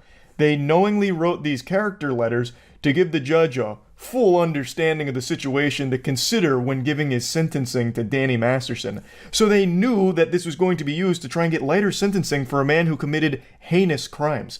How do you sleep at night like that? Like after doing that? I don't get it. Like, a lot of people wrote letters, of course, it's not just these two, but these two are the most public figures about it. But I imagine they called anyone that ever even crossed Danny Masterson's path, like, hey, it's me, Tim Clifford. I was Danny Masterson's 3rd grade math buddy. We played together on the kickball squad, and he was a superstar. One of the finest kickball players the East Coast had ever seen. Thanks for reading. And the judge would be there, scratching his chin. I didn't consider that he might have been very good at kickball. Maybe we shouldn't be so harsh on him. Like, I understand it's not just these two. Like, everyone wrote these letters, and I guess they all understood that it was supposed to help Danny Masterson maybe get a lighter sentence. I just don't know how you can do that. Like, in good conscience, it makes no sense to me. You shouldn't want a convicted rapist to get a lighter sentence for the crimes. The letters were not written to question the legitimacy of the judicial system or the validity of the jury's ruling. They were intended for the judge to read. And not to undermine the testimony of the victims or re-traumatize them in any way. We would never want to do that. Hey guys, we were just being super evil behind closed doors, and it's a real shame you guys had to see this side of us. We were hoping you weren't going to notice. This was really meant for the judge's eyes only. We don't want to re-traumatize victims. We just want to make sure the person that victimized them gets the lightest sentence possible for the crimes. And I like how they immediately go into an argument no one's making, like, our letters weren't meant to undermine the legitimacy of the claims. I don't think anyone's claiming they were. Your letters are there to serve as a way of trying to help your friend get a less long, less severe sentence for some absolutely evil shit they did. Which is very bad. It's still horrible. And we're sorry if that has taken place. Our heart goes out to every single person who's ever been a victim of sexual assault, sexual abuse, or rape. Man, unfortunately they didn't even do the apology video classic cliche of saying thank you before signing off. You didn't even thank us for watching the apology video? Are you serious? Do you have no manners at all? But yeah, you care so much about the victims of these horrible things, and yet for some reason, a person who was actively engaging in these crimes, you decided to write really nice things about to try and help them. That's really weird. It's hard to believe you now, after all of this. It's just a fucked up situation. Danny Masterson is getting justice, which is the most important thing. But how the fuck could so many people around him willingly just write nice letters about him to try and actively help him in this case? It just doesn't make any sense to me. So yeah, that's really about it. So yeah. You all know how much I love awful YouTuber apology videos, but today I've got something truly special to show you. This is the magnum opus of saying I'm sorry. It doesn't come from a YouTuber either. This comes from a basketball player, and he completely redefined the apology video meta. He made an entire apology documentary. I'm talking about Draymond Green. Now, I don't know how many of you are some red-blooded American, brewski boofing, patriotic sports fans, but I'm going to break down the situation for those of you that aren't and don't know what I'm referring to. Draymond Green is a professional basketball player, plays for the Warriors, and recently he was filmed in practice punching his teammate after an argument. I can't show the video because YouTube will probably age restrict it for shocking and disturbing content, which it's not. So I'll just paint the picture with words here. So Draymond Green and Jordan Poole are at practice, and then some words get exchanged between the two. I can't read their lips, and the quality looks like it's straight out of 2001 off of a goddamn Motorola Razr, so the quality's fucking abysmal. Don't know what they said to each other, but they were some not nice words being exchanged. Perhaps Jordan Poole hit him with a SpongeBob reference that he didn't appreciate, something like, "Hey pal, you just blow in from Stupid Town." Then Draymond Green gets up in his face. Jordan Poole pushes him off, and in response to that, Draymond Green fucking cranks a mean one and lets a go-go gadget extendo knuckle sandwich fly, absolutely blasting Jordan Poole. I don't think it was a full-blown knockout, but Jordan Poole did hit the ground hard. Like, he went down harder than the UPS delivery driver throwing my packages at the door. But this is where this fight started and stopped. The team separated the two of them, and the video was leaked to TMZ, and this became a huge deal in the entire sports world. Afterwards, Draymond Green did issue an apology publicly, saying he was sorry for the whole situation and how embarrassed he was by it. But clearly he wasn't embarrassed enough because he decided to shamelessly make a documentary about this whole situation as well. The man made a full-blown, goddamn Michael Moore-style documentary on his punch of his teammate. It's so weird and goofy. I'm going to show that to you now, at least bits and pieces of it, but I also want to let you all know, if you're not familiar with Draymond Green, the guy has a reputation for being a bit of a douchebag. If you just type in Draymond Green hitting players in the nuts, you can watch full compilations of how many times he's kicked other basketball players in their ball sack. He's made a habit out of it. There's one player in particular, Steven Adams. I believe he's kicked him in his fucking jewels 3 times. 2 times in one game, if I remember correctly. So he's got a reputation for being a bit of a dirty player and a bit of an asshole. So this was just a nice cherry on top of that already pretty bad reputation. On October 5th, Draymond Green and teammate Jordan Poole got into a verbal altercation during practice. The incident ended with Draymond punching Poole in the face. Yeah, they pulled out all the stops for this one, all the bells and whistles. They got a professional voiceover here, making it sound very official, professional. And you would think most people in general would want to move on from a controversy like this. Just, apologize, put your head down and ignore it, so that way it will hopefully go away faster. But for some reason, Draymond and the whole team that put this piece together really like to roll around in the drama of this, making it a spectacle. I don't know what they thought was a good idea about this, making a documentary to explain the punch. It's totally unnecessary. I think everyone understands what happened here.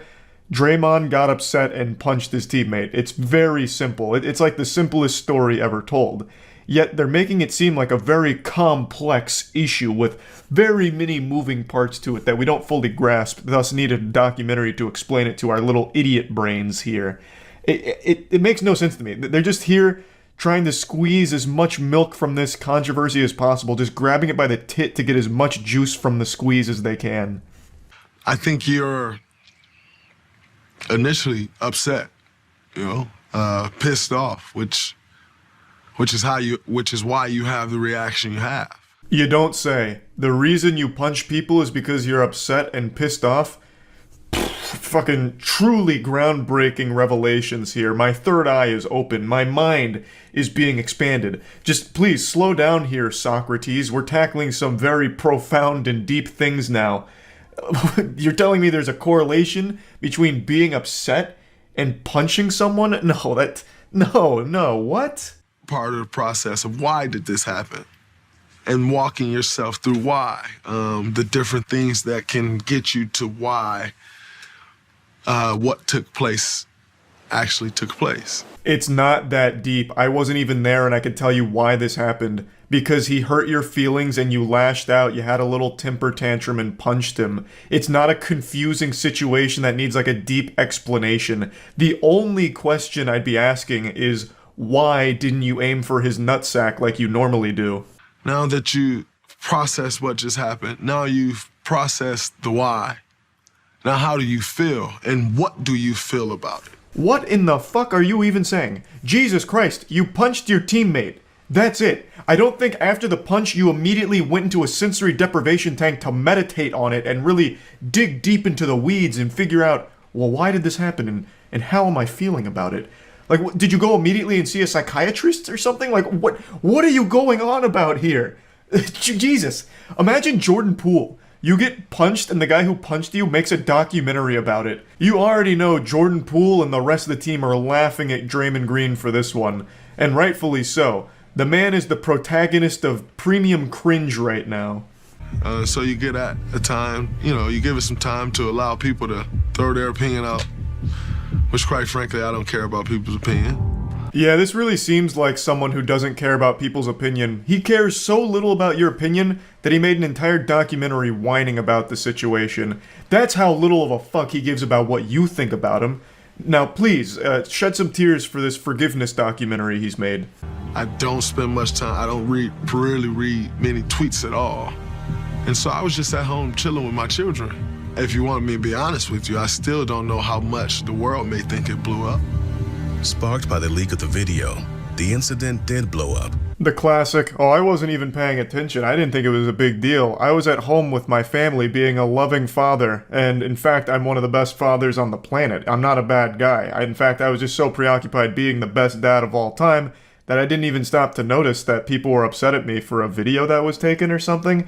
I don't even know if it was a big deal at all. I apologize to his family. For me, that is the task at hand, to rebuild trust in our locker room. I felt as a man, I felt as a leader, that I would do everything that I can to make this right. That's a clip from his public apology when this first started blowing up, and I actually thought it was fine. He said, I'm sorry to Jordan, his family, his team, and then explained how he's going to try and make things right and make things better and get trust back in the locker room. And then a week later, he makes this absolutely insane documentary about the punch. So clearly something went awry there. The first response he had, I think, was okay. He's just like, you know what, I fucked up. It is what it is, and I'm sorry. And now he goes full Hollywood here, sniffing his own farts, and makes a documentary surrounding this punch. It's on me to make sure we're headed that way. Time clarity, you know what it is, I know what it is. Continue to move forward, put it behind us. It helps. Allows you to start the process and get back to business. That's where I go from here. That's where we go from here. Gotta love how this video is supposed to be like an explanation for why it happened and a little documentary surrounding it, but it doesn't even do that. It doesn't do the bare minimum. He just says well, why did it happen? And it's the process of understanding why it happened, but never even says why it happened. He never even explains why he did it. I mean, everyone knows why he punched him. We all get it. But this whole documentary was built around the idea of, well, here's his chance to defend himself and give his side of, what happened here and how regretful he is. But it doesn't even do that. But you want to know the best part of this documentary? It says nothing. It doesn't even make a point. It's just hey, here's Draymond Green, he punched this guy, and here's him moderately reflecting on it. And then he goes back to practice and he says it's time to get back to work and he hopes he could lead the team better now. That's it.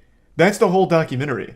It has no purpose whatsoever. It's mind-blowing that this got made, but regardless, that's pretty much where the documentary ends. It's very silly, and I just wanted to talk about it because I think it's a wild set of circumstances here. Making a documentary about your outburst punching your teammate is such a bold move, and yeah, that's about it. So yeah. P. Diddy. I'm sure most of you know that name, and I'm sure in recent times you've at least heard a little bit about the awful things he is accused of. P. Diddy has been a huge individual in the music industry for decades now, and with a lot of new information coming to light about his past as well as what he's been doing behind the scenes, a lot of people are comparing him to the Harvey Weinstein or the Epstein of the music industry. It's abhorrent stuff that's come to light.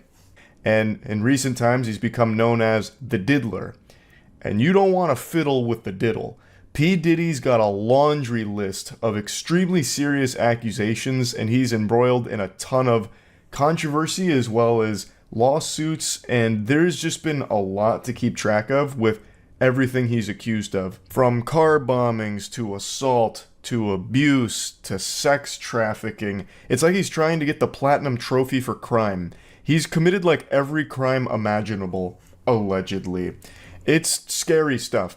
And like I said, there's been so much that I imagine a lot of you aren't even aware of all of it, but luckily, Jackson, Windigoon, and myself did all the heavy lifting and compiled all of the information about everything he's accused of into our Red Thread episode covering P. Diddy. I'll drop a link to the full episode in the description, but for this one, I'm just going to give you all of the most pertinent information concerning the P. Diddy case. We're going to start with Cassandra Ventura's case against P. Diddy. She was in a relationship with him for quite some time and suffered greatly as a result. It initially started with P. Diddy signing her to his record label, Bad Boy Records. He signed her for a 10-album record deal, which is a ton. 10 albums is more than probably most artists have ever put out. Unless you're someone that's just using AI-generated music, it's hard to just shit out 10 albums. That's a lot. Like, that's not small potatoes at all. You're fucking in there for like 30 years to make 10 albums, most likely. And it seems like from the very start, this was all just a ploy, a nefarious scheme from P. Diddy to get Cassandra to be with him. So immediately he started driving a divide between her and her boyfriend. He would leverage his power in the industry to just have control over her. And it's just a horrible, horrible situation. So on the 16th of November of 2023, P. Diddy's ex-girlfriend, Cassandra Ventura, filed a lawsuit detailing a years-long series of abuse perpetuated on her by Diddy. Ventura claims that she was trapped in a cycle of sexual abuse, violence, and sex trafficking, listing that Diddy, A, raped Mrs. Ventura in her home after she tried to leave him, B, often punched, beat, kicked, and stomped on Miss Ventura, resulting in bruises, burst lips, black eyes, and bleeding. C, blew up a man's car after he learned that he was romantically interested in Mrs. Ventura. D, forced Mrs. Ventura to engage in sexual acts with male sex workers while masturbating and filming the encounters. Ran out of his apartment with a firearm in pursuit of a rival industry executive whom he learned was nearby. All right, never mind. He could have absolutely killed Tupac if he's doing shit like that. He's assassinating rival industry executives. Yeah. Yep. So for what it's worth, I don't know if you clarified, but the car explosion was actually Kid Cudi being the victim. So Kid Cudi's car exploded in his driveway, and P. Diddy is the one that's blamed for it. Cassie was in a relationship with producer Ryan Leslie from 2004 to 2007. It appeared from the start, however, that Diddy was interested in a relationship with Cassie. He started to push her away from Ryan and forced a divide between them. Diddy was in a long-term relationship with Kim Porter, which ended in 2007 due to his alleged infidelity. Even while in his previous relationships, Diddy would apparently not allow Ryan, her boyfriend, around, flirting with Cassie and forcing her to do drugs while she was in private with him. Cassie was young and impressionable. Diddy flaunted his wealth, showing his ability to look after her or control her. Diddy had the ability to skyrocket Cassie's career, but in return, he seemed to have wanted her obedience and loyalty. She feared that rejecting him would harm her future career and album deal, so she eventually went along with his request. So just the like age-old manipulation tactic that all of these like Hollywood producers and all these executives have used time and time again. It's like you want to be famous, don't you? Yeah, you want to be famous. Just holding it over their head. Just some awful stuff. The stuff that started the Me Too movement, obviously. Harvey Weinstein, stuff like that. Obviously, just massive amounts of pervasive corruption that's kind of systemic in all those entertainment industries. And yeah, I'm not shocked at all that Diddy is one of them, the biggest proponents of it. Yeah, people using their power to get sex. Yeah. Casey decided to leave, prompting Diddy to repeatedly message her throughout the night, accusing her of leaving him high and alone. Imagine getting those kinds of messages and these actions from what is ostensibly your boss. Because he is. He's a boss. Come back, frowny face. I'm all alone. You're just gonna leave me like this? I'm scared. I'm high and I don't want to be alone. Why have you never messaged me like that, The Charlie? phrasing of that did seem kind of juvenile, accusing her of leaving him high and alone. Like, I'll start sending you those text messages, Jackson, when I'm out, like at a bar. It's like, Jackson, I'm so lonely. Where are you? why didn't you come? Why aren't you here? Where's my hug? Yeah, where's my hug? But it's a little funny that someone whose whole mantra is like, as a big, tough and rumble rapper, part of the lawsuit is that he had a cuck fetish, you know? Like, I mean, that's how that always goes, right? Like, I feel like we see that a lot with like these perceived powerful people, like strong guys. It's always like, well, he actually really like to watch me fuck other dudes in front of him. It happens all the time. Oh, yeah? Yeah, you think you're tough? You think you can take my girl? I bet you'd like to. Why don't you do it right now? Go. And there she is. You think you're so tough, huh? Why don't you fuck my girl? Oh, you think you're such a fucking tough guy, huh?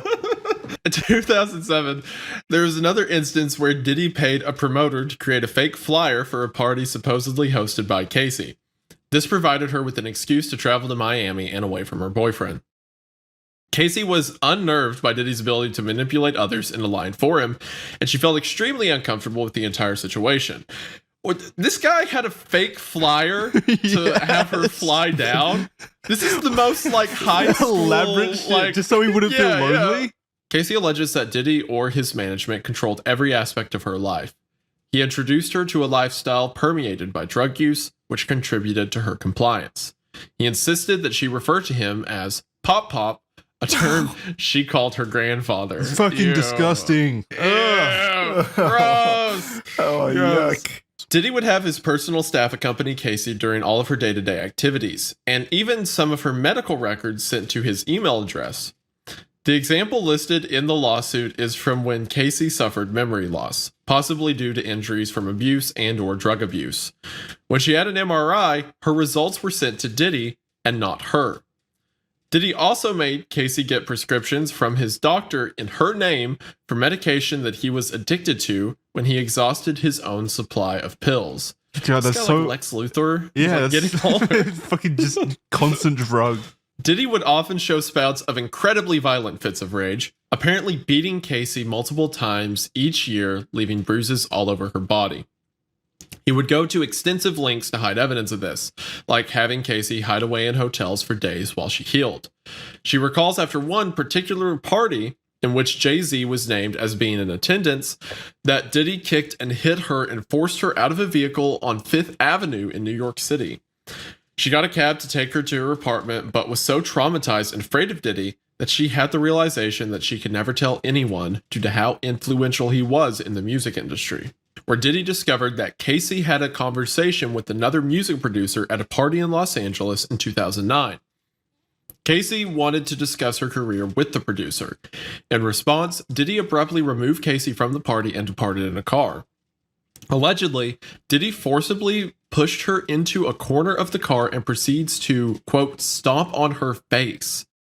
Despite the presence of Diddy's security team, the situation escalated beyond their control, which showed her just how loyal his network was. I doubt the security team even like tried to stop it, right? No, they definitely didn't. Casey was expected to find locations and hire male sex workers when Diddy wanted. The situations being frequent, sometimes weekly. He would become so intoxicated and belligerent during these situations and would allegedly also beat Casey in front of the sex workers. The lawsuit lists multiple locations where this, what Diddy referred to as our secret to Casey, would happen, including Trump International Hotel, the London Hotel, the Intercontinental Hotels, and more. Man. Hotel suites would be decked out with baby oil and Astroglide, and Diddy would provide Casey and the sex worker with seemingly endless supply of drugs, including ecstasy, cocaine, GHB, ketamine, weed, and alcohol. What's GHB? I have no idea. I don't know what that stands for. Diddy would film these encounters, and even when Casey deleted the videos, Diddy would claim that he had backups. So using it for blackmail, probably, like hoarding these videos. Oh yeah, absolutely. Casey tried to escape Diddy multiple times, but he utilized his staff and networks to lure her back in. During a brief breakup, Casey actually dated musician Kid Cudi. Diddy was irate as he had found her phone and saw emails between her and Kid Cudi. He apparently had a manual corkscrew in his hand and charged towards Casey in an attack. In a panic, Casey escaped to Kid Cudi's home. She returned to Diddy, however, as she felt as though she had no choice when Diddy would ask to just talk to her. Diddy was still enraged and hit her multiple times.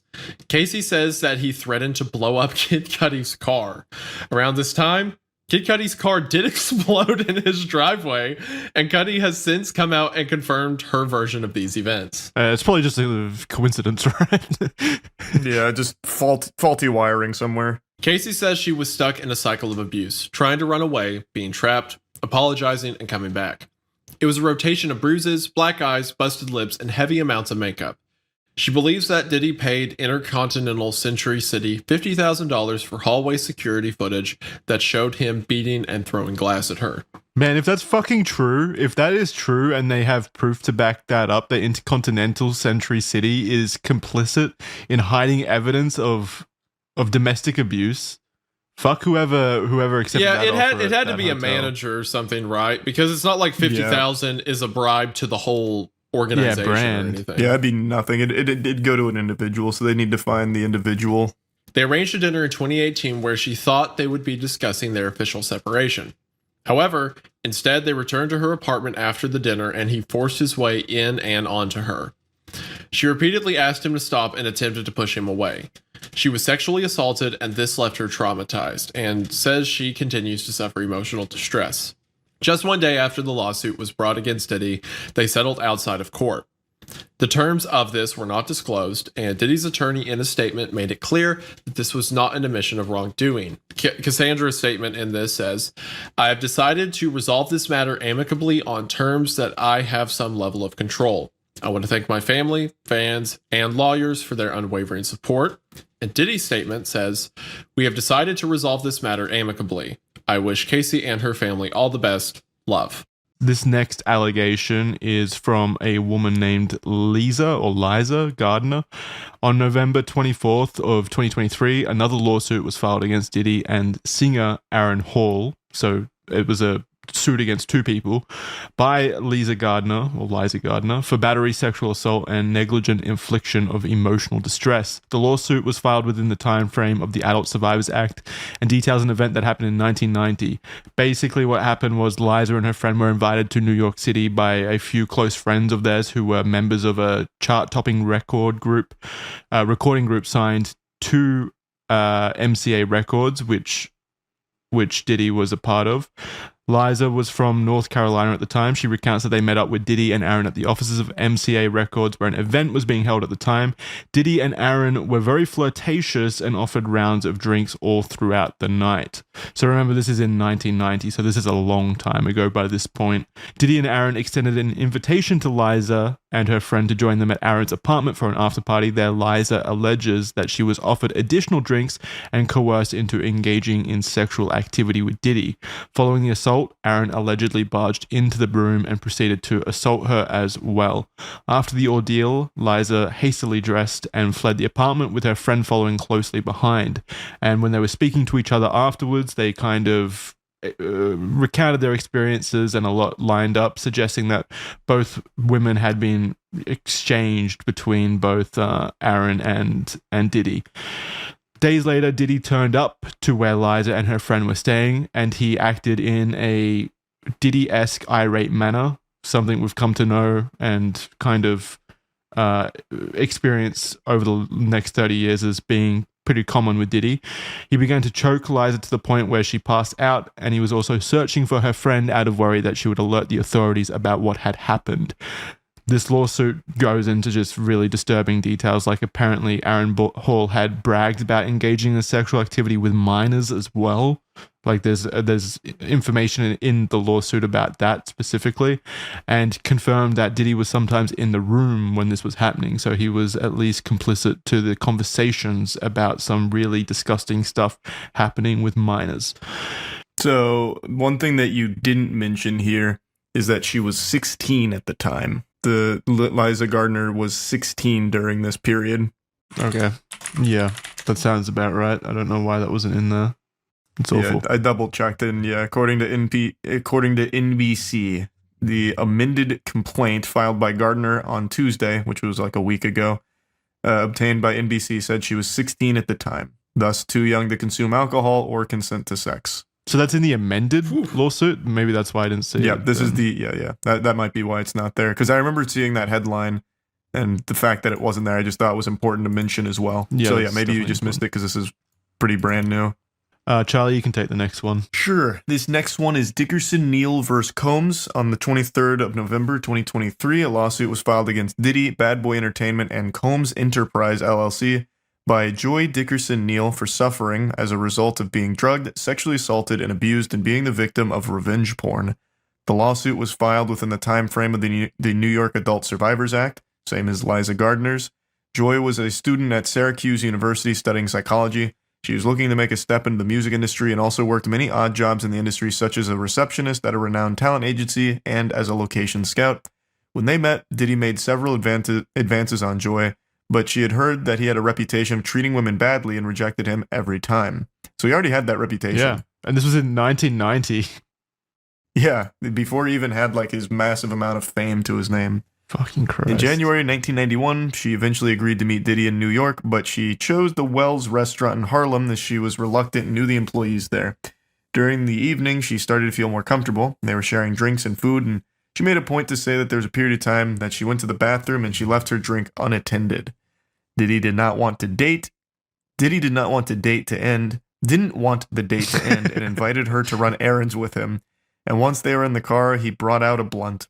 Originally declining, Joy felt pressured to take a hit, and Diddy told her he would have her home with enough time to study. After this, Joy says her memory is incomplete.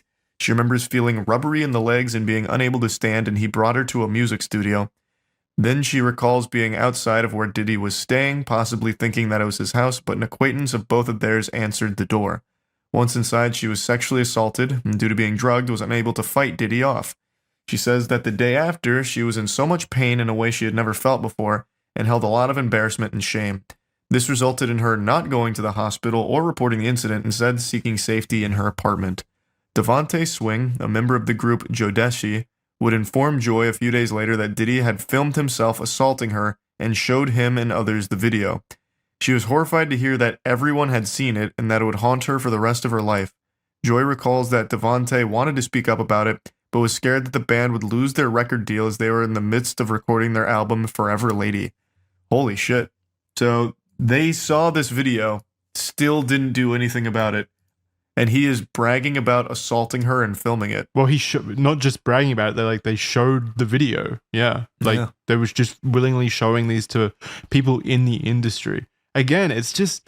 And the dude's like, sorry, we've got like this whole deal worked out, you know? Yeah, so like I saw you get sexually assaulted and shit. That video was brutal, but we're recording Forever Lady right now, so if you could just like tough it up till that's done. Every single time these situations happen where someone gets away with like decades of like assault and abuse and rape and stuff like that, it's always because there were 100 people who were like, yeah, but I didn't want to make things weird. Yeah. Yeah, we just had so much going on that was in jeopardy if I was to report this. It's like, I mean, you know, is it that urgent? Do I need to report it? We're doing great on iTunes. Record? You know, I don't want to kill that momentum or anything. Yeah. What's that fucking saying that's always overused about how like the only the one thing that like lets bad people do bad things is evil prevails when good men do nothing. Yeah, something like that. Yeah, that's the Call of Duty quote that comes up when you get killed in COD 4. I'm pretty sure it's a Churchill quote originally, but yeah, it gets used everywhere. It's true though. Like so many situations here could have been prevented if the people witnessing these events had put aside their ambitions, their goals, their fear of them being like targeted by Diddy, and instead done the correct thing and alerted the authorities about just the troubling stuff. This is 1991. You could have stopped Diddy before he ever even spiraled even more out of control. He wasn't even that. Ended. He was successful, of course. I'm not gonna claim that he wasn't and that he didn't hold some level of power, but he wasn't Diddy, the multi-billionaire, the billionaire media mogul, like empire creator that he is now. Like it would have been way more possible back then. I also just don't understand because like I feel like you gain so much more by being the one to blow the lid off it, right? Like Now, this yeah, band back or then, this group, no. I'm not even familiar with, and they were so excited for this album that I don't know. But I probably would know them if this was the group that led to him going to jail for these kind of things and stopping him. Like they would have had so much more success. I imagine. I don't think back then, but now, yeah. Like in current year where everyone's so connected and like the allegations and stuff like that gets a lot more screen time and people taking it seriously. But back then, all it would have taken was like B Diddy saying like "no you" or something, and then like now they're shunned and no one believes them. Yeah, I guess that's true. Maybe back then it would have been different. Joy had tried to file reports against Diddy and had even allegedly spoken to several prosecutors with the intention of pressing charges. But members of the law enforcement told her that she needed witnesses or people who had experienced similar assaults. People around her were terrified to speak up against Diddy, as he was powerful and could ruin future opportunities. He was also known to be violent, and they seemingly did not want to be at the other end of his anger. God damn it. This is Lil Rod. On 26th of February 2024, a lawsuit was filed against Diddy, his son Justin, multiple members of his staff, and Chalice Recording Studio, Love Records, Motown Records, Universal Music Group, Combs Global Enterprises, and more by Rodney Jones. Rodney Jones, or Lil Rod, was a former producer and videographer for Diddy. He worked on 9 songs on Diddy's album Love from September 2022. Oh, he worked on... Sorry, I put all that together. He worked on 9 songs on Diddy's album Love from September 2022 to November 2022. I thought that was the name of the album, Love from September 2022. I was like, what the fuck is that name? The album name is Love from September 2022 to November 2023. A very specific period of time of love for Diddy. Great year of loving, I suppose. But yeah, so he worked on that album, 9 songs for Love, and he lived with Diddy for months at a time. Lil Rod is said to have many witness statements, video, audio records, and images which corroborate his complaint. Apparently, Diddy required Lil Rod to film him all the time, and on which is a great occasions took his idea. phone. Which is a great idea if you're committing crimes constantly, like fucking crimes. Hi, I'm Diddy. Welcome to Jackass. Make sure you film this. What a fucking idiot. Of course, it's not idiocracy though, it's confidence. That's what's annoying about this to me is he's not an idiot. Well, he is, but he's not an idiot in this way. He's just extremely confident that he's not going to be caught and no one will care. That's what's so annoying. It's his ego. Yeah. So on several occasions took his phone and recorded himself. So he started vlogging his own shit too. Yeah, great. This has resulted in hundreds of hours of footage and audio recordings of Diddy, his staff, and guests engaging in illegal activity. Lil Rod claims to have irrefutable evidence of the acquisition, use, distribution of ecstasy, cocaine, GHB, ketamine, marijuana, and mushrooms, the displaying and distribution of unregistered illegal firearms, case 124CV 01457, document 1 filed on 2/26/2024. Page 7 of 738. You didn't need to read it specifically. You could have just said it's no, just in case anyone wants to check out the case number and they're only listening via audio, so they can go ahead and quickly remember that case number. Mr. Combs providing laced alcoholic beverages to minors and sex workers at his home in California, New York, the U.S. Virgin Islands, and Florida. Man, they got him in 4 different places, handing out beer to kids. Keep in mind, he wanted all of this documented. Him lacing alcoholic beverages and giving them to minors and sex workers at his homes. Do you think he was doing it to like jerk off to it, like he was proud of what was happening, or was he actually like gonna use it in promotional footage or something? You think he's jerking off to videos of him hanging out with his friends and stuff? Yeah, like I don't know why he'd even want any of it recorded. Like, there's nothing that you could use that for. Like, oh, I want to. Hey, Lil Rod, can you pull up that party from like 2 weeks ago? I want to see me give this kid some beer again. Well, like, what? Like, I don't understand. No, maybe it's when he's feeling lonely. He looks back at it and sees all the fun times he had with his friends. He probably wanted to do like some video with it, or like be like, no, this is my life. This is what it's like. This is the lifestyle, you know? Like, I don't know. I think another equally possible thing is this guy's got actual amnesia, like he has memory loss problems from all the frequent drug abuse, and he needs this footage to remember his life. It's like 50 First Dates, the end of 50 First Dates, he wakes up to this playing on the TV to remember his whole life. He's like, oh shit, that's right, I'm a criminal. I beat women, of course. Mr. Combs' chief of staff, Christina Coram, KK, instructed her staff to retrieve drugs so she can provide it to Mr. Combs for his consumption. Christian Combs drugging and sexually assaulting a woman. Mr. Combs detailing how he planned to leverage his relationship with Bishop TJ Jakes to soften the impact on his public image of Cassie Ventura's lawsuit. Young Miami's cousin and or assistant sexually assaulting Mr. Jones. Actor Cuba Gooding Jr. sexually harassing and assaulting Mr. Jones. You didn't know about that? Whoa. No. Okay, this is going to get interesting, yeah. That's a name I haven't heard in so I know. long. And well, it's not a great situation for it to pop back up in. And it only gets Holy worse. shit. So rapper Redacted on Mr. Combs' yacht consorting with underage girls, sex workers, and R&B singer Redacted in Mr. Combs' Los Angeles home consorting with underage girls and sex workers. I want to know who they are so bad.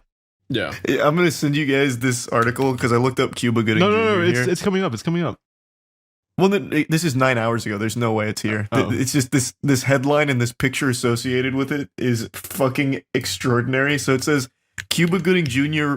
surfaces in Miami amid Diddy's drama, and it's him on the back of a golf cart looking like really shocked at what he's reading. Like he's reading it in real time. He's on his phone. Yeah. Oh my God. I'm going to throw this up on screen as well. He's got like a vacation shirt. He's got like a vacation shirt on. He's going to a yacht. He's like, shit, I did what? Like he's like, damn, I don't who did I sexually assault? He's in the next picture. He's shaking his fist. Damn you, little Rod. However, this turned from promises to threats. Allegedly, Diddy even threatened to harm Lil Rod physically, saying he would eat his face off. Diddy even said he would kill his own mother, Janice, to achieve his goals. Jesus Christ. Is that unprompted? Just go. Yeah, I can imagine how that conversation went. Listen, I will kill my mother right now. Like, I will do in it. an instant. You think Janice is reading these fucking allegations and be like, what the fuck? My son said what? That's fucked up. My son's gonna kill me. Why? Also, eat his face off. Was he on fucking bath salts at the time? Like, what a probably, yeah. Weird threat. According to the lawsuit, Diddy was relentless, intimidating, flaunting his firearms, and boasting about his ability to evade consequences for violent acts to sow fear in individuals like Lil Rod. In September of 2022, Diddy was holding a writers and producers camp at Chalice Recording Studio. Diddy, his son Justin, and a man named G were in a heated conversation that moved from studio into a restroom near where Lil Rod was shitting. Sitting. Is that because you read restroom? Yeah, I definitely thought that said shitting because they went to the restroom and I thought they barged in on him pooping. That's the most fucked up allegation of all. They didn't knock before they barged in. Where Lil Rod was sitting, which was about 2 feet away from the bathroom. He then heard multiple gunshots ring out. According to Lil Rod, a crowd gathered outside the restroom, and when the door opened, Diddy and his son walked out, and G was lying on the floor in the fetal position, bleeding from his leg/hip area. Lil Rod ran to G and began applying pressure on the wound and demanded that someone call for an ambulance. During this, Diddy and his son had disappeared to another section of the studio. Lil Rod was told by Diddy to inform the police that he was not involved in the shooting at all, and was instead instructed to lie that G was shot standing outside the building in a drive-by incident. What? G would certainly not play along with that, though, right? Wouldn't he be like, no, I got shot by him? Maybe he was afraid of getting shot again by fucking That's true. Diddy. Who knows? That is super true. And there's pictures of the aftermath here. Lil Rod says that he still has the clothing that he wore that day, which he thinks may still have G's blood and DNA on it, and provided photos that show the assumed blood and mess inside a bathroom to prove that this wasn't a drive-by shooting. Lil Rod suffers from PTSD, severe anxiety, depression, and insomnia from this event, as the gunshot was so close to where he was sitting that he thought it likely that he himself was about to get hit.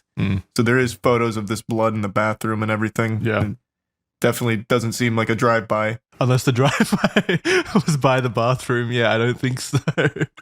While living with Diddy, Lil Rod says he was the victim of constant and unsolicited groping and sexual harassment by Diddy. He was also forced into working in environments like Diddy's bathroom, where he would walk around naked. Lil Rod expressed his discomfort to Christina Karam, who was chief of staff to Diddy. She responded with, "You know, Sean will be Sean." What the fuck? How was this made Just what was the absurd lengths they went to be like, it's just dudes being dudes, all right? Get your pants off. I've got some Astroglide. She was fucking chief of staff. Like, she earned that position. And walk around naked, grope everyone. Yeah, that's just quirky old Sean. Yeah, maybe you should talk to someone about that instead of perpetuating and accepting it. She also attempted to downplay the groping as friendly horseplay.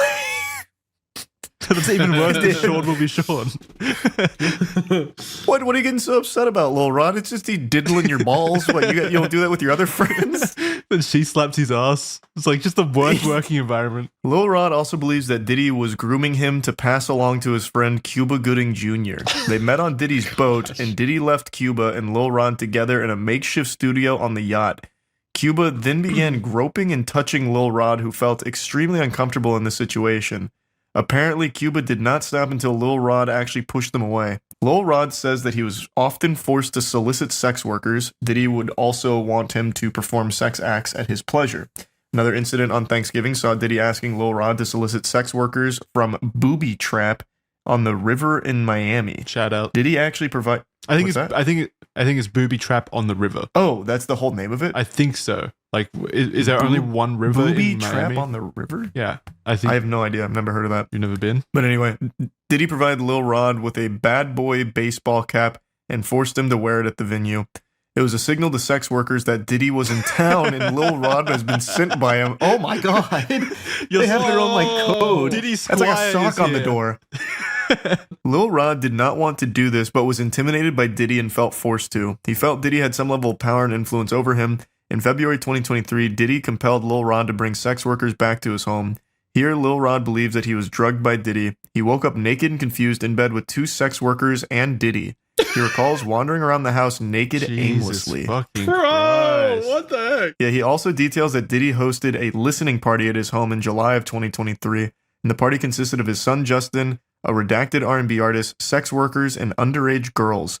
Apparently, at least 5 of the girls were under the age of 16, and Diddy forced all of the women to drink DeLeon liquor laced with what Lil Rod believes was ecstasy. No IDs were checked at this party, and Lil Rod says he felt uncomfortable and attempted to leave, but Diddy forced him to stay. Lil Rod says that there were many people of power that attended these sponsored events and listening parties at Diddy's home that should or would have known that the underage girls were present. Apparently, there were specific bottles of alcohol that were only for females and certain bottles only for himself, staff, and friends. That is fucking abominable. Yeah, it's one of the worst allegations so far. Because if this is happening, I mean, it has to happen frequently, right? It's just, there's so many people involved. He's got his own code language, so this is definitely frequent. Oh, yeah, true. Like the baseball cap. Lil Rod also witnessed Christina Karam order all assistants to keep Diddy high off gummies and pills and made everyone from butlers to housekeepers walk around with packs filled with multiple types of drugs, so it was readily available if he asked. Has he ever been sober? It doesn't sound like it. She made Lil Rod carry around a drug pouch on multiple occasions. Another shocking allegation made in this lawsuit was that Diddy has hidden cameras in every room in his house, which I 100% believe. So my guess is that Stevie J video came from one of Diddy's listening parties where he started doing whatever was on that video that he secretly He's clearly recorded. got like a bunch of footage of all these powerful people, and that's probably why Stevie J went to bat for him against Lil Rod. So Lil Rod believes that Diddy has incriminating videos of important celebrities, music label executives, politicians, and athletes without their knowledge and in compromising acts. So anyway, the quote from this is, "I have never seen any lawyer in any pleading in any court accuse people and companies of criminal conduct without the slightest basis and then try to file an amended pleading completely jettisoning every allegation underpinning the original claims and substituting completely different and can someone pronounce that for me? Irreconcilable. Thank you. Allegations to support the very same claims." So that's from Universal Media Group's or Music Group's lawyer representation. So they're claiming that because the lawsuit was amended, this is clear, irrefutable proof that some tomfoolery is going on and such. So I don't know if that. I mean, there's fucking photo evidence and apparently hours and hours and hours of footage evidence of all the stuff that Lil Rod is talking about here. I mean, throughout the document, I've got the pictures here. So it doesn't seem like it's just made up to me. Plus, there's a history that you can pull from the other lawsuits and the other victims of Diddy. So many people talk about it. And that brings us to the next thing, which is something that happened very recently. So on Monday, the 25th of March, 2024, authorities from the US Department of Homeland Security conducted raids on Combs' 2 residences situated in Miami and Los Angeles as part of a federal investigation into sex trafficking. So they clearly had information. If the lawsuits corroborate an unrelated Homeland Security investigation of sex trafficking, that they think the federal government thinks it's worth it to raid 2 of his houses at the same time. Yeah, shit's not looking good for PD. Like, not looking good. Yeah. We didn't even really touch on sex trafficking in the allegations. Like, I don't think that this investigation by Homeland Security has even been spurred on by the allegations themselves. No, it hasn't, because sure, it can be implied, like maybe sex trafficking was happening with some of the underage prostitutes and stuff like that, but like it's not like a few celebrities filing lawsuits made Homeland Security decide to do this. They've been doing their own investigation for a while. Yeah, that now everything's coming to light at once. So if their determination is that they need to execute a search warrant for an investigation into sex trafficking on 2 residences owned by this guy, that is, they've found something that led them to a search warrant being justified, which is pretty concerning. Yeah. And also speaks to something much larger here. Validates the lawsuits as well. Also, he was not at either of these residents because allegedly he had received some kind of tip that this was going to happen. So this is when like the fleeing allegations came out, where he had run away. So he had abandoned both of these properties. He was well aware this was on its way.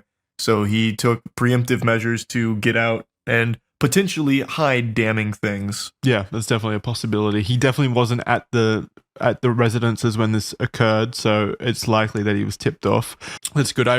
If there's something there, which I assume there is, they would have found it. Well, I don't think there would be, since he clearly knew this was coming. I imagine he got everything out that would be a problem. Yeah, maybe. Man, I hope not, man. Fuck.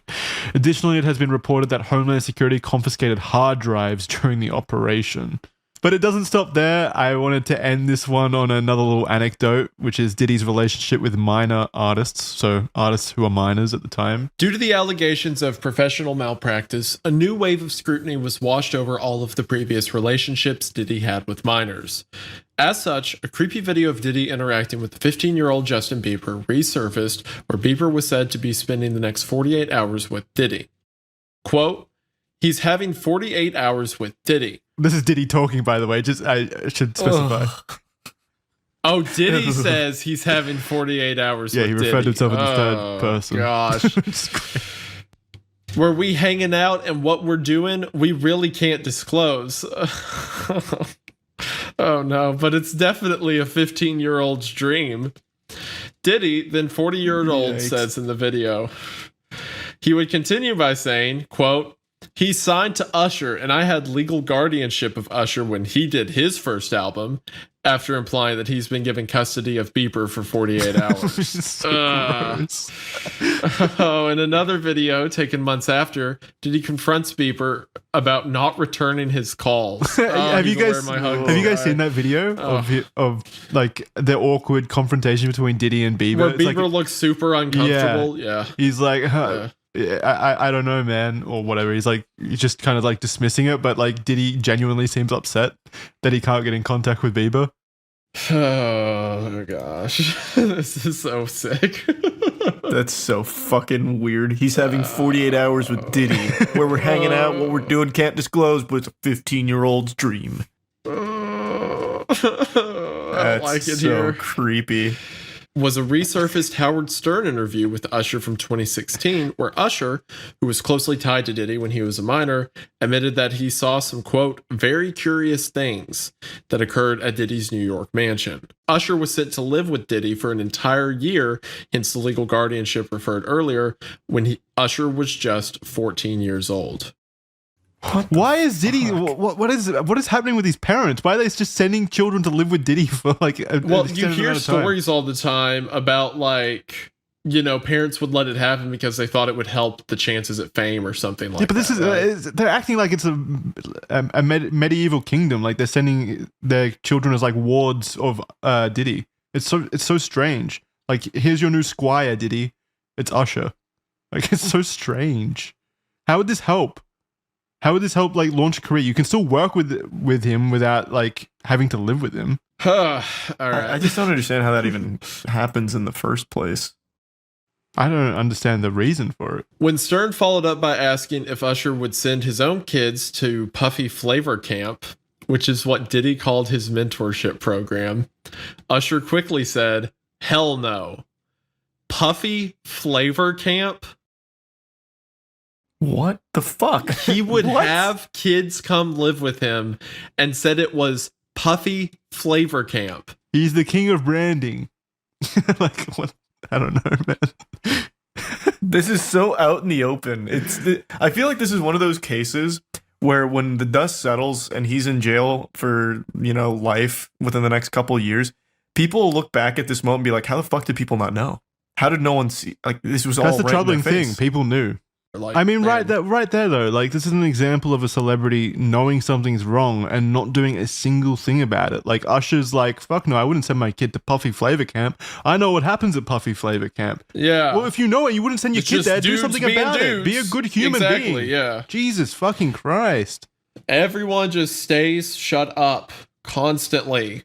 Because they're afraid. They're afraid of Diddy and his Puffy Flavor Camp. Usher would go on to say, and this is before about when he was living there. Usher would go on to say, "I got a chance to see some things. I don't know if I could indulge and even understand what I was looking at. It was pretty wild. It was crazy. There were very curious things taking place, and I didn't necessarily understand it. We can't know with guaranteed certainty the validity of the multiple claims of the lawsuits, but there does appear." I mean, it's undeniable. There does appear to be a troubling and problematic history of abusive behavior and, frankly, just shocking activity by Diddy that seems to be overwhelmingly illegal and also overwhelmingly covered up by an industry that seems to have a habit of turning a blind eye if it means career security and progression. I don't think any of us disagree with that statement, right? Mm-hmm. I definitely don't disagree. Like I said, I think he's guilty on pretty much everything he's accused of. There's too much evidence, too many similar stories from so many different people. I think that he is guilty. God,